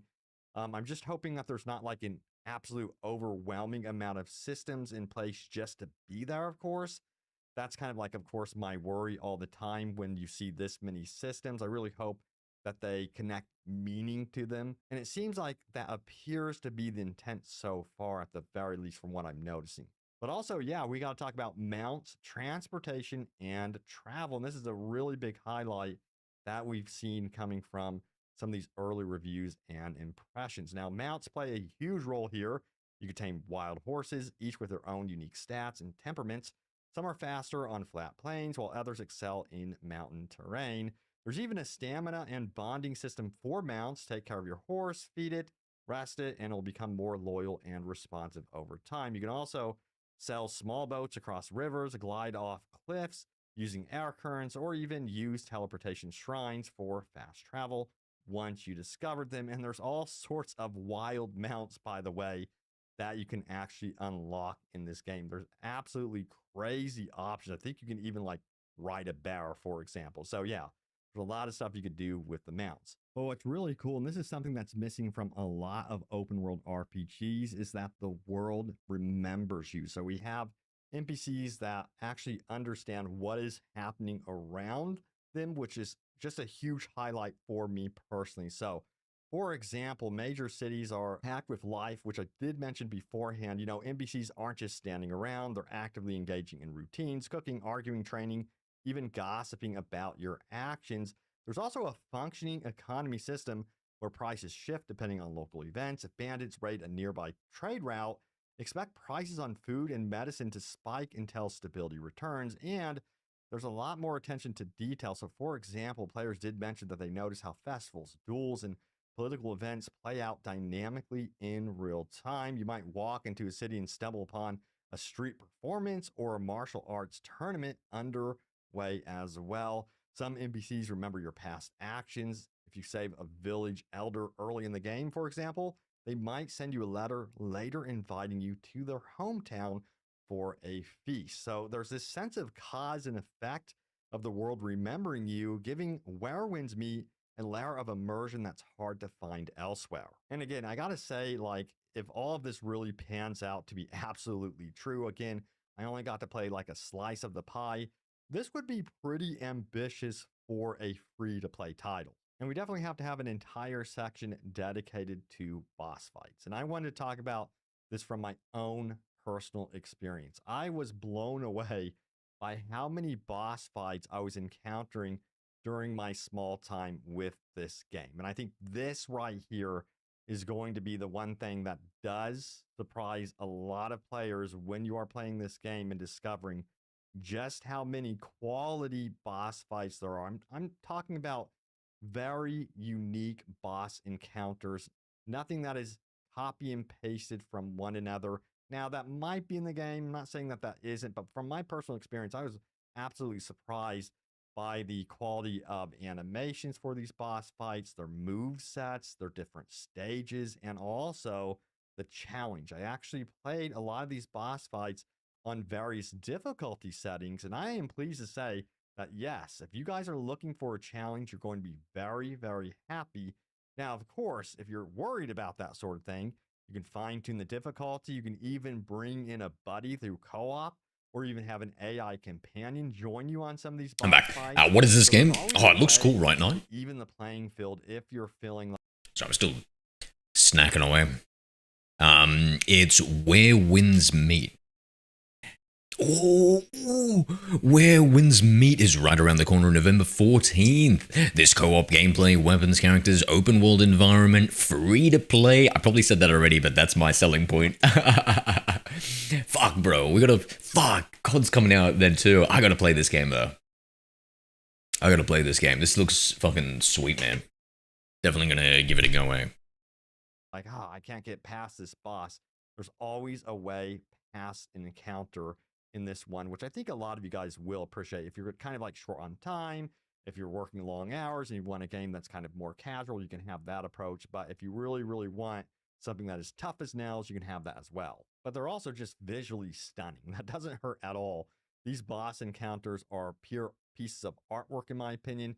And that's one thing that really drew me in to Where Winds Meet. I was like, dude, this just keeps going with these boss encounters. But yeah, you're going to have some abilities to really back you up with these boss encounters. I did speak about the weapons beforehand and how they have their own skill trees, basically. You can unlock new moves and all sorts of cool stuff with your weapons.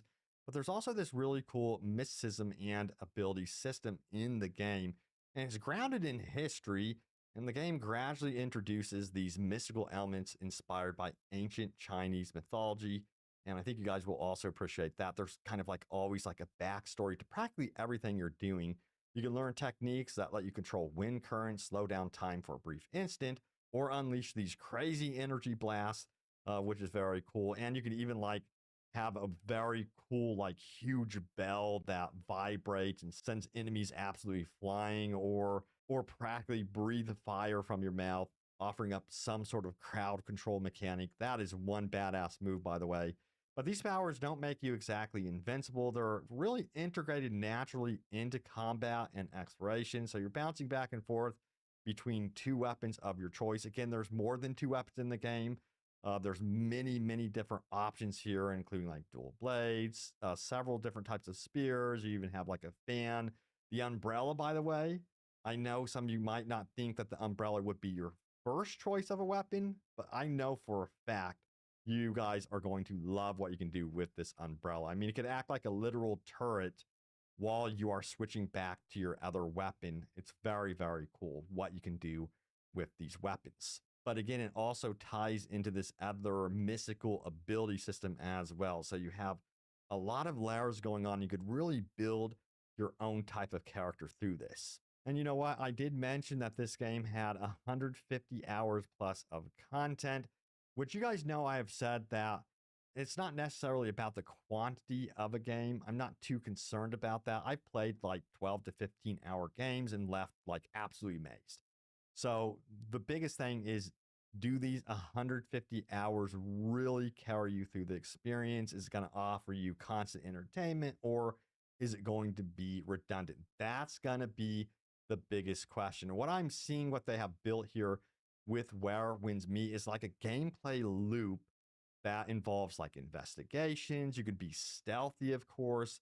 There's also some puzzles that you can undertake. You're going to have boss battles throughout the open world. You're going to have kind of like these raid dungeon events that you can experience. And beyond that, there are options where you can head online and you go into co-op and experience even tougher challenges as well. And then, yes, there is the PvP experience on top of this.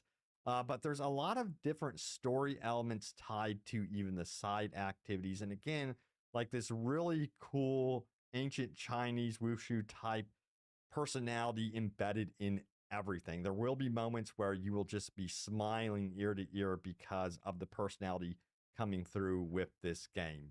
Just walking through the city, you'll see some very cool like wrestling match events going on. You can actually participate in those. But yeah, overall, I was like just having so much fun just like taking in the personality of the game. And there's just been a lot of games that lack that, you know? And this is one game where the personality really shines through. And yes, we've got to talk about graphics and performance. And the big question is, yeah, how's it running when you are actually exploring an open field versus going into a densely packed city? That's the big question. So first and foremost, Where Winds Meet is powered by Unreal Engine 5, and some of you might already be concerned, and I do completely understand your concern based on the history of Unreal Engine 5 games. So first of all, this game does support ray tracing on PC. It has all of the bells and whistles. I got to play it on ultra settings through and through, and it looks absolutely gorgeous.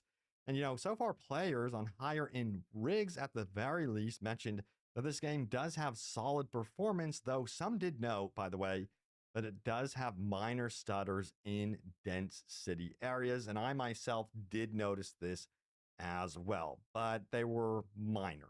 I wouldn't say they were in any way, shape, or form game breaking or major. We'll see what happens with the full release of the game, by the way. I don't think I got to experience the full map, but what I did get to experience for me personally, it felt very solid. Performance was excellent from what I played.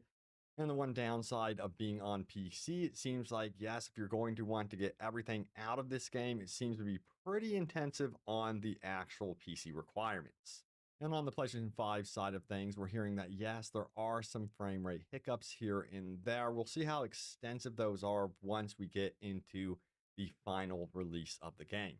I've also seen some players that are also playing it on mobile and PlayStation 5.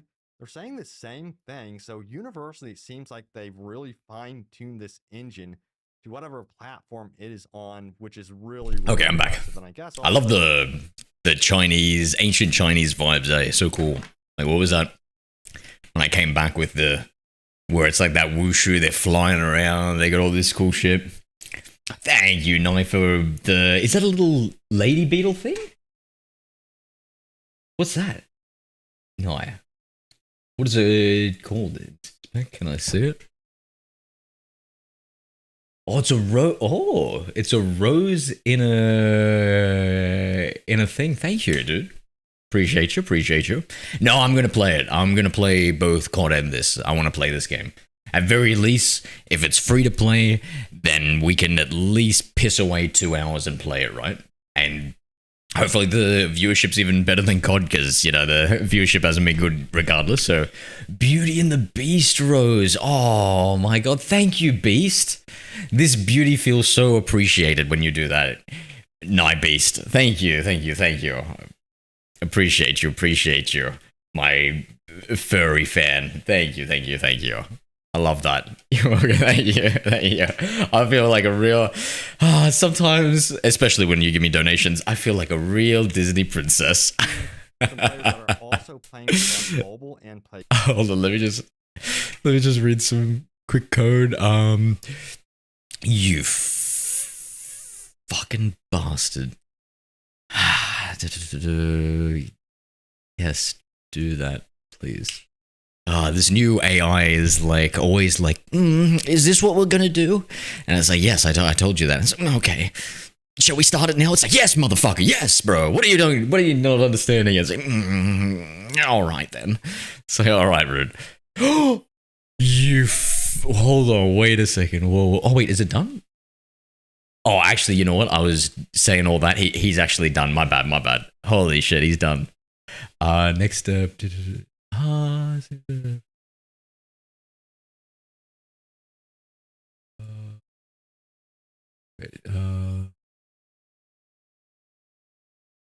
So you.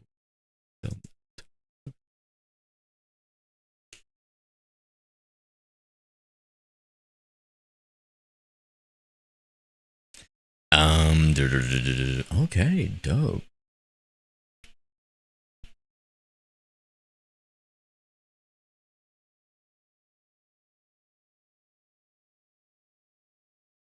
When you hear your favorite streamer blush, ka-ching! And then I start blushing. Oh. Favorite streamer? Oh, why? You don't watch too many streamers, eh? W. Make sure you don't watch any more. Wouldn't want you seeing what the good ones are doing.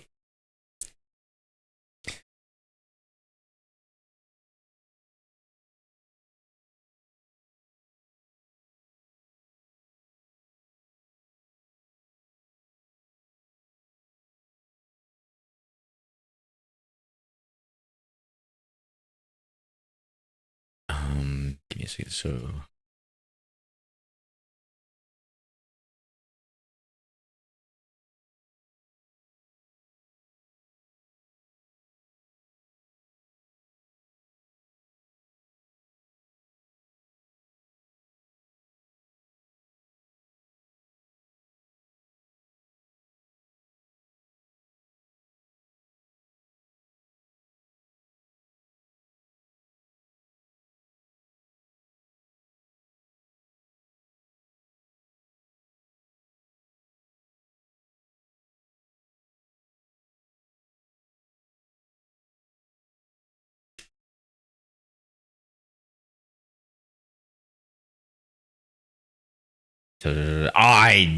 You know me, I like self-deprecating humor.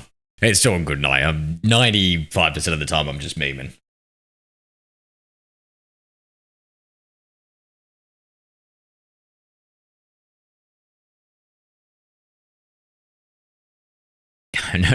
No need for threats now. Jesus, no. Wallet away. But you leave the purse out, right? Do you put a wallet inside your purse? Is that the... I was gonna say, is that the meta for chicks? Is that what women do? Is it like a wallet inside a purse?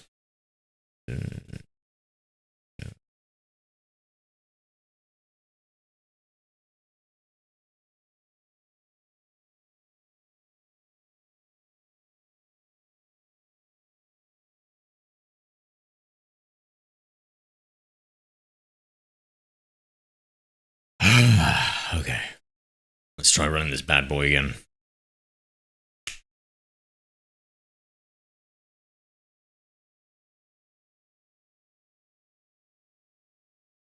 Oh, shit. I think it's actually working, mate.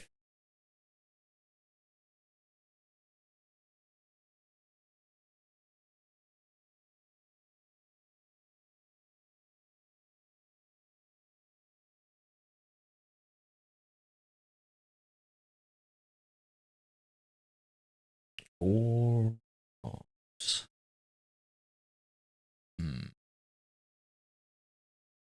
PlayStation 5, they're saying the same thing. So universally, it seems like they've really fine-tuned this engine to whatever platform it is on, which is really, really impressive. And I guess also, if you are going to try it out on mobile, this is one of the most impressive looking mobile games out there by far. But also, it's just a beautiful, for me personally, like beautiful PC game or console game. It's just absolutely stunning. So I like that monstrous koi. That's pretty sweet. Just absolutely stunning. So yeah, I am It's like a, very, very curious to see how this. Oh, you know what that would be? Genuinely, as a Pokemon, it's the in-between. If Magikarp evolved into something and then evolved into a Gyarados, this is what it is. Beautiful PC game or console game. It's just. Hey, look how violent and vicious this thing looks. Well, yes, yeah, dude. Look at it. Damn. Absolutely stunning. So yeah, I am very, very curious to see how. I love it when the you know, they have the world, the backdrop is like really cool. Post-launch plan for this game as well, and any brand new content, whether it's map expansions, new weapons, what have you, that sort of stuff will be free. And essentially, what you will be paying for from launch all the way throughout the game's entire life is going to be those cosmetics. Yes. This is so perfect for a man who doesn't give a... You know, honestly, I'm living in a golden era of gaming as somebody who's criminally cheap and doesn't give a fuck what they look like, both in-game and RL. This is... It's just... Life is good, mate. Life is good. Way to basically support the dev team and support upcoming content. We'll see how this one pans out, but there's no pay-to-win mechanics whatsoever. No, they're taking away. So we're keeping it for Black Ops 7, but I think when MW4 comes out, I suspect that they're going to do a big refresh. So they're not going to have any carry forward for that one, and I don't think there's a confirmation, but I believe it'll be the case that they'll do the same with Warzone, where they're going to be like, it's going to be. Or I heard some credible leakers and rumors, and they're going for Modern Warfare 4 being like essentially Warzone 3, like the next iteration of Warzone 3, because currently we're still in the Warzone 2 era, even though they tried to like get away from that branding of Warzone 2 and just make it Warzone, because Warzone 2 shut the bed. You don't pay for time at all, and that is one of the things that is super refreshing about this one for sure. But yeah, I am patiently waiting here for November 14th. I cannot. So I buy you this. No, please. That one skin in my heart isn't. Oh shit, that looks so cool. In my heart is enough for like a decade at least, mate. A decade at least. So don't you worry. What? Save that money for some brand new nails, Nye, please. Think about yourself. You're too selfless. Which is the perfect complementary to me, who's very selfish. Dude, look how cool that is. That is sweet. I love that. Fuck, that environment looks so good, bro. Hope to have some like really cool tips and tricks. Maybe I will actually live stream. What game is this? Coming out, free to play, in 2 to 3 days, depending on like, you know, Australia, usually we're 12 to 14 hours ahead and stuff. So like, it's usually like the next day for us. In 2 days, free to play, Chinese inspired, like co-op multiplayer type game. And start live streaming for you guys. Maybe we can make it so that I'll play with mods or something. As in you guys, my friendly mods, not like modifications of the game. I don't want to. I'm afraid to like open up the play and then have to play with everybody and all that sort of stuff. And you know what a solo sailor I am. Arr, be plundering solos. Arr, arr, too many people. Looks so pretty, dude. Is this the first time you're seeing it, Sakura? It's a live stream. Did you watch any of the other thing? Back to doing that, but yeah, look out for more Where Winds Meet coverage. And I went to get some food. Hold on, Thank you guys so much for watching. Stay tuned here for more. Well, if you're having a little break from work, if you want to just see the first minute intro to get a vibe for the game, if you and I want to play it or something like that with me, I'm down. This is like a co-op multiplayer or something. All right, so here we go. Yeah. So yeah, just watch this. We'll just watch a little bit of the start. It looks cool. It's got a bit of stamina, double jumping. Yeah, I'll watch for a sec. Yeah. Take like 30 seconds, a minute. Oh, look at the little Shiba Inu type things. Dogs. I'm done being human. You turn into one. And actual reviews coming from China, because yes, Where Winds Meet has been out in China for quite some time, and they've given their impressions and reviews of what they think of the game, the full experience. So we're going to be diving into what they have to say about Where Winds Meet. And we're going to be talking about, yes, the gameplay systems, the RPG mechanics. It is a free-to-play game, and there is actually good news about how they're handling the free-to-play model. We're also going to touch base on the post-launch support that this game will be receiving as well, and what you can expect from the 150 hours that they are promising with this game. So I say we hop in here, starting out with, of course, those initial impressions, and it's been overwhelmingly positive in China throughout their gaming communities. You know, the game is honestly visually stunning. Again, I've seen it for myself on PC, and yes, I can run it on Ultra, but this game is also going to be available on PS5 and yes, even mobile. And there's comparisons to games like Ghost of Tsushima and then a quick. And yes, this is a proper open world game. It can be experienced in several different ways. The one thing that I really want to make note of here is how looks great, it's a free-to-play so cool game. You can go online with it, have a cooperative experience, and kind of like hub. No, you're on console, right? Oh, I don't know if it's coming out on console immediately. And go into solo play, kind of.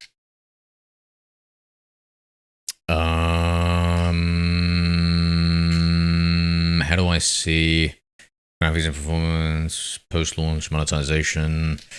Let's see.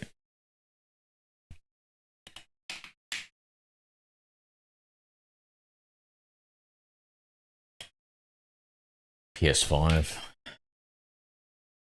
Oh yeah, PlayStation Where Winds Meet coming out November 14th. Perfect. Comes out on PlayStation 2. Kind of like Won't be able to play for at least 2 weeks. No worries.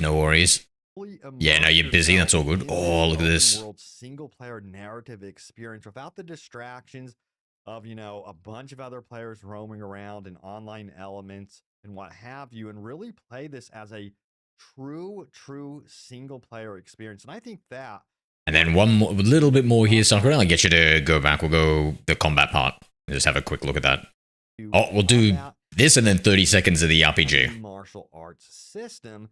So yes, you've probably seen some gameplay clips around online, and you probably get the idea that this might not be exactly the most typical hack and slash experience, and you would definitely be right. So Chinese players actually describe the combat as umbrella combat and cinematic, blending martial artist choreography with so it's coming out PlayStation as well for you. Systems. And I gotta say, one thing to know about the combat system is how good it looks and how good it feels. Especially I love this move where he stabs through and then comes behind. Maneuvers there, and it just looks very stylish. Very cool. And then we'll just have a quick look at the RPG system, and then I'll get you to go back to what you were doing, Sakura. Oh, mounts and travels? Okay. Where Winds Meet. Now let's dive into the RPG progression system and character development. Yeah, Gonna give it a try. W will play then. As a complete character creator, and let me tell you what, it is. Oh, I'm sure you girls want to see this. I think a lot of you guys will be spending a ton of time just in the character creation screen. I would not be surprised. Now, I see a few of you guys thinking about your future husbandos. Or weapon type, the game lets you define your own playstyle through a Yes. very flexible. Oh, yes, I did. You can earn experience by completing quests, of course. Now, Chinese players also say that this system gives you total Masks. creative freedom, apparently, and I really felt that way, by the way, when I was playing it. And you have. Let's take a look at the mounted travel section. Transportation and travel, and this is a really big highlight that we've seen coming from some of these early reviews and impressions. Now, mounts play a huge. I like how she just took out the wild horses, each umbrella. With unique stats and temperaments. Some are Oh. faster on flat plains, while others excel in mountain terrain. There's even a stamina and bonding system for mounts. Take care Damn, of that looks so cool. feed it, rest it, and it'll become Like the more statues loyal and everything. Responsive over time. You can also sell small boats across rivers, Doggos. ride off cliffs using air currents, or even use teleportation shrines for fast travel once you discovered them. And there's all sorts of wild mounts, by the way, that you can actually unlock. Out the weapons beforehand and how they have their own skill trees, basically. You can unlock And the mystical all arts. sorts of cool stuff with your weapons. But there's also this really cool mysticism and ability system in the Character looked a game. bit awkward doing It's that. grounded in history, and the game gradually introduces these mystical elements inspired by History? ancient Chinese mythology. I was about to say, I also appreciate that. There's kind of like always when was a the backstory to practice magical that abilities in game. history?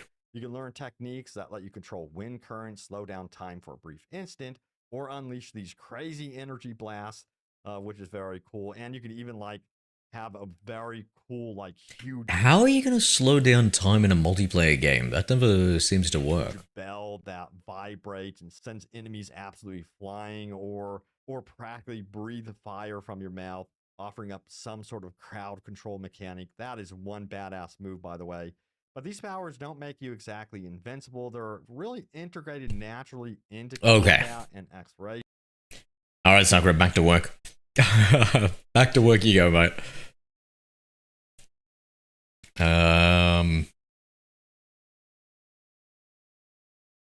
Perfect start. Don't ruin your character. All right, I'll listen to this. Let's see some tips for it. Of where winds meet, and I absolutely love it. But along the way, I have made some massive mistakes. So today, I'm breaking down the most important things you need to know before creating your character and starting your journey. After about 5 to 10 minutes of playing, you'll run into this NPC. This man has... Bro, this guy played the whole thing in Chinese. I was going to sleep, but I must play it. No worries. We get to play it tomorrow night. Is it tomorrow night? So I think it's November 14th. So, yeah. Oh, unless you're talking about Community Day. I hope so. I hope so, friend. When you first talk to him, he will give you a Community Day, WW. All right, hectic. Blades that allow you to fly through the sky. Yeah, for sure. The glaive, a tanking / brawling weapon, and all right, nice. I'm looking forward to it. You have a good one now. Take it easy, friend. You relax, kick back, watch a little anime, and go to sleep, my friend. You'll just need to do the certain quest and get a certain item to do so. You'll probably get your next invisibility. 5 to 10 hours into your playthrough, so do keep Naughty that night. in mind while you're making your first decision. But here's the catch. One of these weapons is hands down 10 times better than the rest. Let me break down why. The fan is an absolute necessity if you're playing solo, and especially if you're on a harder difficulty. This thing gives you a massive amount of healing across the board, allowing you to spam your own healings, giving you a lot of self-sustain, while saving on some key resources. One of the reasons why the fan is so valuable and a must-have is simple. You don't get a lot of healing potions or food that help you sustain out of combat. While you're fighting, you will be taking a lot of damage and be getting absolutely blasted into oblivion. And because of this, you'll be forced to heal. Now you can use your potions, which for me is on my 7 key. But the thing is, once again, these are so rare that I only save these for boss fights. When I started playing, I used them all the time when I was questing. Zero, help me say goodnight to Bug. Sakura says goodnight, Nai. I had no healing, no sustain, and it made boss fights 10 times harder. Now you can cheese Can't message on TikTok anyway, no worries. easy, but that's not satisfying. So I highly recommend taking the fan if you want to save on consumables for later on, want to have it easier and more fun time playing the game. But if you really are against the fan strategy, take the dual blades, as these things do give a solid amount of healing as well.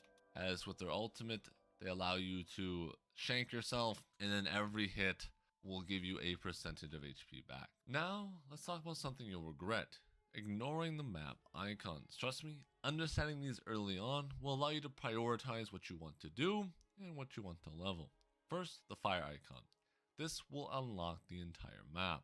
So you want to grab these as soon as you get to a new zone, and they're always visible even in a zone that you've not discovered. So if I wanted to go to this new zone, I would immediately rush it to the fire so I can see exactly what I'm dealing with.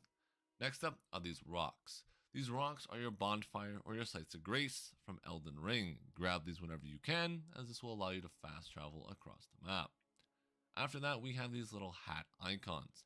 These are massive stories. Only do these if you have 1 to 2 hours that you can spend doing an entire side quest. This will come packed with a boss fight and an entire story, allowing you to get fully immersed, so I highly recommend doing this in one session. Now you'll have these little outposts that are scattered across the map. If you want better loot, this is a great place to go. You'll be able to kill a bunch of mobs, getting better gear. It's like raiding an enemy hideout, challenging, but very rewarding. You'll also have these books that are scattered around the map. These will give you upgrade materials, that's what these are, and a little piece of paper. This can sometimes be a skill, or more than likely just more upgrade materials for your skill. Then you will have a skill book. These ones are top priority if you ever see them, as these will generally unlock either A, a passive, or B, a martial arts skill that will just make your character more strong. Some of these martial arts skills are extremely useful. I'll be going over which ones you definitely need so you don't accidentally skip the most important ability for your playthrough. And now the main story marker will be this icon right here. You can do this whenever you want. That's the main story. You will also be able to zoom in closer to the map, and you'll see this little wolf icon. This is a world boss. You can ignore this and do this whenever you like. There is no penalty to taking your time or going back to a different zone whenever you're feeling a bit frisky. But something you should never ignore is your weapon levels. Things are super important. For example, going from 50 to 80 will almost double your damage or healing. And because of this, you want to make sure you stay on top of your game. A good rule of thumb is your weapon level should match your current level. So since I'm 86, the weapons I'm using should also be 86. Now do keep in mind, upgrading these can get extremely expensive, almost bankrupting your character. This cost me 60 pieces of paper and 15 blue stone. Basically, I'm going bankrupt by upgrading this any further, but it's my main weapon, so I have no choice. But a good rule of thumb is after about level 20, maybe to 30, your weapons will start getting much more expensive, so I would say you have to make your choice by that point in the game. Hello there. You will regret it later on. Welcome, You Zero could EXE. always refund the materials that you used to upgrade your weapon. Only downside is you lose, I believe, 20 to 30% of them in total, meaning it's quite a costly endeavor to switch your builds later on. So I would highly recommend knowing what you want to play by level 20. Oh shit, looks like we got the YouTube working. To interact with NPCs in a vast yeah. Man, about time I fucking fix that thing. But most importantly, even though it's not probably fixed. some of them will have useless stuff like a Not until I test it all right. Others can have healing items. This will force you into a choice. Do I steal or do I don't? The choice is up to you, but the consequences are very real. Think of GTA's wanted system. The more severe the crime, the more severe the punishment. And the more guards that will come after you. Zero EXE used command mod. A crime so severe, like murdering multiple civilians, players can come and kill you and, well, claim a bounty on you. Now you may say that's not too bad. It gets pretty rough. That didn't work. The crime you commit, the longer your jail sentence can be. I'm not talking a couple minutes, I'm talking hours on end. You can spend up to probably 12 hours of real life time in the jail, depending on how bad of the crime you commit. Now luckily you can bribe the guard inside the jail. So if you have some money on you, just quickly bribe that guy. And because of this reason, I always recommend at least saving $10,000 on you no matter what, just in case you wrongly hit somebody, accidentally steal something, or an NPC, yes, can falsely accuse you of doing a crime. And because of this, no matter what, always have $10,000 so you can bribe the guard, so you're not locked in jail for multiple hours and unable to play the game. While you're doing the main story quest, you'll come to this area. You'll see two guys on a horse, kill them, and take one of the horses. This will give you your first mount of the game, allowing you to summon him whenever you want and ride valiantly across the landscape. But there's some more important things we have to do while we're here. One of them being breaking this rock. You'll see a stone and right here. You'll have to jump up and then click, for me it's 1, and do a massive grand slam to break it. This will allow you to open up the dungeon and go explore. On top of that, you will see a frog dude sitting here jumping like a little frog. If you watch him carefully, you will learn the martial arts skill, Ribbit Ribbit, allowing you to jump also like a frog. So an important note is you might find something extremely valuable when you don't know it. Look for NPCs doing martial arts or doing something weird, and generally you'll be able to study them and learn an incredibly important techniques. While you're Nikki. exploring the map, you'll come across Yeehaw. No worries, Cowpoke. No worries. Thank you for liking the live.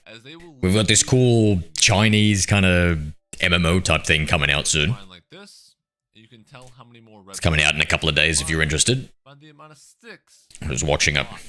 For blue, they'll just take you to a flower, and gold will take you to a view. Always. It's beautiful. Yeah, dude. While you are running around the map, you will see this birdie icon. You can Free to see play. at the top left of my screen. This Just most by price. important things to get, more important than your quests, more important than anything. If you see a birdie, you get it.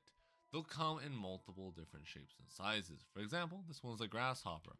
All I have to do is walk over to him and catch him, and he will go right into my pocket. Now there will be a few other versions of these. One, you will see a red flower. 100% Nikki, 100%. Have a little red thing above it. You just have to jump up and touch it, and you'll get that reward. But more importantly, you'll have this purple one. This purple one's a bit more confusing. What's it called? Where the winds meet? Where winds meet. See these purple butterflies flying above it. Shoot them down. Yeah, releasing in a couple of days. A good AA battery, and the flower will die. If you can't find the second one, hit V, and you'll come into this game mode. Then follow the purple line, and you'll easily be able to see the next one and shoot that one down as well. Walk over and claim the flower, as these are extremely important to upgrading our character's power throughout our leveling process. You will also find one more that'll be another bug, sometimes can be hiding under rocks like this.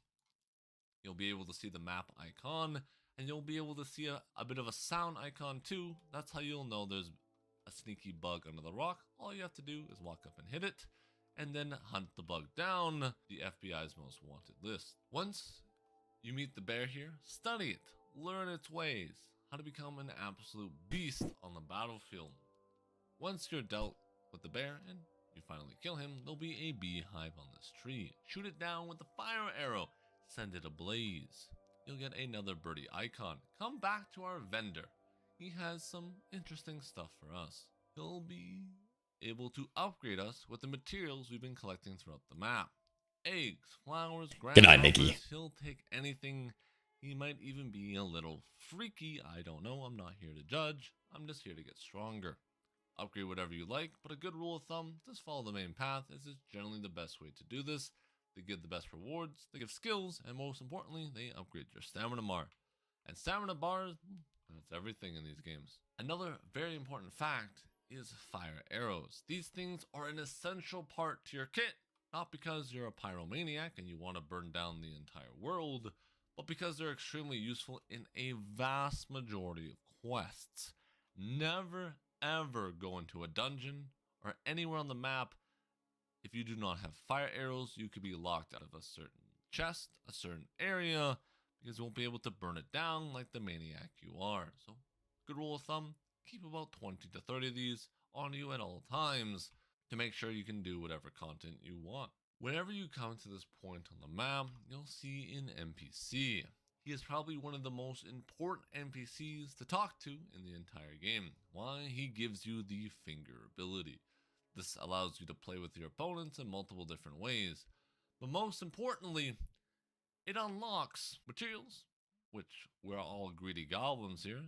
Very important, as this will allow you to do certain quests, avoid certain boss mechanics, absolute necessity to grab. Do not skip this guy, you will regret it later, as fingering people is honestly one of the best experiences I've ever had in an MMO. Let's talk about one of the biggest screw-ups, the difficulty section. When you boot up the game, you'll be given this menu: easy, medium, and hard. You will be able to change these difficulties throughout the game. So if I want to fight a boss in a more challenged state, I can easily switch it from hard to easy, just in case I want to drool all over my keyboard. Now, you can't change the difficulty while in combat, but once you die and you're at the bonfire, you can easily switch between easy, medium, and hard. But something you cannot change once you start your character is the horse game mode. All this does is give the bosses more HP and more damage, just like all the other ones.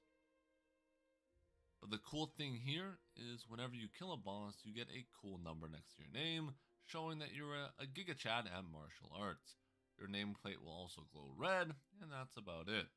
None of these difficulties affect the MMO mode, so any dungeons, raid, or PvP, these difficulties have no impact. Nor do these difficulty settings give you more loot, more XP, or anything like that. They're just purely for flexing and whatever the vibe is that day.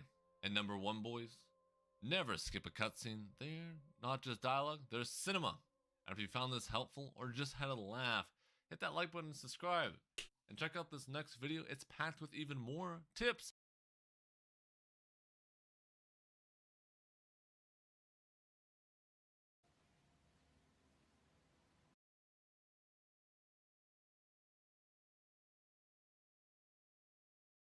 It's a live stream? Oh, it is a live stream. Okay. I have played over 80 hours. Is that what he was saying? So, of course, you have normal light attacks. What the what the Catholic? Hey, are you the kind of person that has anxiety to put too much resources into a single class or weapon, even though you don't know if it's going to be your final choice in the game?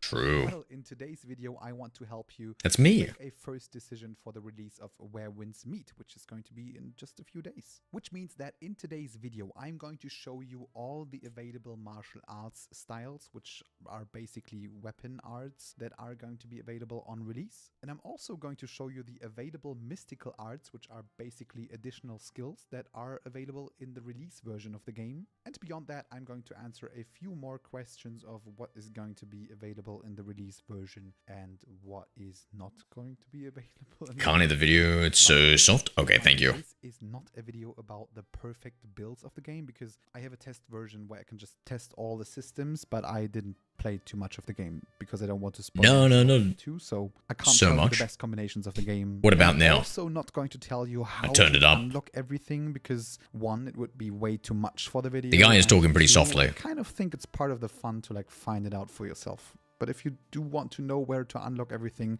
there are probably guides online. And if you like what I'm doing, just leave a sub and maybe a like. better, okay. I'm thankful for all the support that I got over the last days. We just made like 1,500 subscribers in like 2 days, which is it's crazy. So thank you very much for that. And A lot better now. Let's Go. jump in. All right, before we start, I quickly wanted to remind you that this game has no classes and no like pre-made kind of weapons, but instead it has different martial arts sets. So for example, for the sword, you have the strategic sword martial arts set and the nameless sword martial arts set. And it basically changes the abilities and the core mechanics of the fighting style. And some weapons have like 2 different kind of sets. Some weapons have 3. For example, the twin blades only have 1 at the moment, as well as the rope dart. It also just has 1 available martial arts set at the moment. But for example, the spear has 3 different sets. And one thing you need to understand is one of the 3 abilities that you have in the game are for switching weapons.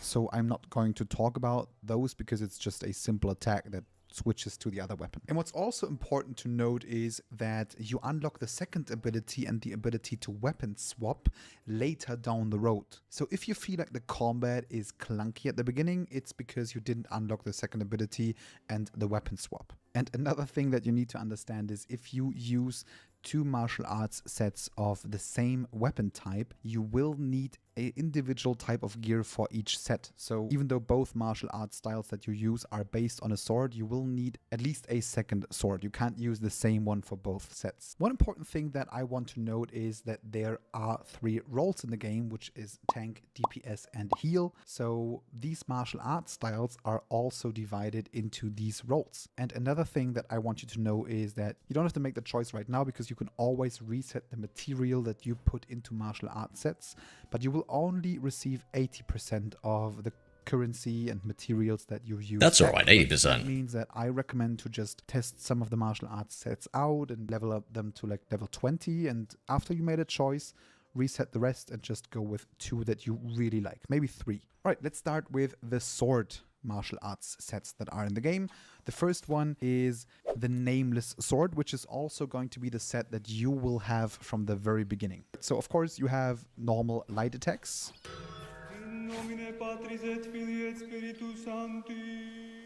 What the f... Did you just fall out of the... Are you okay, brother? Ich hab gar nichts gemacht. I did absolutely nothing. That's not my fault. Alright, so you have normal light attacks that you can use. You have heavy attacks that you can use, of course. You also have a jump attack. And now it's getting interesting. Now first off, you have the hold heavy attack, which is basically going to send a wave. And it's great for multiple enemies and specifically for like guild wars, for example. The first ability is a disengage and also a re-engage. So I can press this ability, disengage, and I can repress it to re-engage. And the second ability is an engage, which also comes with a combo. And it will also give you a shield afterwards. Now, one thing I didn't mention is besides martial arts sets and mystical arts abilities, there are also internal arts. And these are basically passives, which are going to increase certain stats, but also sometimes change your moveset. And if you have Sword Morph, for example, this certain internal art will actually change the moveset of the Nameless Sword, which basically does the following. Whenever your shield from the engage is active, you can shoot multiple waves, which looks like that.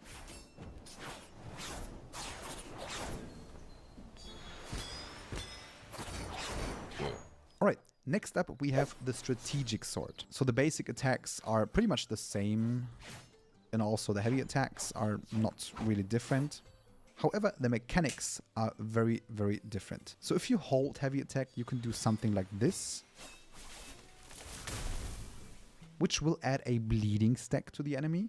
You also have this kind of combo with the first ability, which is also adding healing to the enemy. And the second ability does this. Whenever you do this, you are popping all the bleeding stacks on the enemy, which ultimately deals a lot of damage and even works on a longer distance. Alright, next up we have the Infernal Twin Blade martial arts set. This is basically based on the Twin Blades, and it's the only available martial arts set for Twin Blades right now. And it's a DPS set. You have your normal combo, of course, as well as jump attacks.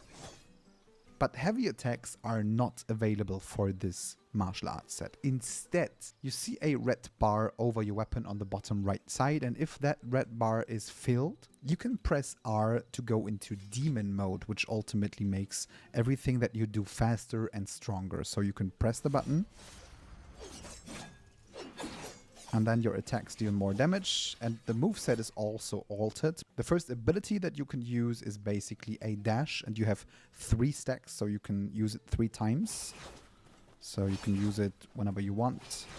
And this dash also deals damage, so you can use it aggressively. And the second ability is kind of a blades throw, but just on a short range, so it's supposed to be used in a combo. Right, the next martial arts style that we are going to talk about is the Mortal Rope Dart, which is based on the Rope Dart. And this also is a DPS style. So, of course, you have your normal light attacks, You also have a jump attack, which kind of functions like an engage. Now, you don't have normal heavy attacks, but you can hold heavy attack and go in kind of a mode. And then you have two options. The first one is pressing light attack, which knocks the enemy down. And the second one is pressing heavy attack, which pulls the enemy to you. The first ability is a ranged attack. If you use it on a boss, you are pulling yourself towards the boss. If you are using it on a player, you are pulling him to you. And you can repress the button to activate a combo. Which is just a kick, so not a combo. But you know what I mean. And for the second ability, you need to look at these two marks on the bottom right, which fill up over like time when you fight and you receive damage and stuff like that. And if you press that, you are technically summoning a rat. I can't show you right now, but the rat is attacking the enemy from the ground. So it's kind of just an ability to annoy the enemy. All right, next up, let's talk about the umbrella martial arts styles in the game. So you have the Vernal umbrella and the Soul Shade umbrella. The first one is DPS and the second one is heal. So let's start with the Vernal umbrella. The light attacks are ranged attacks. Of course, you also have a jump attack. One thing that is very unique about this weapon is you can hold light attack and you will go into the air and shoot. What you can also do is you can keep pressing heavy attack, which does a combo. And if you hold heavy attack, you are doing kind of an AoE attack, which is pretty cool. The first ability is a very good engage ability because it is a ranged projectile that can stun the enemy. And whenever you hit that in PvP, you can basically engage with any other kind of weapon. And for the second ability, you need to collect these petals that you see on the bottom right. And if you press it... So if you press the ability, you're basically automatically throwing the umbrella up and it's going to auto shoot at enemies while you can use a blade to fight.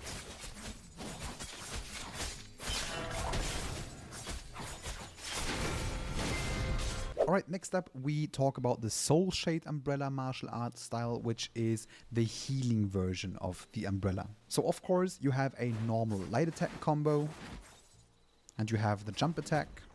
So with this weapon you cannot hold light attack, nothing's going to happen. And also if you keep pressing the heavy attack button, you're not going to do any kind of combo. But you can hold the heavy attack button to do a very strong AoE attack.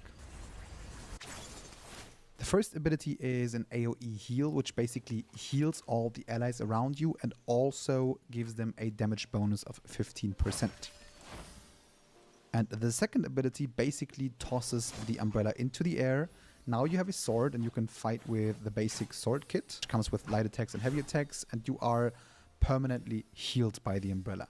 And you can press the button again to just pull it back. Now, what's important to note is that the cooldowns on these abilities are pretty high, so it's not supposed to be used as a solo weapon, obviously. Alright, next up let's talk about the two martial arts styles based on the fan, which is the Inkwell fan, which is a DPS martial arts set, and the Panacea fan, which is a healing martial arts set. Let's start with the Inkwell fan. This one is also a ranged weapon, so you can use ranged attacks, and you can also use a jump attack.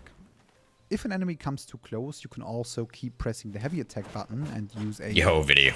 Close combat. Yeah, this one's pretty... It does kind of look like it, eh, with the circular keys. This one's pretty sweet because I can connect to 3 different computers at once.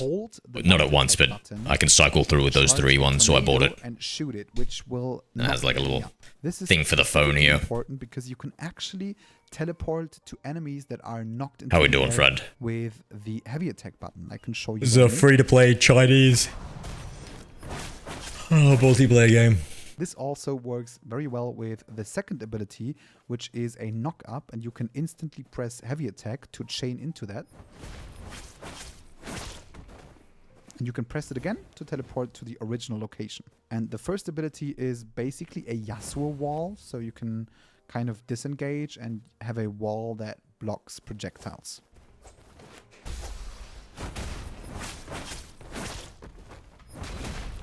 Right, next up, let's talk about the Panacea fan, which is the healing type of martial arts set based on the fan. So Logitech have one too. Motherfucker, this typewriter is Logitech, bro. A jump attack. Now, if you keep pressing the heavy attack button, you can do this type of combo, which is healing yourself and another ally by a small amount, but it also generates this dewdrops that you can see on the bottom right. I will talk about that in a second. The first ability is an AoE heal, which basically heals everyone from your party, and it's also generating a lot of these dewdrops on the bottom right. And the second ability is a bigger 6-second heal for yourself and the ally with the lowest HP, which is going to consume some of the dewdrops. You can basically use it as long as you have dewdrops, so you can press it 2 times technically before you run out of dewdrops. Now what's interesting is that the umbrella has these dewdrops as well. And if you change the weapons, they stay the same. So these 2 weapons share this kind of mechanic, which means that you should always use these 2 weapon styles together because they are supposed to work together. Alright, next up let's talk about the spear martial arts set. And the first one is the nameless spear. So of course it comes with a normal light combo and also a jump attack. Now you can keep pressing heavy attack button, which does a combo. And you can also hold the heavy attack button to do this kind of attack as long as you have stamina. Your first ability is supposed to be a stun. And it's basically stunning the enemy for 2 seconds. And it's also restoring some stamina, which is important for this attack. And the second ability is just a very powerful thrust. And this is a DPS set. The next martial arts style is the Heaven Quaker Spear. It also comes with a light attack combo and a jump attack. Now you can press the heavy attack button multiple times, which does a combo. Now you can hold the heavy attack button to do this kind of attack. You can use the first ability to do an AoE attack, which is going to give you buffs depending on how many enemies and how often you hit enemies. And these buffs are going to make the second attack stronger, which is also going to be an AoE attack.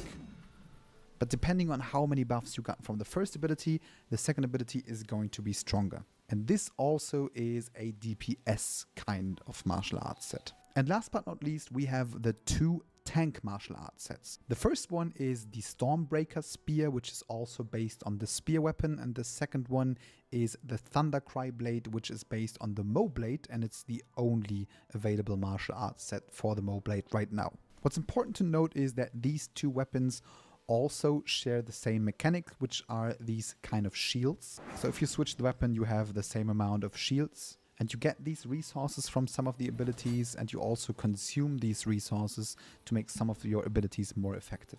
And it also helps you to tank damage, which is the most important thing as a tank. So let's start with the Stormbreaker Spear, which is the 3rd available martial arts set for a spear in this game.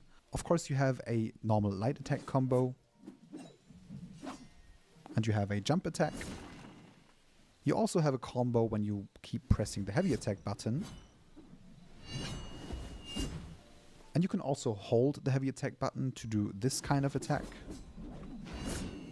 Your first ability is an AoE taunt, which also shocks the enemy and gives you a shield. And the second ability is an engage, which also knocks the enemy down. And this also consumes the shield on the bottom right, so you can use it multiple times until these shields are used out. And the second tank martial arts style is the Thundercry Blade, which is based on the Mo Blade. Of course, you have a light attack combo, which is very slow, but it hits very hard. And you can also hold the light attack button to charge these kinds of attacks. And of course you have a jump attack. You have a heavy attack combo. But you can also charge the heavy attack.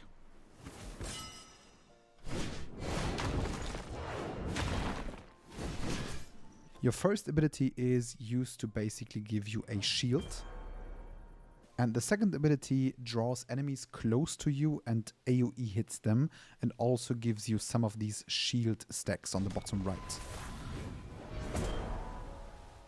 Alright, so let's talk about combinations. So one thing you need to understand is you could combine whatever you want to combine. So for example, if you are in the solo mode and you want to have it easier because you can run out of healing pots, you can always run a DPS kind of weapon and also a healing style as a second style, so you can make sure to stay alive. So early in the game, you get to choose a third style after like having the base styles. And one strategy is to actually go for one of the heal styles, so you have it easier when it comes to world bosses and stuff like that. Besides that, it's wise to go with 2 DPS styles if you are a DPS player, the 2 tank styles because they share the same mechanic, and also the 2 available heal styles because they also share the same kind of mechanic. But you can always mix around. But of course, there are some combinations that work well together.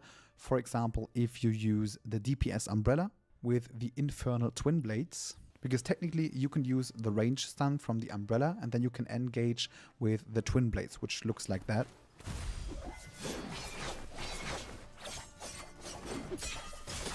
But you could also, for example, go with the nameless sword as a second weapon because it also has a very good engage ability. So you would stun from afar and then you would use the engage from the sword, for example.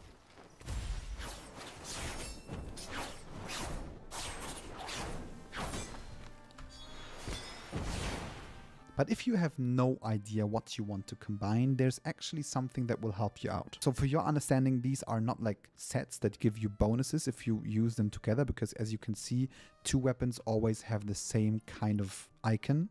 But it tells you that these weapons work very well together. So for example, the game recommends you to use the Inkwell fan, which is the DPS version of the fan, together with the Vernal umbrella, which is the DPS version of the umbrella.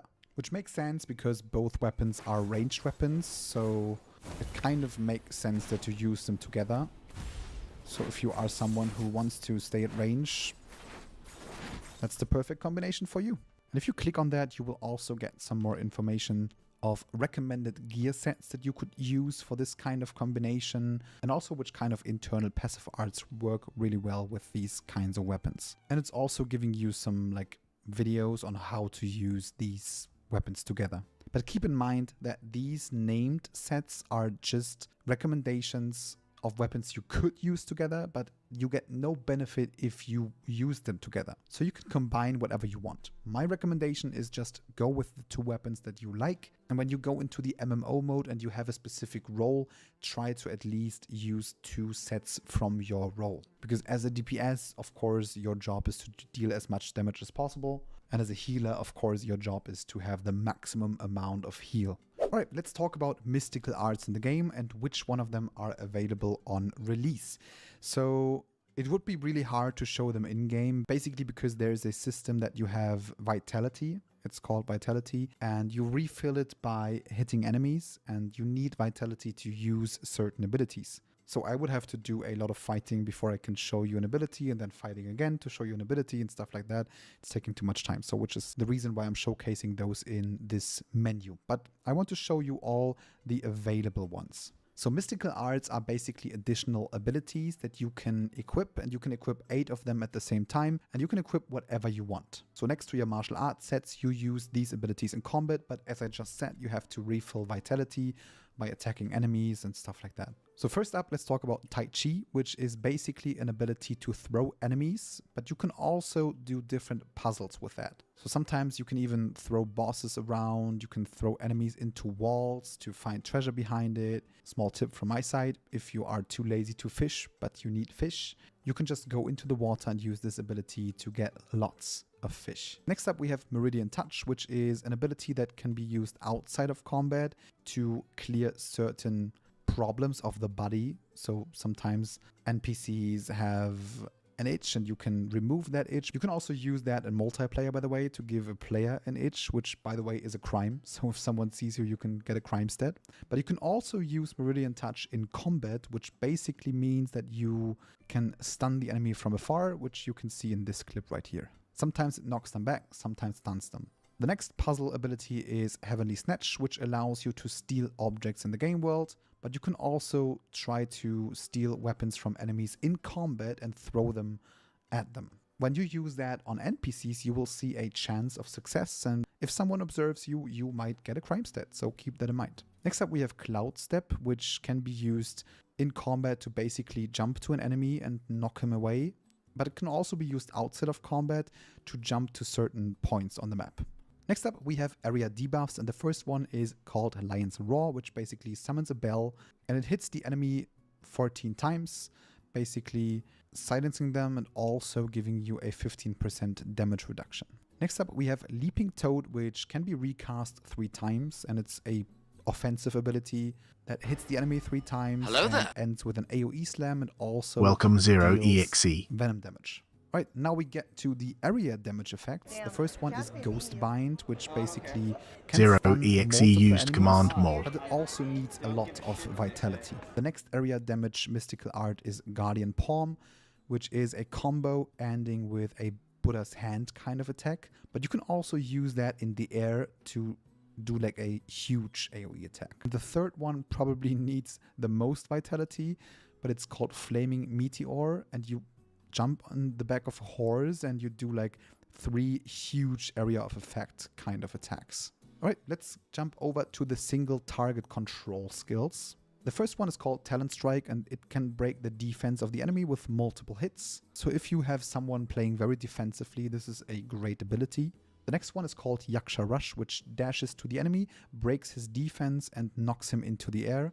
And if you remember from the fan, you can follow that with the heavy attack, so you can teleport to the enemy afterwards. The next mystical art ability is called Free Morph, which is a combo of multiple hits. And it's supposed to knock the enemy in the air, hold them in the air, and follow up with an AoE damage on the last hit. Another single target control ability is Wolf-like Frenzy, which kind of does multiple hits with this kind of staff. And it helps to break the poise of the enemy, but also just giving them multiple hits and deal a lot of damage. And the last single target control ability is called Soaring Spin, which is a dash through It's the enemy called Where that Winds knocks Meet. him into the air behind you.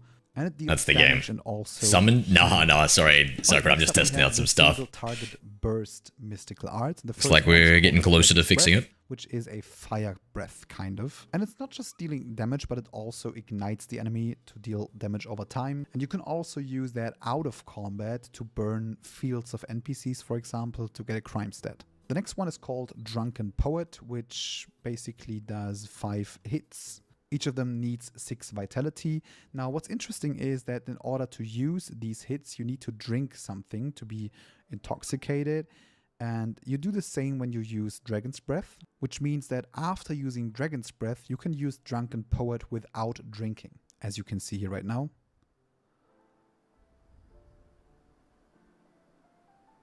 And the next ability is called Dragon Head, which deals a lot of damage and also knocks back enemies, but ultimately also needs a lot of vitality. So for example, this is great for guild wars. If you are not focused, you can do that from the outside and jump right into a group of enemies. And lastly, we have the support mystical arts. The first one is called Blinding Mist, which uses a smoke bomb to blind enemies, and if you use it against NPCs, they are executable. Next up, we have Serene Breeze. This is actually extremely important because you can unlock this by progressing your character level, and it allows you to break out of combos. So this is extremely important for PvP. If you do PvP without this ability and you get stun locked, it's your fault. You need to unlock this ability to really PvP in this game. The next ability is called Golden Buddy, and it's basically giving you a shield and key recovery and damage reduction. So it's a buff. It's a defense buff. The next ability is called Ghostly Steps for all the assassins out there, because if you activate that ability, you get Mirage, which means that for 20 seconds your dashes are quicker. The costs to actually do a dodge are reduced by 40%, and it looks cooler. So you need it. The next one is called Honking Havoc, and what that does is it summons a goose, and it deals AoE damage to the enemy in front of you and kind of puts him into a slow-mo. So great to deal a lot of damage for a short amount of time. The next support ability is called Glow of Fireflies, so you can summon fireflies around you, which help you to light the dark for 30 seconds. It's extremely important for like very dark exploration parts of the map. And the last support ability is called Veil of Stillness, which can make you invisible. So this has a lot of usages. If you are a bounty hunter, it will help you to get close to the bounty enemy, player, whatever, without him seeing you, so you get a safe engage. But it's also important for the sections of the game where you can steal martial arts abilities, because you have to sneak through certain areas without being seen. So this is also important for that. And another thing that I wanted to talk about is gear and gear progression in the game, because some of you asked me about it. And you do have actual gear in the game. Like every martial arts set needs a weapon. You have a complete armor set, which also comes with base stats and also extra stats and also set bonuses, and also accessories which come with different kind of bonuses. And they all have a gear tier, which in summary makes the total power of your character. As you can see on the top right, I have 11,483 power right now. And there are a lot of ways to get gear in the game, like stealing from NPCs, just dropping from NPCs that you kill anywhere. Yeah, they are so great, so many. For example, doing these boss fights, which will use stamina that replenish daily, and it's important to know that you cannot buy stamina, so there is no pay to win behind this. Or you could also, of course, do raids, dungeons, campaign challenges, outpost challenges, joint strikes. Everything gives you gear, depending on the level of the content. But it's also important that when you hit a certain level, you break through your solo mode level, because after doing so, your max level increases and also the rarity of gear that you can drop, which is very important. And of course, gear can also be upgraded. But that is really all about the gearing system that there is to know. Of course, there are certain gear sets that work better with certain martial arts sets and abilities. So in order to make the best build, you need to either look into guides or make up your own kind of build. But that is not my goal for this video today. All right, that is it about martial arts styles and mystical arts in the game that are going to be available on release. Obviously, the Chinese version has been available for a year already, and they are far ahead when it comes to content. No play to win? Nah, I don't think so.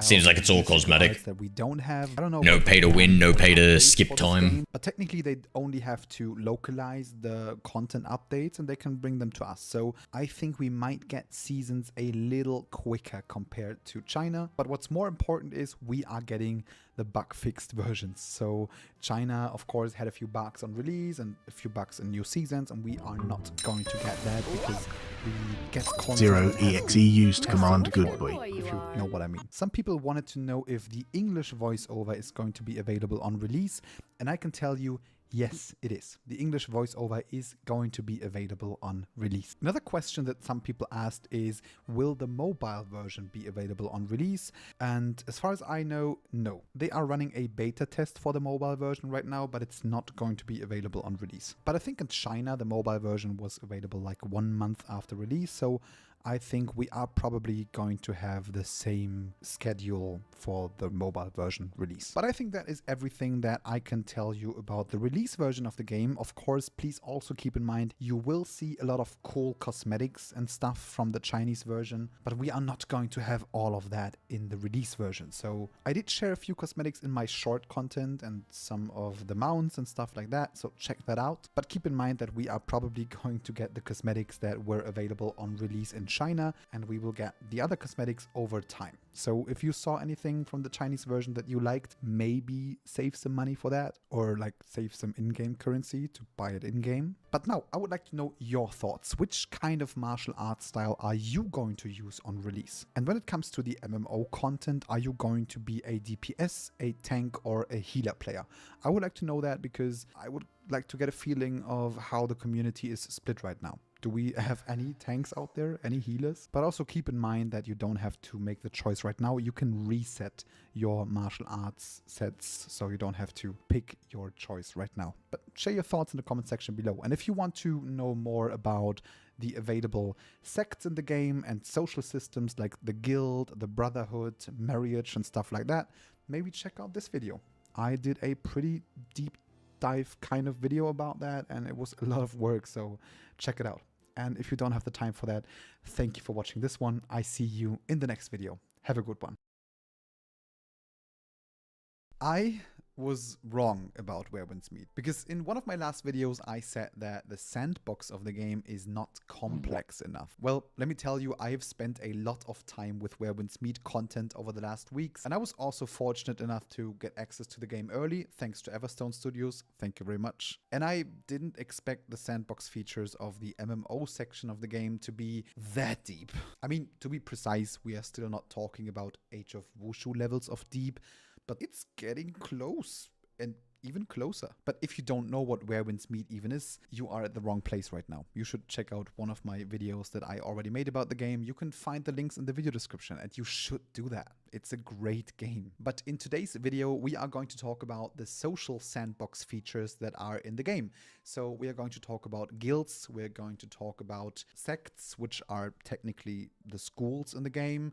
We're going to talk about hero bonds and intimacy. We are going to talk about sworn brotherhoods, and we are also going to talk about discipleships. So if you want to know what's going on with all of that and you want to find the right sect for you and stuff like that, keep watching. But keep in mind, everything that I'm going to talk about today is just a very small portion of the game. The game is actually a hybrid MMO with also a solo mode and lots of action combat, lots of world bosses, and just so much content. It's impossible to do a single video about it, so this is why I'm doing so many different kinds of videos. But now let's jump right in. So the first social sandbox feature that is in the game is the guild function. So you can basically create a guild with your friends or whatever, your clan, something like that, and the guild can hold up to 100 guild members. And if you create a guild, you are going to start by picking a path for your guild, which essentially determines the bonuses that you get for certain content types. But keep in mind, every guild and every guild member can participate in all of the content, so you're not locked out for anything. You just get bonuses for certain types of content, and you also boost the guild progression if you do these types of content. So let's talk about the three types, and the first type is the Blade Sworn Gang. And this is basically the path for guilds with players that will mostly focus on the combat side of things, so PvE and PvP. The first bonus that you will get is if you run PvE dungeon challenges with your guild members, and the second bonus you will get is for participating in guild battles, which I'm going to talk about later. But it's basically territory war against other guilds. The second type that you can choose for your guild is the Changli Pavilion. Changli Pavilion. And it's a leisure type of game, which means that it's a path for guilds that want to enjoy trading and want to enjoy spending time with other guild members. Thank you for the $8 super chat, Bruno. Appreciate you, my friend. Appreciate you. I'm just watching something. I don't know why we're blessing me, but appreciate you. How are we doing? Stuff like that. I'm just working on the chat bot at the moment, watching some Wushu. Yeah, it's going good. I think I've to participate in the trading. Hey, it's kind of working, right? Because there is a Thank you, my guy. you can buy goods. I don't know why it didn't work for the that will help you with that. dono though. Let me just called the Far Shore Hall. go up and have a look at it. It's called the Far Shore Hall. Who came up with these names? And it's an exploration type of guild. So this is the path for guilds with members that mostly want to focus on the solo mode and just the exploration of the game, which means that you are getting a bonus for just doing solo mode exploration. Yeah, so we've got like a bunch of commands and stuff that you can use. The full list is in the Discord, but like usually when somebody donates, it triggers this command. Together. Again, keep in mind, it doesn't matter which type of guild you join or pick. You are not locked out from any content. You can do everything. 0EXE used command good boy. It just makes sense that if you know you thank you PvP focused players, you should choose the combat option, because every time they do PvP, the guild gets a bigger amount of points to level up. So besides these types, there is just a lot of stuff that you can do in a guild. First of all, you can participate in guild wars, which are basically a 30 versus 30 kind of complex PvP mode. It also kind of functions like a MOBA kind of mode, because you have to push lane lanes, and you have to destroy towers, and your ultimate goal is to reach the enemy base. And you'll even have some players that will have special roles that will Good boy as well. I know it's good, eh? activate certain upgrades that makes lane pushing easier and stuff like that. So it's a very complex It's build. literally me. You will need to so keep in mind that being in a very small guild will probably not allow you to participate And I guess you. in that kind of content. Besides that, you can run like social events in your guild, like card tournaments, you can host banquets, you can have song and dance performances. And I'm not sure if this is going to be available on release, but I also know that you can run PvP and PvE tournaments. So an internal PvP tournament means that you have an arena in your guild hub and everyone can sit around it, and two players will always be faced against each other while the rest of the guild watches, and you're going to have a tournament like that. And PvE tournament means that you can actually pick a boss and everyone is going to 1v1 that boss and try to speedrun it while all the other players are watching. And I think that's a great thing to do.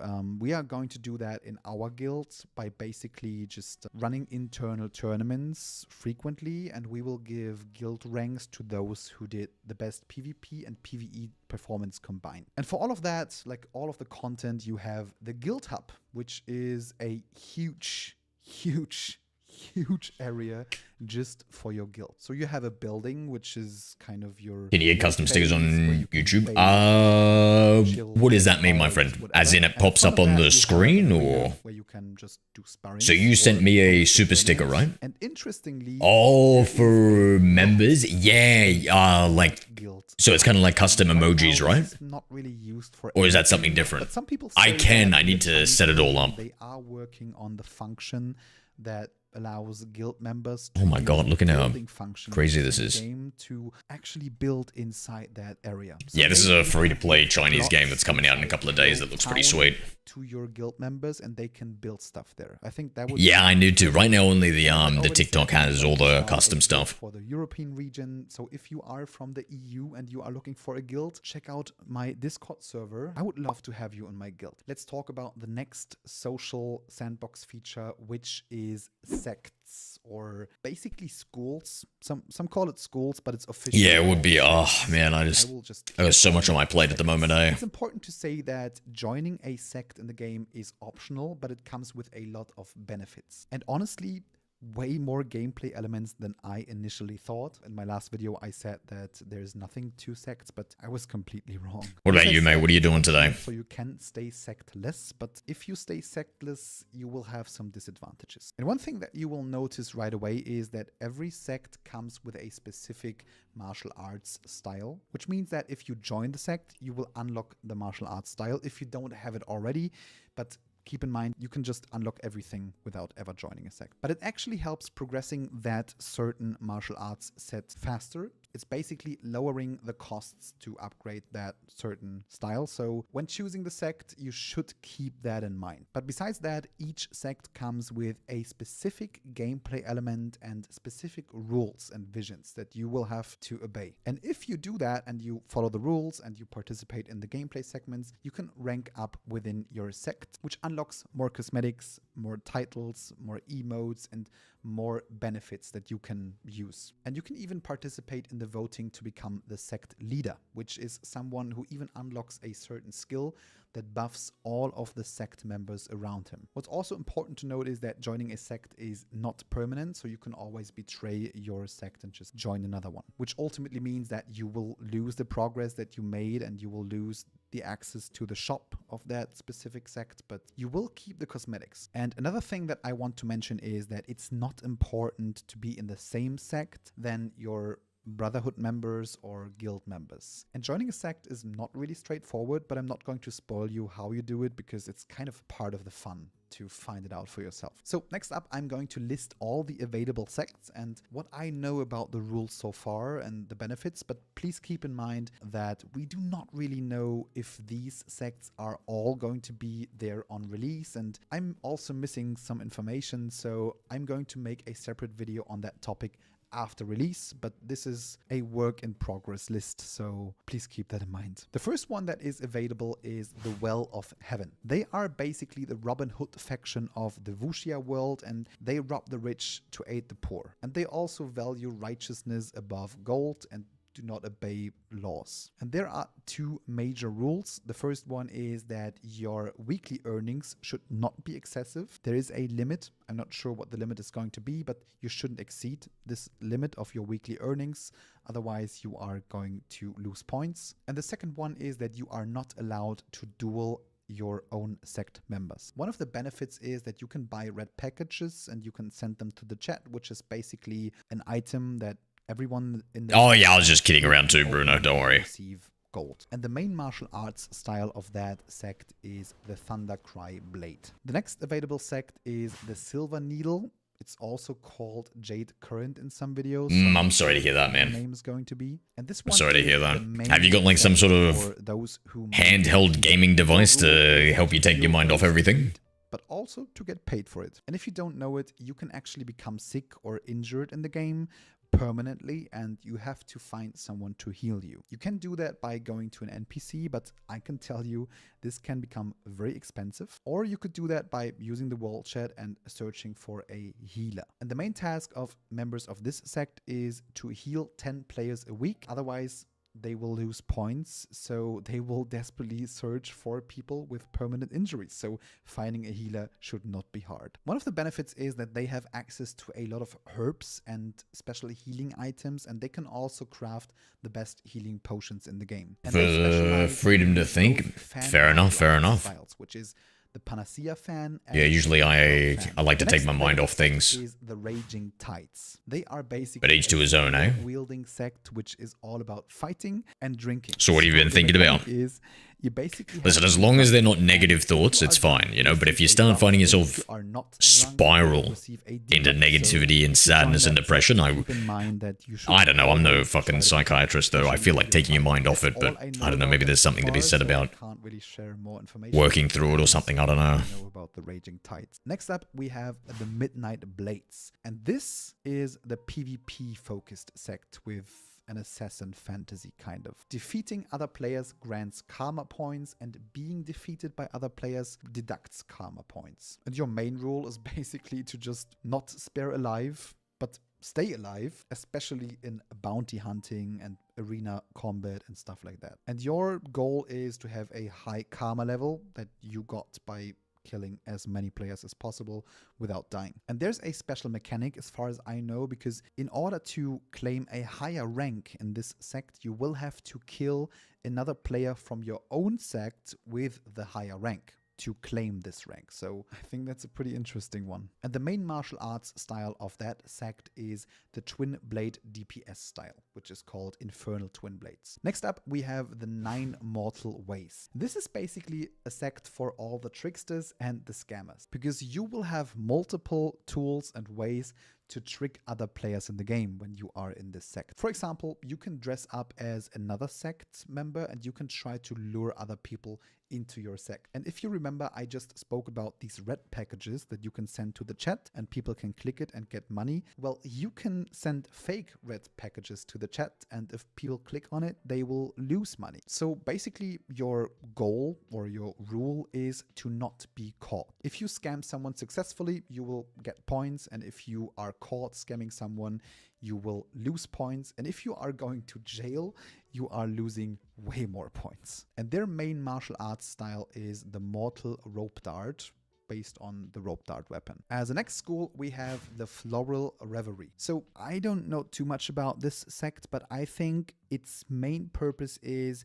to have multiple relationships. So your goal is to be married. Nothing bad, more like self-philosophy, huh? Every time sounds very cerebral. Too cerebral for a dumb bum like me. Being notified. And if they break up with you, you lose a lot of points. So if you love social intrigue and toxic love behavior, and you're like an extrovert Casanova, you should play this sect, I guess. Next up, we have the Hollow Veil. This sect is based on the balance between life and death. So it is a healer's sect, but with a dark twist. Because for every life healed, you will have to use poison once. Breaking this rule will inflict self-harm. So this is the perfect sect for all of the players that just want to experience the dark side of healing. The main martial arts style of this sect is the healing version of the umbrella, which is the Soul Shade umbrella. The next available sect is the Ink-Bound Order. And that's another one that I don't really know much about. I can just say that it's a sect for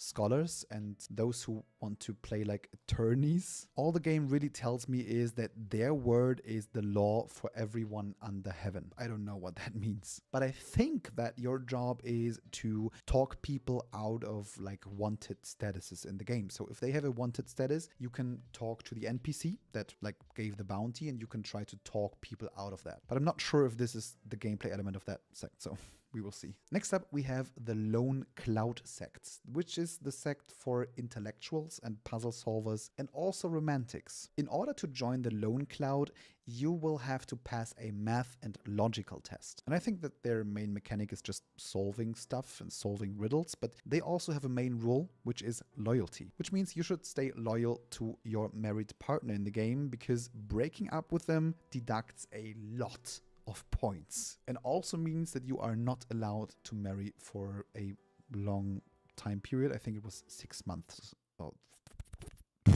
6 months or something like that. And the last available school is called Mohist Hill, and I gotta admit that I don't know anything about them. The only thing that I can say is that the game tells me that this sect is about giving benefit to others and receiving benefits in return. So I don't know much more, honestly. And their leader is a bird, or like a mechanical bird. I don't know. There's a niche maybe.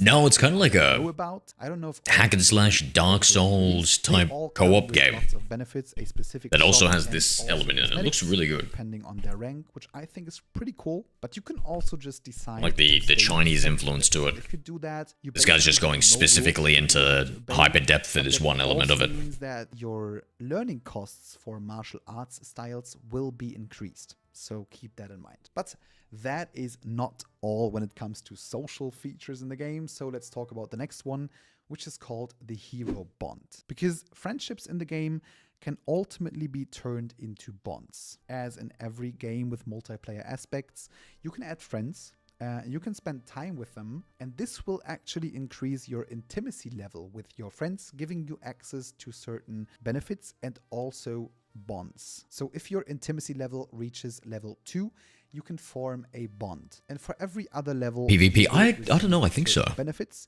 And if your intimacy level is at max, you can actually even marry, which comes with more benefits, cosmetics, titles, romantic emotes and stuff like that. But let's say you don't know anyone and you are just by yourself. The game actually has a dating tree. So you can search for a bond by leaving a red leaf on the wishing tree of fate. So you can just put a message on the leaf and you can leave it there.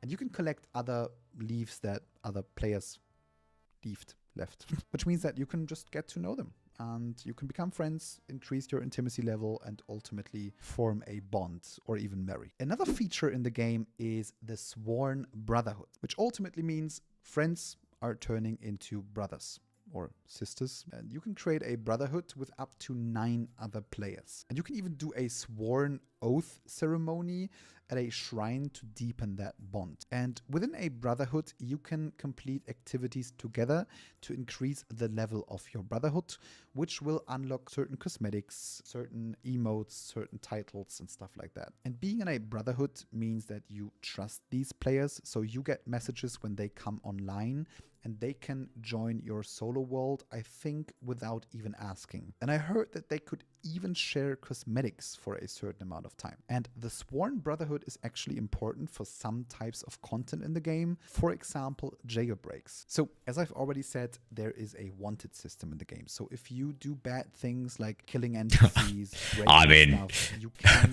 go to jail. Now, depending on very feudal, very realistic, I should say, for the ancient world, Bruno. Jail time can become very, very long. I'd say it's more Mongolian than Chinese. You do labor work to decrease that time, and you can buy your way out, which is very expensive, or you could ask your Brotherhood to actually try to jailbreak and free you out of jail. But that means that other players in the MMO mode will receive a notification and they will receive rewards if they try to stop that jailbreak. So that ultimately means that your Brotherhood has to fight a lot of player guards to get you out of jail, which is crazy. I love it. And last up, we also have a system called discipleship. So what does that mean? You can have a master in the game, and you can also have 5 disciples, which means you are a master, obviously. This will impact both PvE and MMO modes. I don't really know how much and how. I'm missing some information, but I think you will get buffs if you fight alongside your master. But it seems that you can even summon AI versions of your master or your disciples to help you with world bosses, for example. And you will obviously also unlock different cosmetics, titles, emotes and stuff like that. So I also think that that's a very interesting feature. All right, but that is everything that we know so far about the social sandbox features of the game. But I gotta admit that I feel like I'm only scratching the surface of the game. Because every time I watch a new video, I just hear something about the game that I have never heard before. So there is just so much stuff in Where Winds Meet, it's crazy. So you can be sure that this is just a very brief introduction to some of the game features. The Chinese version has been released for 1 year already, so there is so much content out in China already that we are going to get afterwards, and let me tell you, the devs are cooking. But what do you think? Do you think that all of this sounds extremely interesting to you, or do you not really care about the social features and you just want to play the solo mode? Please share your opinion in the comment section below. And again, if you are from Europe and you are searching for a guild, please join my Discord server. We are searching for guild members from all over Europe, so just say hi. And just another thing, I'm thinking about streaming the game on YouTube. If you see me streaming, just come say hi, maybe. And if you want to support this channel, you can just leave a sub and leave a like. That would really help me. So I'm working on multiple videos about Where Winds Meet that are going to release over the next couple days.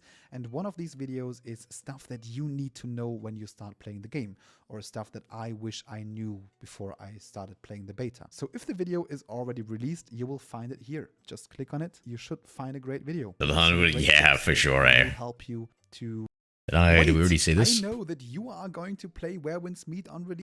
Right in. The first tip is about the first decision that you have to make in the game between Drunken Precision and Rhetoric Edge. And not knowing the game, I was completely overwhelmed with that decision. I thought, like, does this have a huge impact on me? Well, no, it doesn't. Because while many YouTubers tell you that this is a decision, it actually isn't. You will unlock both benefits, so this is not a choice. Just a preview of the 2 abilities that you will unlock right from the beginning. Drunken Precision will make the minigame Pitch Pot a little easier, which is a game about being drunk and throwing something into something. I like this. And Rhetoric Edge will give you drunk Chinese people in the minigame Gift of Gap, which is a game where you insult NPCs and they insult you back and you try to win the argument. The next tip is about the settings of the game. So if you start the game, I recommend you go through all the settings and fine-tune them to whatever you like. And I made a whole video about which settings you should choose.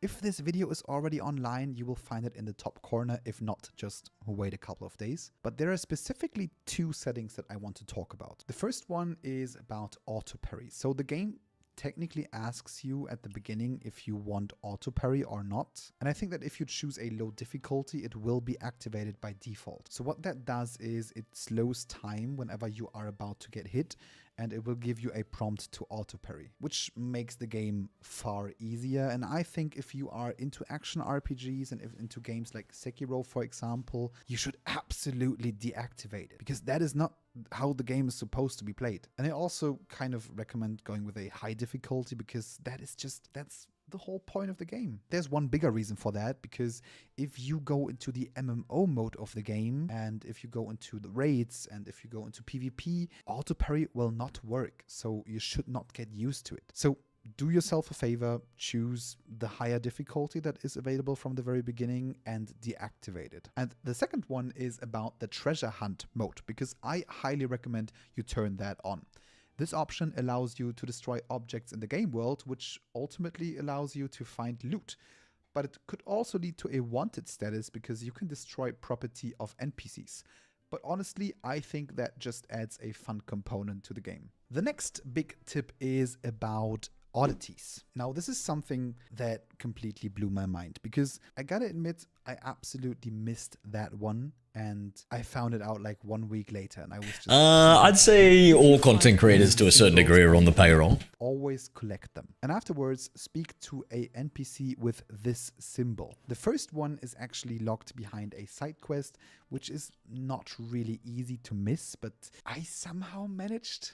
And maybe someone else does as well. And if you go to this NPC and hand in the oddities, you can upgrade your character a lot, including your character's stamina to move. And I literally just doubled my stamina just by finding the NPC way too late. So always collect oddities and always hand them in. Very important. The next thing is, I think many players want to know how you do this awesome flying ability. Eventually, you will unlock a flying ability, but you will not be able to use it. And here's why. To use any lightness skill in a certain region, you need 3,000 points of exploration in this certain region. So basically, you have to hit level 4 in that specific region. And that means that you will unlock a special item that allows you to use lightness skills in that area. And that doesn't really take too much time. Honestly, I just recommend unlocking all the quick travel points in that area, and this will already get you close to 3,000 points. And then you just do some more stuff and you should be fine. And you should do that whenever you unlock the first flying ability, because using that looks good, it feels good, and it helps you to get around the map like way quicker. But here's another Depth he's going into, yeah. Bro, I'm pretty sure this guy played it in Chinese completely this entire time because the English release is in a couple of days. Side quest at the beginning of the game, and if you do miss this side quest, there's an easy way to unlock a mount, and that is by just snatching one. You can just go to an NPC with a horse and just do the GTA move, pull him down, take the horse, and you unlock it. The next tip is about the breakthrough function in the game. This is extremely important. I don't know why, but in the beta it was so hard to find that I lost my mind. So whenever you hit a certain level, you will have to break through your world to the next phase in order to keep leveling. So if you don't do that, you cannot level up and your rewards will be worse. So you can do the breakthrough by just basically pressing the button on the top corner of your screen, which is about mode switching to MMO mode. And if you have solo mode selected, on the right side you will have the option to break through when it is available. Hello there. And I tell you, always Welcome the anime boy. right away. Whenever you have the chance to do it, do it. Because all the rewards in the game world will be way Yo, anime boy. rewards. The next tip is about investing resources into your martial arts styles and the fact that you can reset. So as you know, there are no weapons in the game, but martial arts styles based on weapons. And you will unlock them one by one, so you won't have all of them at the beginning. So resources in this game are very scarce, so you should focus on your 2 main martial arts styles always. But if you are just not sure what style you want to play, I recommend just at least going to level 20 with all the styles that you are interested in, trying them out, and then you can reset them. And you will receive 80% of the resources that you spent. So try to find out which 2 martial arts styles you like the most and then upgrade them to max. And before that, try out different styles and just reset the points. And if you have enough resources and you have already maxed 2 Kinesthetic learning martial arts styles, I recommend you to a try whole new to level. What's that? Sorry, a second I wasn't role. paying enough So as attention you that if it know, was a video thing. DPS, tank, and healer in the game, and I would always prepare at least 2 roles to fill in case your raid needs someone to fill a certain slot. And I also kind of recommend to always skill 1 healing martial art, because if you do solo content and world bosses, your healing items are limited, and having a healing martial arts style ready just helps you to finish all the content far easier. The next tip is don't sell or destroy old armory and weapons. Put them into your arsenal. This is basically like a place to showcase all the gear that you have earned in the game, and doing so will give you permanent stat bonuses. So before you destroy or sell anything, go into your arsenal and try to press the add all button, and after that you can sell whatever you don't need. So next up, I wanted to clarify how the martial arts styles work in the game and the weapons and stuff like that. So you might have realized that there are multiple martial arts styles in the game and not just weapons. So each weapon can have multiple different styles. So you have strategic sword and you have nameless sword, but it's both based on the sword. And you might have realized that they have a specific type and also a specific style name. And you might be wondering, like, how important is that? Well, first of all, you can use whatever style you want to use with whatever style. So you can just combine whatever you want. That doesn't really put you in a disadvantage. But obviously, it is wise to focus on a certain role, specifically for the MMO mode and the raids and the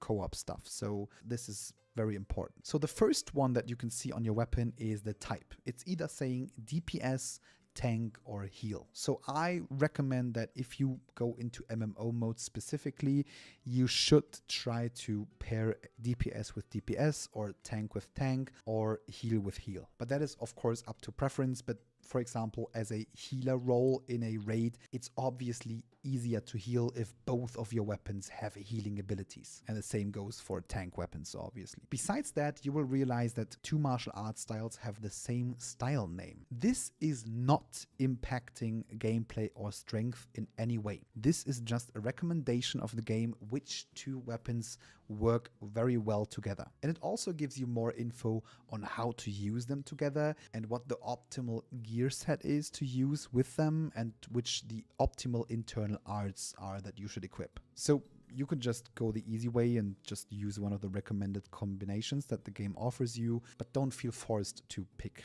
two weapons from the same style name. The next tip is about medicine in Where Winds Meet, because it works like a flask in Elden Ring, which means you have a limited amount that you can use before going to a quick travel point to Oh my god, Bruno. So I played on the Game Boy Advance when I was a young fella, the Mega Man Battle Network 4, completely in Japanese, because this was before like translations were even out, and so like I was just playing it, and it was a guessing game with like what to do and everything, and sometimes there were these puzzles where you had to rearrange the kanji, and I'm like, what the fuck? And so I just move it here, move this one here, and through the process of elimination I'd be able to like figure out the puzzle and just keep on brute forcing it. That reminds me of that. To clear certain content that is maybe too hard. The next tip is about the topic of diseases, because you can get a permanent disease or injury and that needs to be treated. You can do that by going to an NPC, but that can get very expensive. Before he showed like Japanese text and everything, now he's showing English, so maybe he's gotten like some also early access for the English one. And their goal as is a test user. Amount of players per week, so you will always find a player healer. Just go into the world chat, ask for a healer, and I'm pretty sure hundreds of them will come to you and heal you. But these are just my main tips for the game.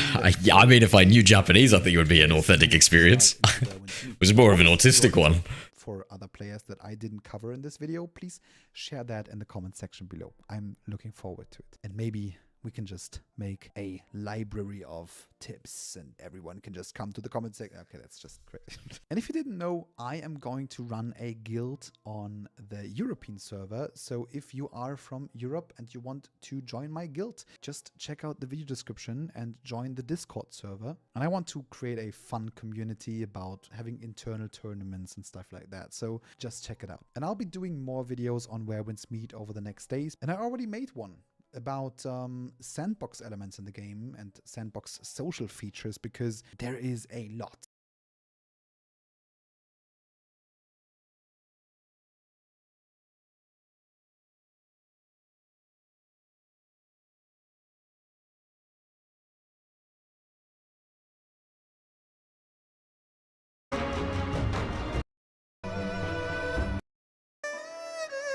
Execute that though.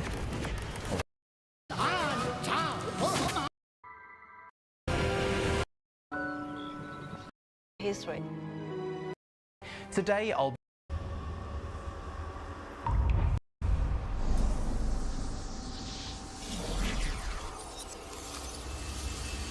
Where Winds Meet is a very unique game. Yeah, the animations are really good. So this is a game that sort of combines multiple genres into one in a rather interesting way. Interesting and beautiful open world. How big the city is and how much detail is packed in. 전체적으로 AAA급 오픈월드 게임에 필적하는 높은 퀄리티를 확인할 수 있었는데요. 早速動いてるすごいすごいすごい。你想怎么走，做什么事，完全由你决定。我玩呢啲武俠 game 咧，我就會覺得好 relax。 Where Winds Meet surprised me by the amount of depth in its systems and content. Hey everyone, I'm Eric from Everstone Studio. Now this is gonna be a paid today.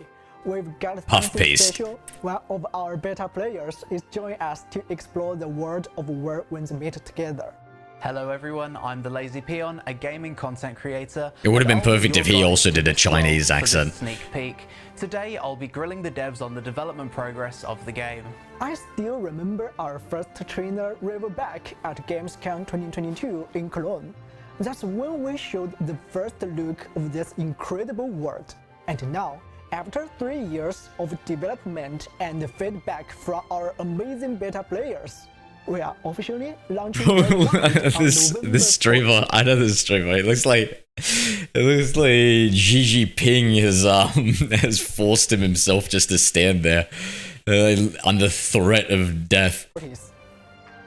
Put him in that Chinese garb. Beta tester about to embark on this journey. I already can't wait. Bro, is it just me or does it feel like I don't know, it's almost like he's been dubbed or something. I don't know.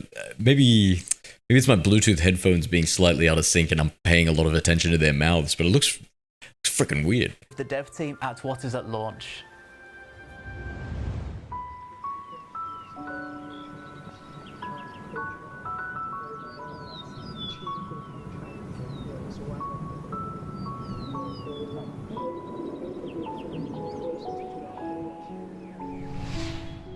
What the fuck is going on? You will step into an epic world that's so much more than just kung fu battles. That's right, and as a huge fan of open world games, Where Winds Meet is completely different from any open world game we've seen so far. So what kind of world are we stepping into exactly? Let's have the devs open the gates and find out. Like he was lip syncing, right? When I enter the world of Where Winds Meet, what can I do? What I love most is that it truly feels like living inside history. Where Winds Meet is set during China's 5 dynasties and 10 kingdoms period, a turbulent era bridging 2 golden dynasties in Chinese history, the Tang and Song dynasties. Its chaotic age gives rise to incredibly diverse cultures and legends, intertwined to create this living open world. Beyond the main story, the world is filled with tons of side content. The cool part is that the choices we make in some of these stories can actually ripple through the world and even change how certain stories end. It's that timeless dream, just you, your horse, and your curiosity, stepping out into this vast, unpredictable world. You go on adventures, become a wuxia hero, and get into trouble sometimes. And ultimately, you get to write your own legend. For me, being a wuxia hero is all about freedom and exhilarating combat. Where Winds Meet offers a rich variety of combat styles, featuring both traditional Chinese weapons such as the sword, dual blades, spear, mo blade, and rope dart, alongside more artistic weapons inspired by classic martial arts novels like the umbrella and the fan. Each weapon has its own distinct rhythm. The Mo blade can mow down enemies with its healthiness and sheer force. The dual blades are light and nimble, great for both offense and defense. And the umbrella is elegantly effortless, as deadly as it is stealthy. These classic weapons combined with 12 distinct martial arts sets and 23 different mystic arts, such as Leaping Toad and Lion Roar, allow everyone to create their own unique combat style. For the animations, we teamed up with Mr. Stephen Tong Wai, a 4-time Hong Kong Film Award winner for Best Action Choreography.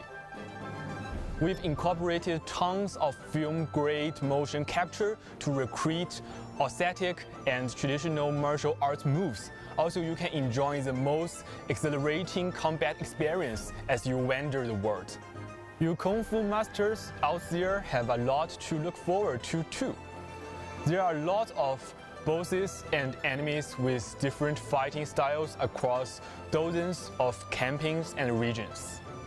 Even when you are just exploring a quiet valley or wandering into a misty forest, you might stumble into an epic showdown with a world boss. If I had to sum up our game in one word, it would be freedom. Yeah, I blame it on the Switch. Hopefully the Switch 2 fixes that. Martial arts, you are capable of so much more. When you need some fish, Nah, actually, I don't even know if I blame it on the Switch 2A. for a little bit fun, just perform Tai Chi I mean, sorry, Switch 1, because other games on Switch 1 Need surely a have voice fast acting. item from an NPC, your options are quite open. Ask around for clues, negotiate a gift, or offer a generous sum to buy it outright. If you have learned the skill, there are always the option of using Moon Grabber to snatch it away.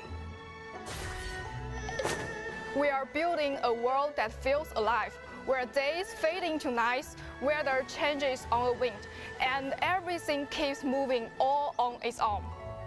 We bring a thriving city of Kaifeng to life, with thousands of NPCs living and going about their daily routines in it, and your choices may shape their destinies. Be kind, and you might be rewarded with rare treasures or secret quests. Get on their bad side, and you could end up in a wuxia-style duel or being chased by their entire crew. In a world this vast, you can become anyone and live any life you want. Travel alone or walk your chosen path with others. There are no fixed rules here. You enter this world with nothing except the freedom to wander, to explore, and to go where the wind takes you. Not to worry. Even if you are not familiar with Chinese aesthetic, that won't stop you from appreciating the beauty of this world. Every flower, every blade of grass, every rooftop tile. You can stroll the streets of Kaifeng, traverse the wind-swept plains, or even dance in the floral splendor of Revel Hall. More than just captivating scenery, there is a living authenticity to it all. From the layout of city streets, NPC attire, and the nitty-gritty details. The food people eat to how they work and play. We've brought all of it to life based on historical records, and we've even recreated 1,000-year-old artworks and poetry. This is a beauty that transcends language, and I'm sure that every wanderer will be able to appreciate this enduring aesthetic heritage. Entering Where Winds Meet for the first time, you'll be immediately blown away by an immense level of both detail and stunning natural beauty in the open world. You'll look off into the distance, see mountain peaks, ancient structures, and have the freedom to travel there. Basically, every structure is enterable. You can interact with every NPC, and the world Oh, I used to have a terrible time with procrastinating, mate. It truly does feel alive. Yeah, the game looks so good, man. I'm really excited. Qinghe and Kaifeng regions. I've also known that you've been hard at work developing more unique regions that are coming down the pipeline. Well, first, let's take a peek behind the curtains of the areas of Qinghe and Kaifeng. What kind of world are we about to enter? When I've got some time to kill, I love just meandering around Qinghe. This is where the martial arts dream begins and every wanderer's first and most idyllic safe haven. Qinghe has wide open plains, humble villages, and breathtaking. The game's called Where Winds Meet. The diverse landscapes included vast wilderness, secluded hamlets, flowing rivers, and deep caves. Although I hear recently there have been some problems with law and order. Bruno's right. Pretended to be a Seize the moment. Going around talking about wuxia dreams and such. Setting fire to wasp nets, stealing the horses of travelers, and picking fights with a village goose. People who pass by also seem to find things missing from their pockets. So strange. Actually, beneath this tranquil, idyllic land, there are winding underground caves teeming with martial arts secrets and mystery legends. In Steel Shore, the tears and dreams of a faceless man hide secrets of a former dynasty. The body sea which once held back countless enemies now lies as a vast wasteland. Does someone still linger behind the veil of its crumbling ramparts? Atop Hello Peak, countless people Latest anime, you have a good one, mate. The return of someone, but only faint traces can be glimpsed throughout Xinghe. Is it illusion or something more? There are even more regions and stories waiting for you to explore. But the most important thing is that this will always be the start of your adventure and a home you can return to when the going gets rough. Kaifeng is a city of contrast. Experience the dazzling Revelry Hall, stroll through bustling ancient streets, explore the majestic Imperial Palace, or uncover It feels the harsh when of they the speak shadowy English, eh? Ghostlight Market. If you spend just one day in Kaifeng, Kind of like you they're can listen to angry at music me. in the pleasure quarter, gazing out upon the city lights like a carefree wanderer.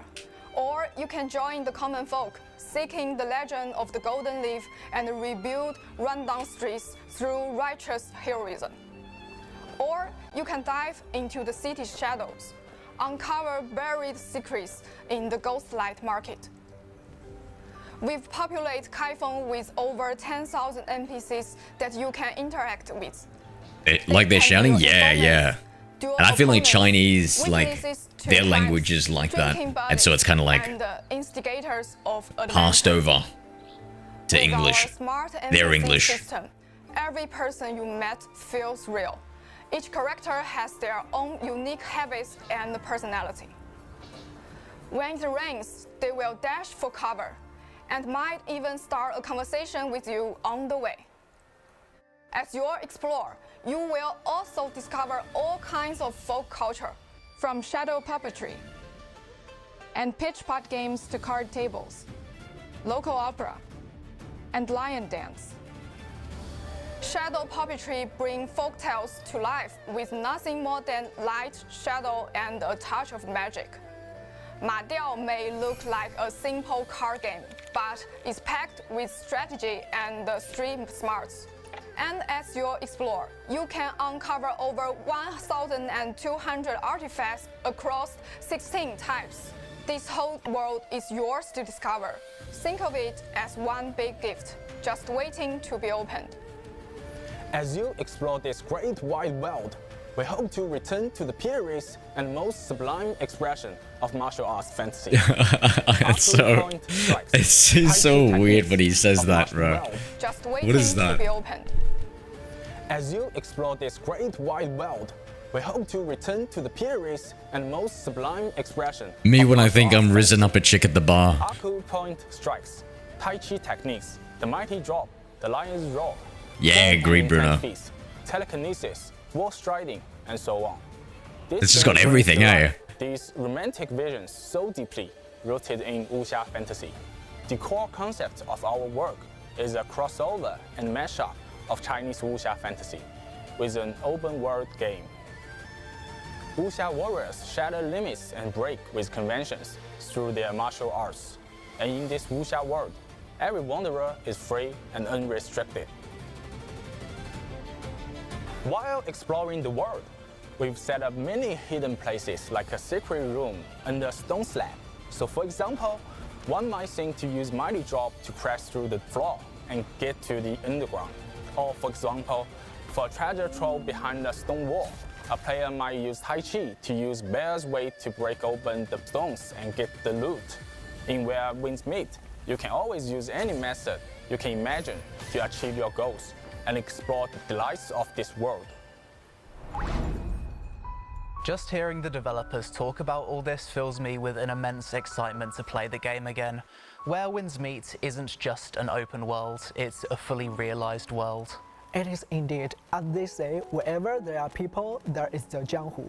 In such a vast world, there are tons of stories waiting for you. The journeys of countless warriors unfolding in this vast world, forging legendary tales. Listen with me to what sort of story the wind blows our way. What sort of story will we encounter in the world of Where Winds Meet? In our opening trailer, the characters will show Jiang Wulang, Han Xiangxun, and Yi Dao. They are foundational to the protagonist's early years. They represent home, family, and ultimately, the ones who inspired the MC's dream of becoming a wanderer. The story begins in Qinghe. In the main storyline, we are the young master of blissful retreat. Our identity is a mystery, but we know that Aunt Han and Uncle Jiang raised us from childhood. The MC is always asking, Uncle Jiang, when are you going to take me to see the Jianghu? Well, as fate would have it, the answer comes sooner and far more dramatically than expected. That very day, a mysterious figure steals the jade pendant. The protagonist heads into town to prepare for the celebration. Yo, Gert. Welcome, Gert. It's Where Winds Meet. It's a new free-to-play game coming out in a couple of days, and it looks like it's just got everything in it. Looks crazy. The beginning of an adventure-packed journey. As the story moves into the Kaifeng chapter, we make our way into Heroic Assembly and learn the legend of the gold-making vessel from the amber of its invitation. Now, is it truly a miraculous treasure, or is it actually a key piece in a much deeper and darker Oh my god, that's me. That's me when you donate, Bruno. Is it truly a miraculous treasure, or is it actually a key piece? He doesn't look like a good guy, does he? It's here that the journey really escalates. We started as a complete outsider in this sprawling city, but through a series of fateful events, we will find ourselves tangled in real historical conflicts and conspiracies. But in the end, we will realize that even though we may seem like merely graced for the meal of fate, a true hero can still carve a path of survival for the common people.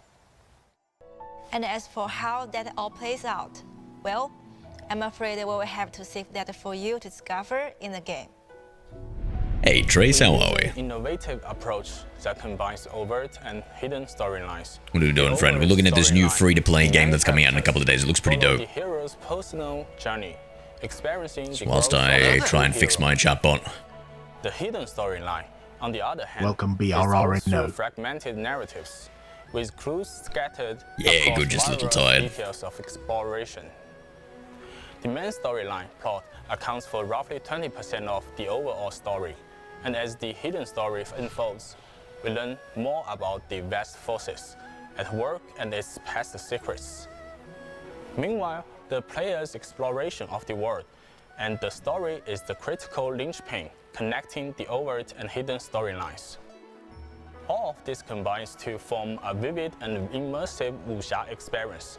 Perhaps a roadside beggar or a random book in a room will provide a clue to the hero's identity, or even impact the massive conspiracy involving imperial. Like a WeChat equivalent. Oh, because it has like everything in it. True.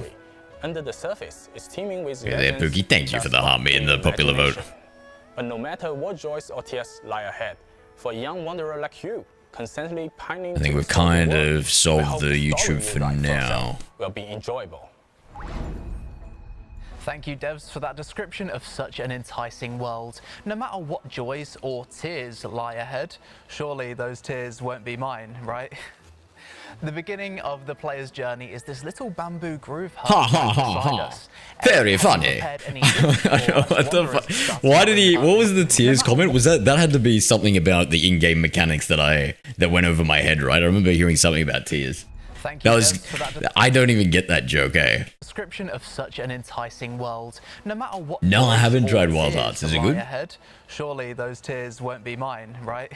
Yeah. The beginning of the player's journey is this little bamboo groove hut right beside us.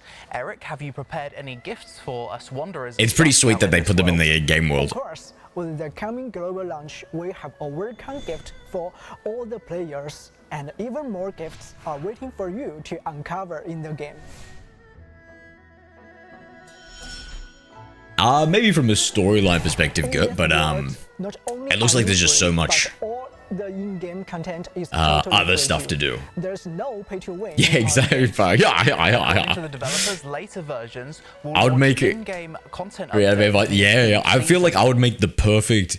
You know how like in like the enemies and stuff, they've got like the villains and stuff, especially the intro villains, and then they got like the 3 crappy dudes, and it's like one's kind of the head honcho, and then they got the 2 shittier ones. I'd make a perfect one of the other shitty ones who like gets knocked out like that.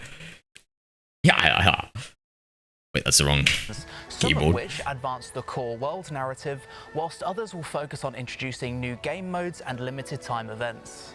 But what won't change is that all the post-launch updates will be totally free to play, and our first season Loadout is going to be ready for us. After overviewing all this content together, I gotta say, Where Winds Meet is one of the most unique open world games I've ever seen. The same hero can wander the wilderness or be a face on I'm sure that'd be cool to be a voiceover guy. And do nothing. Whoever knew a wanderer's world could be so That's how you laugh to clip it endlessly. W. So that's why we say free editing, love that. Yeah. Freedom, love, and justice. Breaking your limits, become free like the wind, and when all these free spirits meet up, that's what creates the world. Alright everyone, that's it for our global launch preview. Thanks so much for sticking with us. Don't forget, Where Winds Meet launches globally on November 40th. And don't forget to pre-register on our website and get sweet rewards. You can also wishlist the game on Steam, PlayStation, and Epic stores. Follow us on social too. Oh yes, a character from One Piece, yes. Can't wait. Garp, Grandpa Garp. Already, but at least for now, I have the Love that guy. along with the devs, to show you all a clip of the Xinghe region mystery side story, Tian Ying. Just a moment, it's starting soon.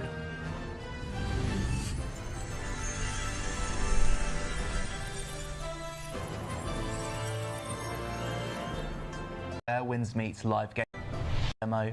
Hi there, I'm Dalen, the comeback cool. of the team, and super excited to be. You got like a streaming room set up. You got the gaming PC. Wait, what the hell is that? They've removed the case off the side of the gaming PC. I wonder why.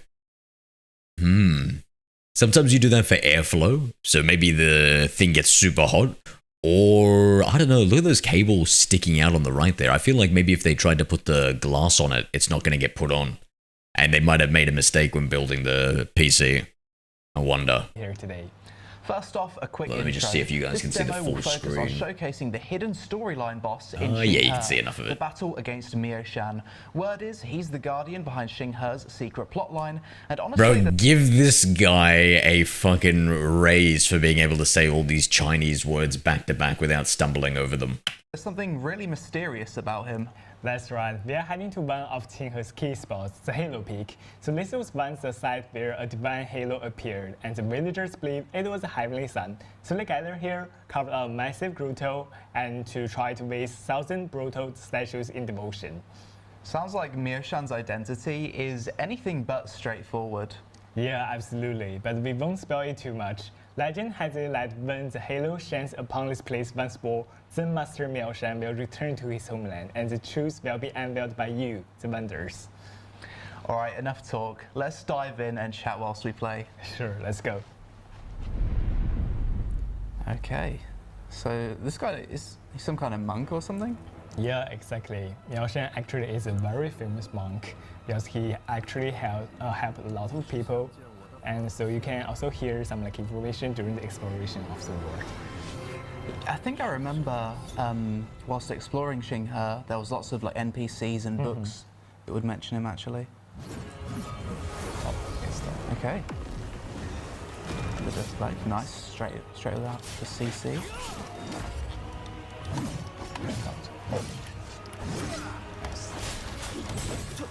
So is this like a phase 1? It looks like he's attacking very relaxed. Exactly. So like in the first phase, you'll notice his attacks is mostly range. Wait, let me dodge this. Oh, nice. Yeah, and so it seems like he's not like fighting with you, or like he's not like fighting out of anger, more like trying to keep you at bay. So that's a nice combo you've just pulled off there. Yeah. Yeah, it looks like he doesn't, like by his animations, he doesn't really want to fight you right now. He's not, maybe he's hiding something. Nice thought. Yeah, and exactly, and I think I will got him pretty soon. Oh. Oh, I thought they would have let the gamer do it. Okay. Very fast. Letting a dev show gameplay? Another cutscene. Yeah. He's broken his staff. Now we go to the second stage. And actually it's not the second stage of the boss fight, but also shows the second stage of Miao Shan's life. Okay. Oh, is he turning into like monk? Is this monk phase, like hand-to-hand combat, melee? Yeah, exactly. And okay. we'll see. Yeah. Okay, he's looking a little bit more serious now. Yeah. But I still feel like he's holding something back. I don't know. Yeah, you can see he actually just summons an avatar like, oh, you can see right here. So oh, hell yeah. He summons an avatar like a Rakshasa stance, and it's very dangerous, so I need to be very careful. That's a crazy ultimate. Yeah. Okay, don't get hit by that. You will die. Nice deflect. Oh.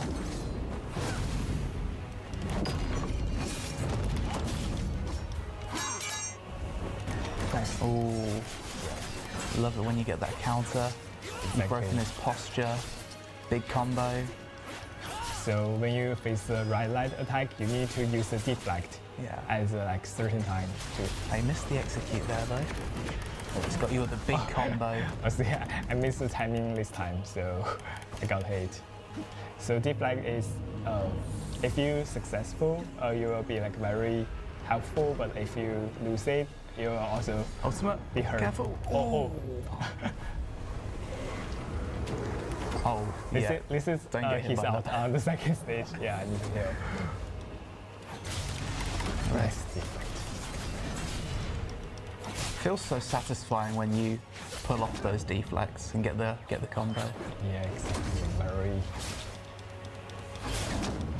achieved. That was fast. I'm just so nervous right now, and I can't even talk because he actually attacks so fast. I see your hands are starting to sweat a little bit. Oh, nice. Okay, nice. Let's see if we can. And here. I love that combo that you do right there. But phase 3, well done, nice. Nice. So, another cutscene, that means it's not over yet. Yeah, so... Wait. This is his true form, the assassin, Tian. Oh, the mask is finally coming off, and he doesn't really look like a monk to me, he looks more like an assassin. Yeah, exactly. Okay. Phase 3. Now he's gonna not hold back, I assume.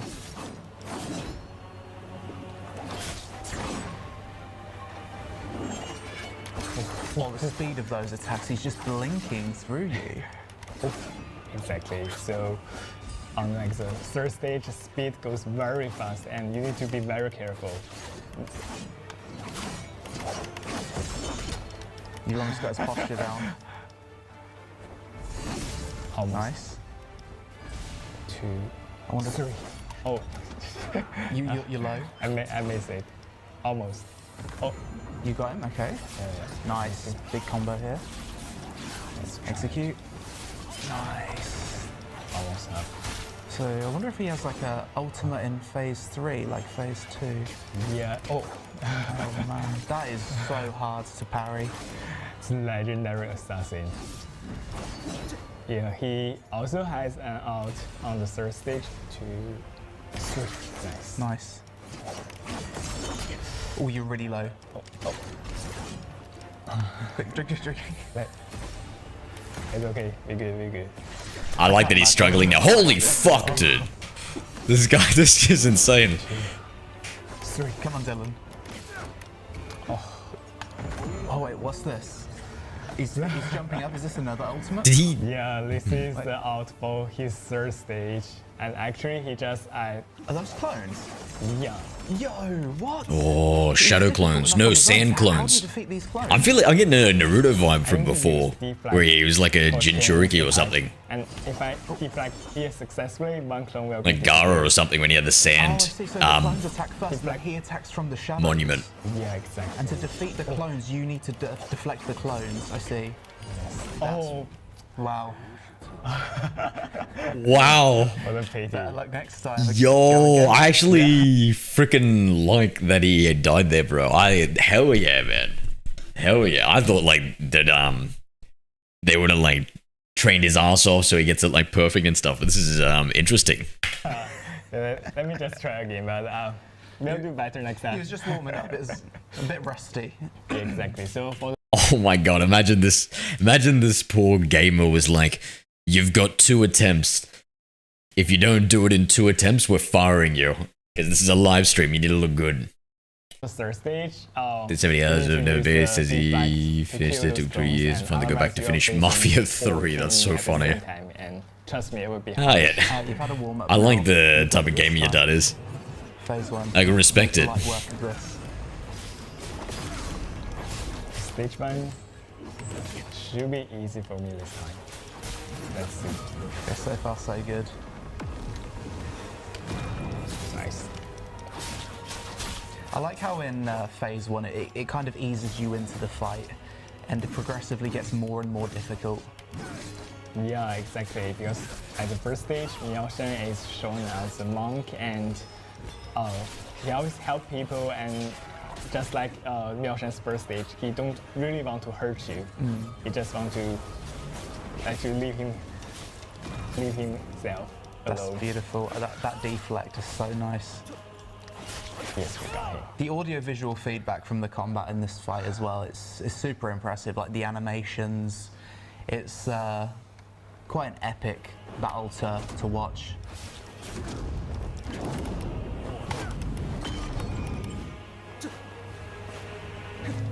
Yeah, so for the second stage, there's a little Get hit trick. by this again. I won't. If you stand on the edge of the map, you won't be hit. So this is a little trick. Bit of a pro tip for the viewers, say. Nice. I got it. Be honest, this took you a few tries when you first made this boss, right? Exactly. This isn't a boss that you probably expected to get down on your first attempt. This is one of the more challenging bosses in the game, would you say? Yeah, this is one of the I think one of the most challenging boss in Qinghe era. Yeah. It's good. Yo! And Qinghe's just the We're coming starting region, so with another even more super chat donation. Thank you, brother, for the $8 super chat. Alright, my brother, I need to go to bed. Nurse is coming early in the morning. Good luck with the programming. Enjoy the rest of the puff piece, guy. Will do, bro. Will do. You rest. Take it easy, man. I hope you heal up quickly. I'll talk to you another time, okay? Take it easy, Bruno. Have a good one, mate. I'll probably jump off soon too. I just, just trying to fix it all. Damn, I just deactivated the chat bot from the YouTube component, and now I've gone to fix the TikTok component. And I think I fixed the YouTube super chats too, but I didn't, we didn't get to test it out. Thank you, dude. You have a good one. Thank you so much for the generosity. You never need to do that, by the way, Bruno. Very well. Big combo. I think you can push into phase 3 here. Yes. There it is. Nice. Okay, this is the run. No pressure. I love Black Myth Wukong, eh? Oh, I'm sure it's easier said than done, right, Gert? Nice. I'll let you focus here.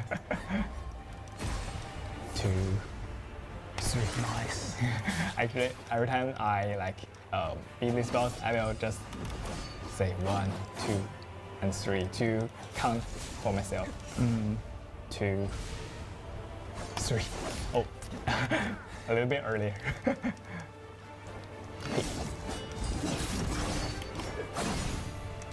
So even as the guy that designed the boss, it's still a little bit difficult for you. Yeah. This boss is really tough. Nice. That was perfect. Well played. I need to learn this short sword combo that you're doing because that's really good damage. You're a little bit low. Oh.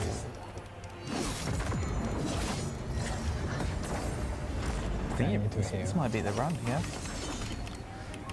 The difficulty with the heal is finding the right moment to heal without him attacking. Exactly. Yeah, you did that perfectly there. Oh, this time I'm lucky. He didn't use the ult right now. Yeah. Is it random when he decides to use the ult? You got him with no ulti. Yeah, I'm lucky.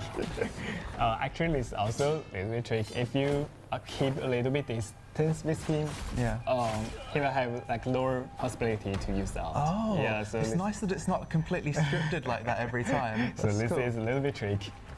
And there it is. You got him. Yeah, nice. And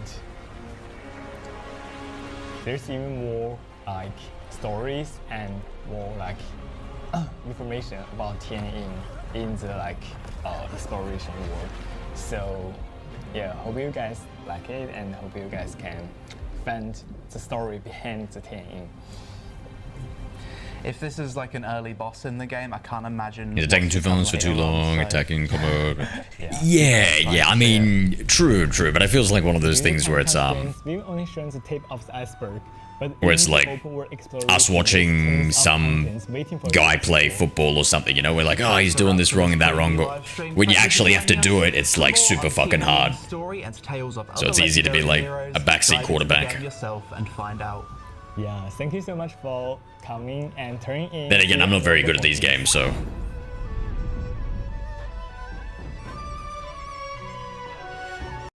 That cute little thing.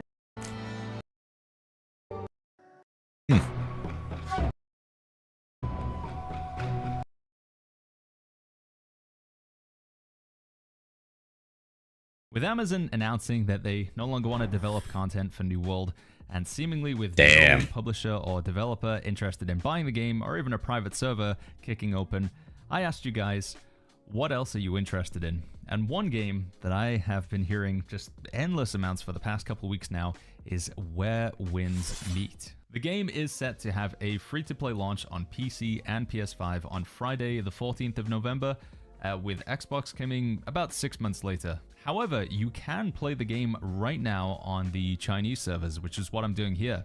This is not a sponsored video. What I wanted it to be was like a comprehensive review explaining everything, because it's a open world, RPG, action combat, single player, multiplayer, MMO. It's like so many different things in this game. And after spending about 10 hours, I realized there's no way I'm going to be able to do like a full in-depth explain how everything works. I'm going to need to play for weeks and weeks and weeks. So instead, this is going to function more as a first impressions and a brief explainer to explain everything that I know so far about the game. As always, if you're interested in any particular section, provided I know something about it, you'll be able to scrub along in the video and find out the good, the bad, and just the unknown when it comes to Where Winds Meet. Let's start off first by explaining what exactly Where Winds Meet is, or at least to the best of my ability. This game is pretty crazy.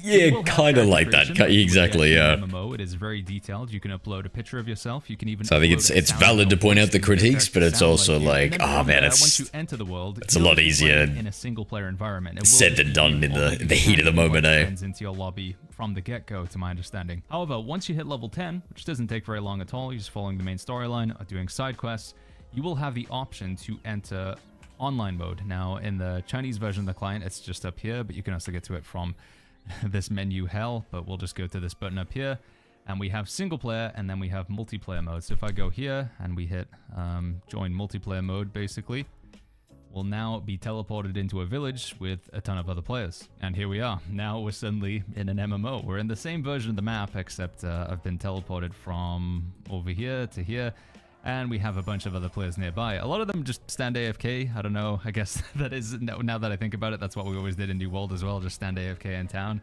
But you can interact with the players, you can add them as a friend, you can inspect their profile and stuff. So I think it's this one here. You can take a look at their gear and what they have. I think you can even copy their build and stuff. But yeah, a lot of MMO elements. Other testaments to being it a multiplayer game is somewhere in these menus. I think it's this one, and then we go here, and then we go to this one. These are PvP game modes here. Now, we're going to talk about this a little bit later on. There are a lot of menus, and there are also some concerns that I see in here as well. But first, I just wanted to explain, what the game is. So it's single player up to a point. Once you get to level 10, you do have the option to go into multiplayer, or you can just stay single player the whole time if you want.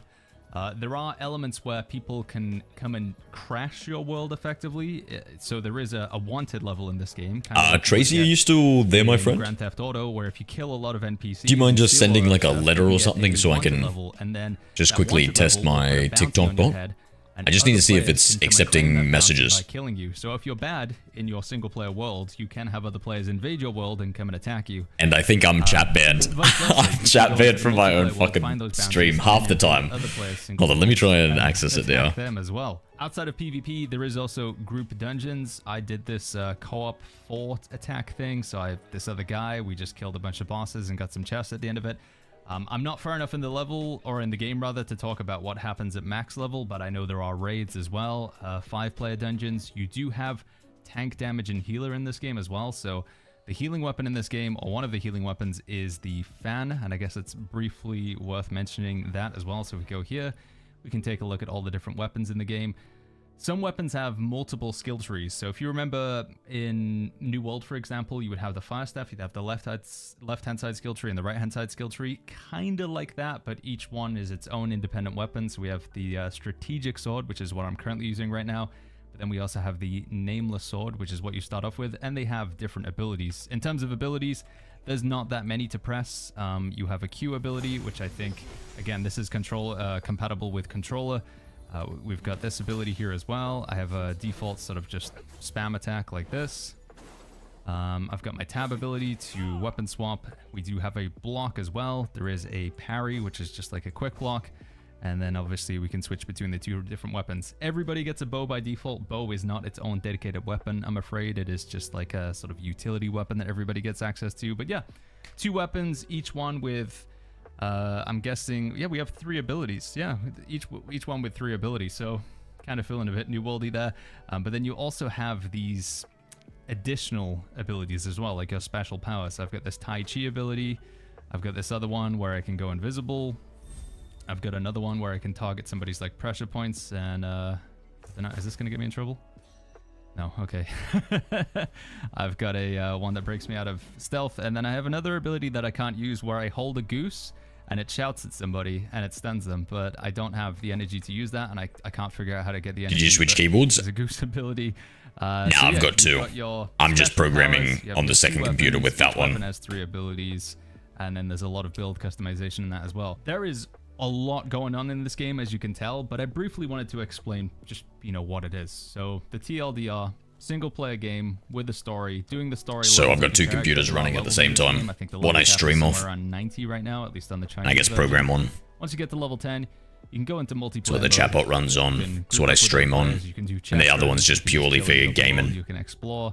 But the less pretty much all done in the single overhead and stuff. Less chances of things breaking and effing up whilst I play games. You still can invite people in to play co-op with you as well. Now, before we jump into my gripes with the game, I first want to talk about what this game does well. Number 1 for me is the combat.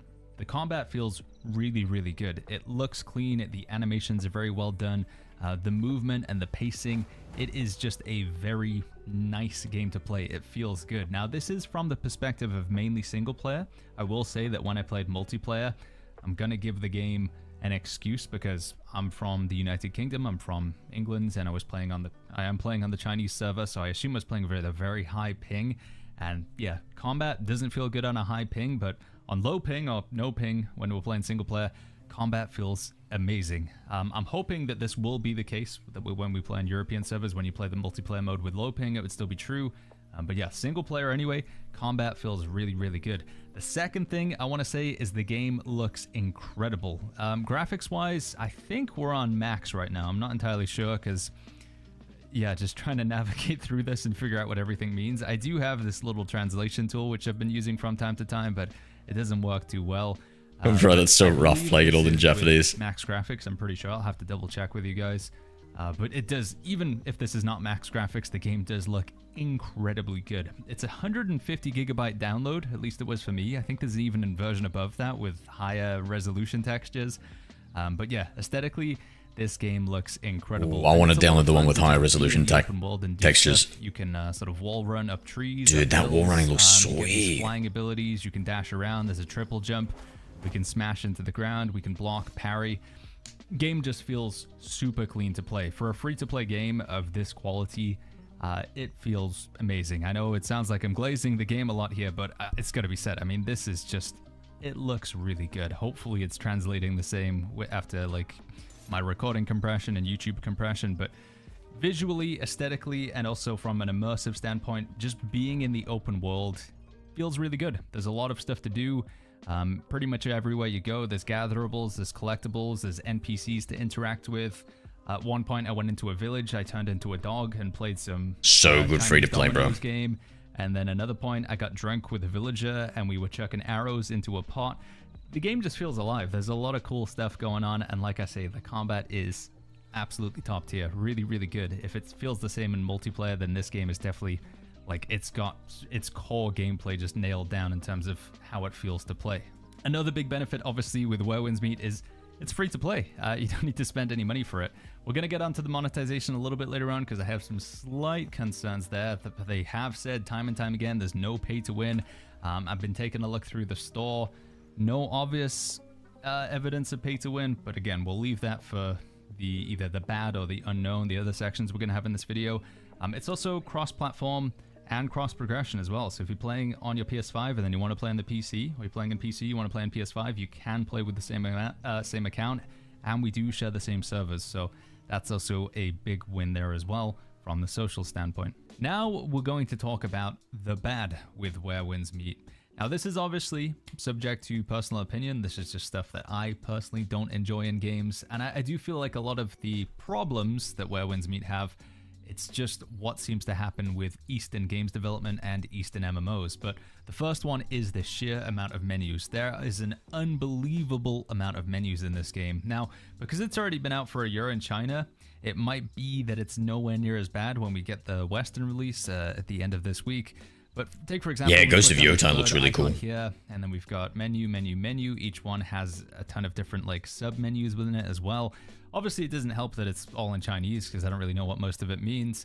But just, it is staggering the sheer amount of stuff that you can click through and go through in this game. We go to this one up here. These are the shops, I think. But then there's also like 7 different types of shop as well. And then again, we have different menus within the menus as well. So yeah, it is just gonna, like, from what I can tell, it is gonna be an absolute nightmare to navigate this game initially. You have to sort of memorize, right? If I want to go do PvP, I have to click on the bird icon, then I have to click on this one up here. No, that's the shop. Then I click on this guy. And then, yeah, okay, there we go. We got there. And then we have these different PvP modes. And probably after I click this button, there'll be another menu there as well. But just, like I say, I don't know if there's a cleaner way that they could have done it. I get it because the game just has a ton of content. But it is almost overwhelming how much different stuff there is to click on over here. Also, another gripe of mine, and I know this is starting to sound like old man shouts at cloud, but you have all those little red dot icons, these things up here that let you know that there's something you haven't claimed or whatever. So I go down here and then there's a bunch of stuff I can claim. So I need to hit that one, and then I need to hit that one, and then I need to say yes, I do want to take that stuff, and I got 10 of whatever that is. And then we can go down to this next one. I've got some more stuff I can claim over here as well, like so. And then yep, claim red dot over there. And then I'm not even sure what I can claim in this one. It does look super overwhelming for a new player. By the looks of it. Okay, that's pretty cool. I wasn't sure how to build a house. I feel like complexity breeds that, right? Again, this is almost certainly, or a huge part of this is because it's all in Chinese, so it just adds an extra level of complication to it. But I do think, in my opinion, there are just a bit too much in the way of like menus and things to click through to find where you want to go to. I'm also noticing a trope that you see in a lot of games of this style where there are a lot of different types of currencies, like lots and lots and lots and lots and lots of different types of currencies, which I also just think is too much. There's too much bloat in that regard as well, especially since the game isn't even that old yet to have, I don't know, what has it been? At least 15 different types of currencies that I've been able to track so far in just 10 hours. No way. There's no fucking way this guy said 15. I was thinking he was going to say 4 or 5. The time gating within PvP. 15? Now, I played another Chinese MMO in the past, and they're not all going to be That's a the good same, guy to play C, neither. It's worth mentioning. I hope it is. Way off the ball here, so big asterisk on this one. Might be nothing of a concern at all, but the PvP arena, from what I can tell, you can only enter into the 1v1 game mode between certain hours of the day. It was the same when I played another game that was developed in China. It was called Terraceland, where the arena was only open between like 12 p.m. and 2 p.m. and then it was open later on in the day from 6 p.m. to 8 p.m. I think this is because some sort of law or mandate within China where that's what I was thinking. Certain game modes or certain like types of gaming are only allowed to be available between certain hours. Whether this will translate over into the Western version, I really hope not, because that was one. I'd be surprised if it does. So much about Terraceland. I did actually enjoy PvP in that game quite a lot, but the fact that you could only PvP at certain hours, and if you were just not available then... Did he play the English version or the Chinese version of that other game? I'm seeing here, first of all, if I'm translating it correctly, I'm not entirely sure. But second of all, whether this only applies to the Chinese version, I don't know, but there is a big concern there from what I've seen in other Chinese MMOs. Another mechanic to talk about while we're in the screen as well is this up here. This is your favor or energy. I can't remember the exact term for it, but it is a limited resource that you spend to unlock chests. So when you do a dungeon, you'll get a chest at the end of the dungeon, and you can use your energy to get loot from the chest. But it once you've used it all, that's it. There are certain things you can acquire by playing the game which replenish your energy, and as you level up, you'll get more of it. But it is a limited resource, and I saw this mechanic a lot in Throne and Liberty. Again, it's a very common trope within Eastern MMOs where you have a certain amount of currency that you can do a certain amount of crafting with per day, or you can only loot a certain amount of chests per day. It feels very mobile, or it feels very Eastern MMO, but that is present in this game as well. I'm not the biggest fan of it. I don't know. There's obviously going to be some solution to stop you just grinding a dungeon over and over and over again, but it is worth noting that that is a mechanic in the game as well. Finally, last gripe, and it, you know, this is just a bit of a silly one, but as far as I'm aware, you can't chop down trees in this game, which, you know, as a New World player, just being able to go in and chop down a tree, it is like a rite of passage for us. There is fishing. You can fish if you want. I got my fishing rod here, except I'm not at a body of water, but yeah, no tree chopping as far as I've come across in the 10 hours I've been playing. So we've talked about the good, we've talked about the bad. For the final section of this first impressions or review or whatever the heck I'm going to call this, I want to talk about the unknown when it comes to Where Winds Meet. These are things that I think are very important, but I personally don't know enough about them, and I haven't been able to find too much information out there on the internet about these sections so far. So the first one is PvP balancing. When it comes to PvP, the only game mode that I've played so far was a Battle Royale game mode, which obviously has balancing because everybody starts off with nothing. No, not a Battle Royale. 1v1, Jesus. or the 5v5, or the 30 versus 30. I'm not sure how exactly they're going to get around matchmaking in terms of like making sure each team has a healer. I'm not sure how like gear and progression will play into this, whether it'll put you against another newbie account, like somebody who's brand new to the game that has only got 10 hours in, or if it'll put you against somebody who's stacked and has a ton of gear. I don't really know how matchmaking and PvP balancing works in this game, but I do think it is going to be important. PvP, likely, with the way the combat feels in this game, is going to be something that a lot of people will really, really enjoy. But whether there's any balancing whatsoever, or if it just you know, who's got the most progressed account wins, or at least has an advantage, I'm not entirely sure. Now, I'm aware that I'm coming at this from a position of being a bit hypocritical, because I'm somebody who played a lot of New World, and in New World, your gear made a huge difference when it came to playing Outpost Rush and stuff like that.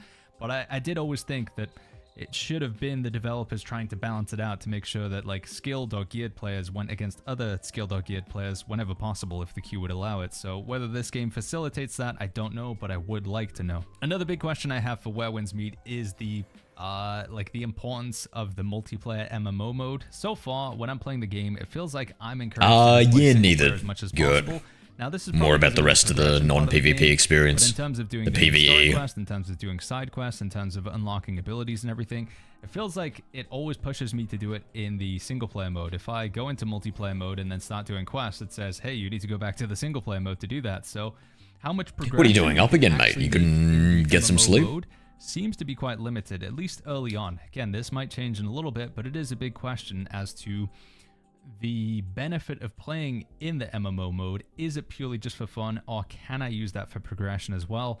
That's something that I don't really fully understand yet, but I do think it is important, because I would personally like to play this as more of an MMO than a single-player game, but whether Where Winds Meet truly allows you to do that in terms of character progression, I don't know. Again, if you guys do happen to know if you're also very up to date in this game, let me know in the comments down below. I'm sure a bunch of other people would be keen to hear that out as well, but that is one concern that I have in terms of the viability of the MMO mode for character progression. Finally, I want to talk about... When I hear a YouTuber say, let me know in the comments below, it triggers me to be like, oh, the video's over. I believe, at least on this server, the max level is 90, 91 or something like that. I know there's raids, I know there's PvP, we've talked about it, I know there's dungeons, but I'm very curious as to what the day-to-day or week-to-week login and do sort of content is. If I take a look at a game that is semi-similar, like Dune Awakening, where you have the single-player mode and then you go and do the multiplayer sort of endgame stuff, that game just kind of died off. As soon as you were done progressing and finishing the main storyline and you built your base, all of the sort of magic went away. And even with Once Human, I feel like that was just very much a seasonal format, which relied on wipes and resets to keep it going. I'm very curious as to see what like the long-term end game replayability is in Where Winds Meet. I know there are raids, again, I know there is like progression in the chests and stuff, but I think for the game to have a big, large, sustained player base that stays with the game over time, the end game does need to be pretty solid, and I'm just not entirely sure what it is yet, funny enough, because I've only played 10 hours. So, friends, I think that's everything I have to say about my limited amount of playtime with Where Winds Meet. For what it's worth, I do very much intend to play more of this game. If you guys have found any part of this video interesting, or just any sort of looking that you've been doing at Where Winds Meet has interested you, I'd highly recommend checking it out. Again, it is free to play after all. We didn't really cover much of like whether it's pay to win or not, but again, as far as I can tell, and it is difficult because everything's in Chinese, but they are being genuine about there being no pay to win.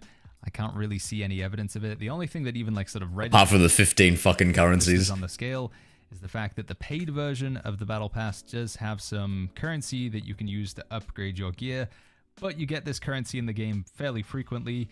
We also had the same system in New World. New World had a free and paid version of its Season Pass, and on the paid version of the Season Pass, there was a limited amount of currency that you could also use to upgrade stuff like Weapon Matrix and Armor Matrix. So yeah, as long as we're not grinding too much for that currency. Pay to win. There's a free-to-play pleb. Pass, then I guess so far this game does get a pass as well. It does just seem to be that yeah, but everybody's dropping a lot of money. There is their opinions on it, so they must have had these big MMO reviewers play it, and then had a embargo on the review until today or yesterday, when that live stream was.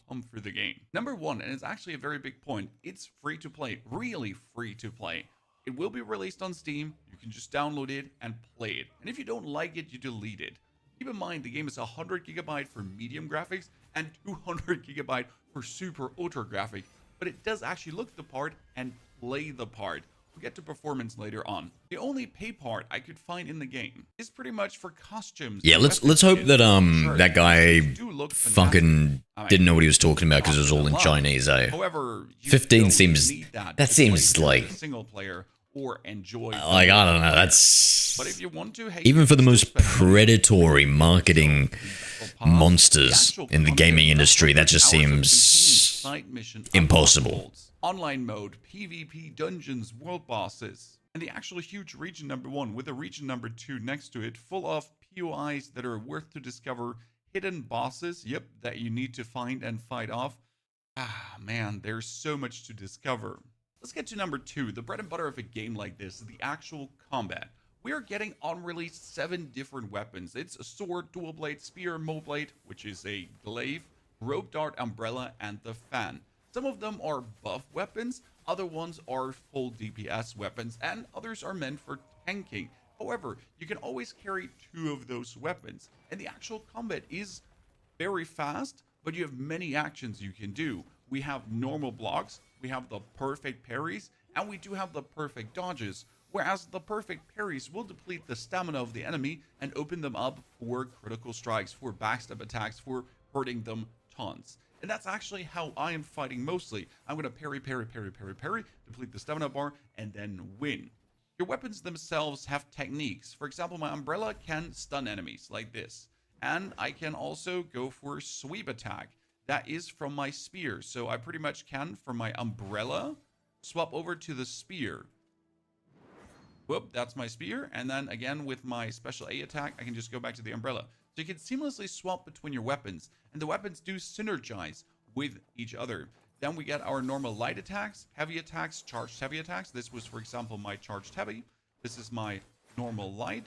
And then my charged light is actually shooting out these bolts that I can train on the enemies, and they're absolutely devastating. On top of this, you have your different techniques. This is a jump kick that I can apply. And with the hand symbol, I can hit your inner key points, and I can use Tai Chi to throw you around. And all of these combat styles get woven together to form a cohesive battle style. And of these internal techniques, you have way more. Those are 3 I've just shown you, but I can spew mist that blinds the enemy, and then I can open them up for retaliation attack and other stuff that you will actually have to unlock throughout the map, because you don't get these techniques just simply given to you for progressing through the main story. No. Yeah, no clue, eh? You will actually have to unlock them while you're questing. Doesn't make any sense to have 15 currencies. Exploring, talking to NPCs. Now, the combat itself has me already sold on the game because it's so much fun to actually go through. I'm just going to try and forget what that guy said from enemy to enemy to explore, to and find see if bosses, anybody and else get talks to about find different these currencies. bosses. Because it's challenging, it's fun, and you can influence the outcome by how actually good you are. Now that we mentioned the exploration and the going through the game, let's go to point number 3, and that's the breadth and scope of what we can do and how it feels to go through the world. The game is actually mean and messed up, just like Elden Ring, because as you get spawned and go through the tutorial and then end up here in the open world part, because it is actually open world, I have freedom of choice, they spawn in a level 30 boss for you at level 1 that you don't have to fight. But obviously, oh, that's so Dark Souls, bro. Bro, that's so Dark Souls, eh? The main quest gives tons of XP. So if you're just looking to actually push your level, you do the main quest and vroom, you're going to fly up really fast. However, that is not the way to play, because simply leveling up is not giving you what you're looking for. Sure, you're going to be a higher level and you're going to get talent points, and these talent points you can spend here in your talent tree to then unlock bonuses, right? We're going to be unlocking the skill slots, top, bottom, left. We're going to unlock the heavy attacks and all that kind of stuff. However, you're not going to get your passives. These would be your passives that we can only unlock if we find the respective scrolls inside the world to then master these techniques. For example, we get this poison palm here, and let me show you the translation. Every time a damage is caused, there's a chance of adding a poison effect, which lasts for 5 seconds. And since I am playing the umbrella, while shooting our enemies with these ranged attacks, or even shooting this, yeah, I remember, yeah, stack poison up on them, and it works so good. And there's more of this, but for that, you do actually have to go through the world. You have to discover the world. You have to find the bosses. You have to I really like what I see in all this. Quest, all that kind of stuff to get these things. And the same goes here for your techniques that I mentioned before, for the Tai Chi, for looking at the meridian points. And without being able to look at the meridian points, you could actually not do further quests, because there was one where I had to open a door, but there are 2 dudes that always keep turning around. So I actually have to meridian point freeze them, pray myself, open the door. But not possible if I don't even have the respective art. Now to the open world part. As soon as you're done with the tutorial, you pretty much can go wherever you want. Obviously, there might be 2 high-level opponents and you're going to struggle and can't kill them. Therefore, it makes sense to actually go step by step through and discover everything. These obelisks here are fast travel obelisks, and the fast traveling actually goes rather quick. That's loading time on my SSD, which is currently a bit too full because I downloaded the 150GB version, and here we are. The good thing is, there's no fall damage. I can just yeet myself off, boom, and that's it. I won't be actually taking any damage.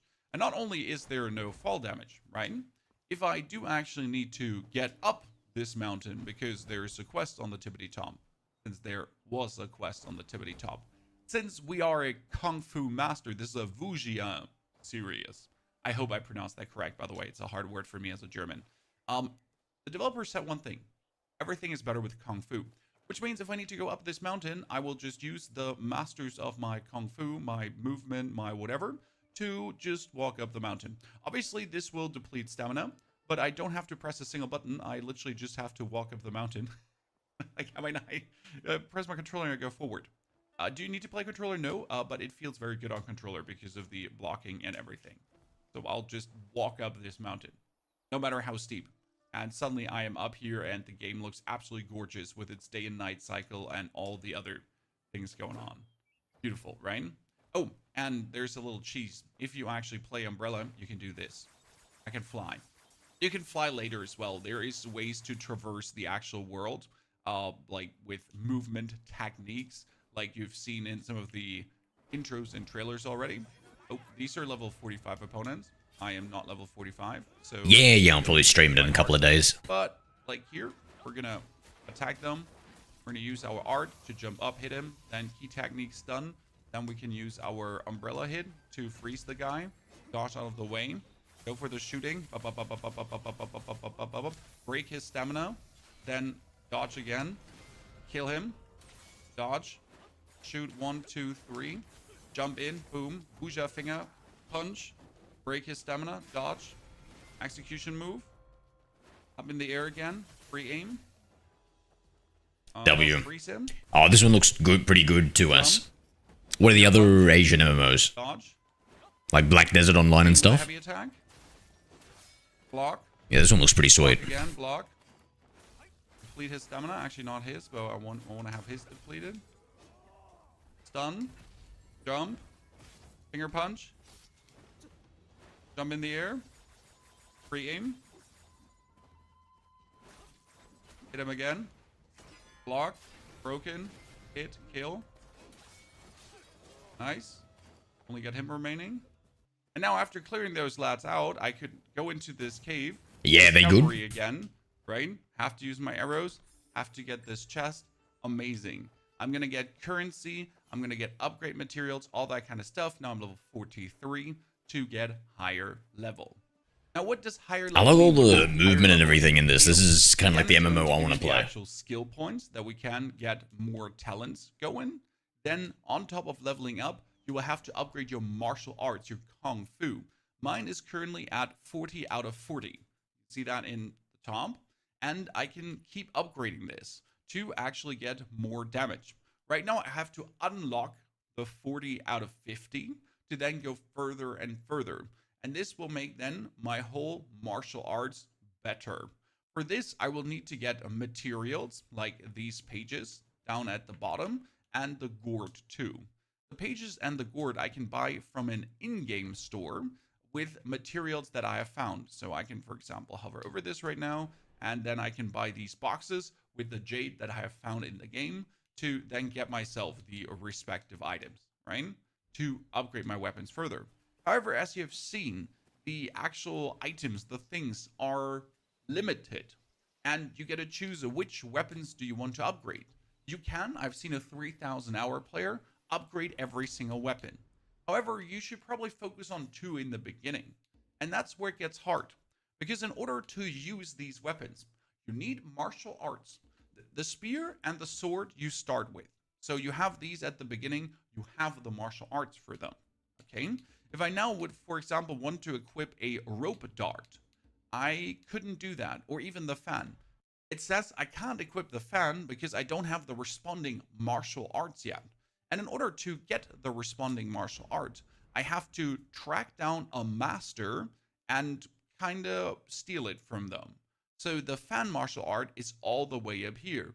The rope dart is all the way down here. However, at the beginning of the game, after the tutorial, there's a vendor you meet and you do a quest for him.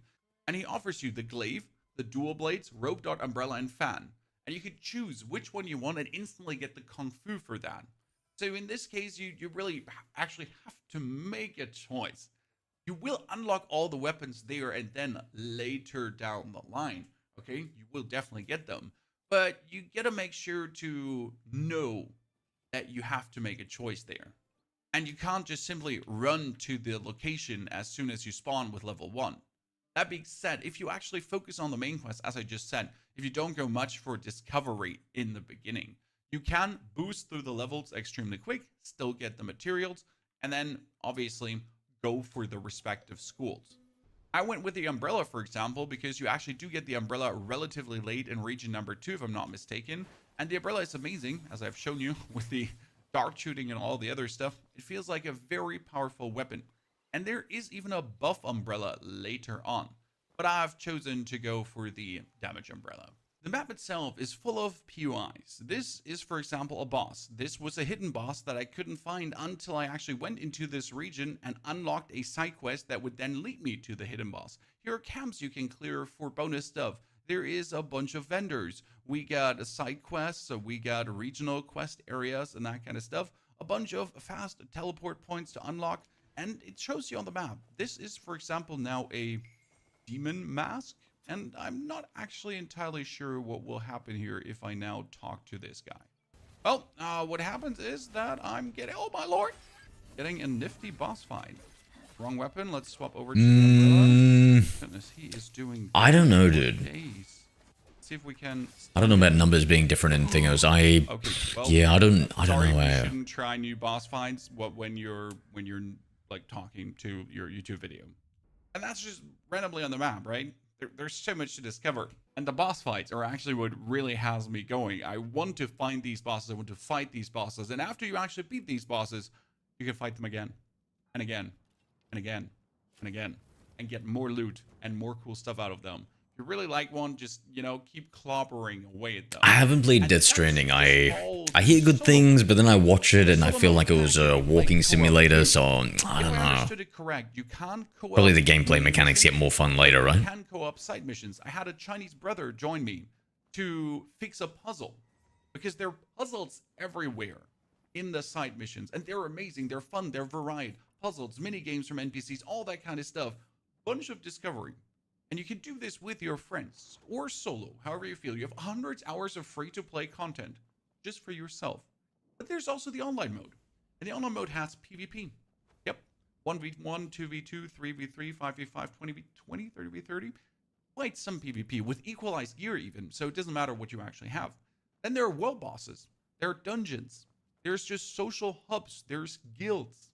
So after you beat the campaign, or even while you're beating the campaign, you can swap over to the online mode to do some online mode stuff, to level up your character, find new items, meaningful, go forward, whatever, and then come back to the solo mode to keep playing the solo mode.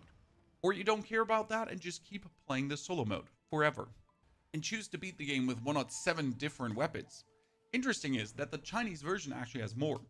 I don't have the others yet, but I think there are 16 weapons in total. Yeah, freaking great, right? We get like 7 on release, so there's so much more content to come. By the way, there are also build suggestions, so if you're unsure of what to do and how to like use your weapons, you could also just go with what there is, right? It kind of explains some of the play styles, what's going on, right? Which weapons they're using, what they're planning to do. This one is actually using the spear and the umbrella, as it seems. So spear and umbrella seems to be good. Yay. I'm doing the right thing. There's another aspect of the game that I haven't touched on that is interesting for many. I'm not sure if it's only in the online mode available or also in the solo mode.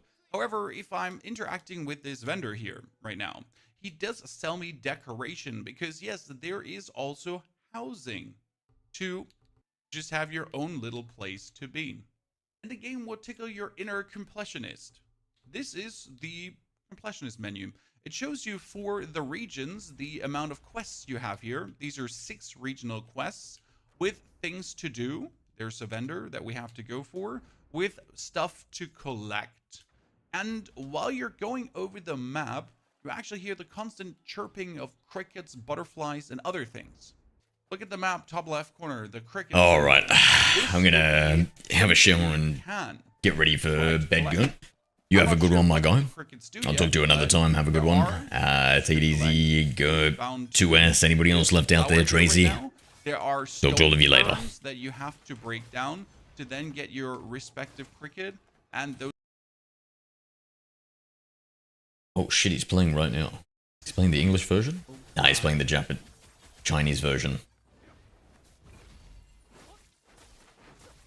That stun effect was dope. Swap weapon. Stun him again. Poke him. Throw him. People are saying Stellar Blade, First Descendant.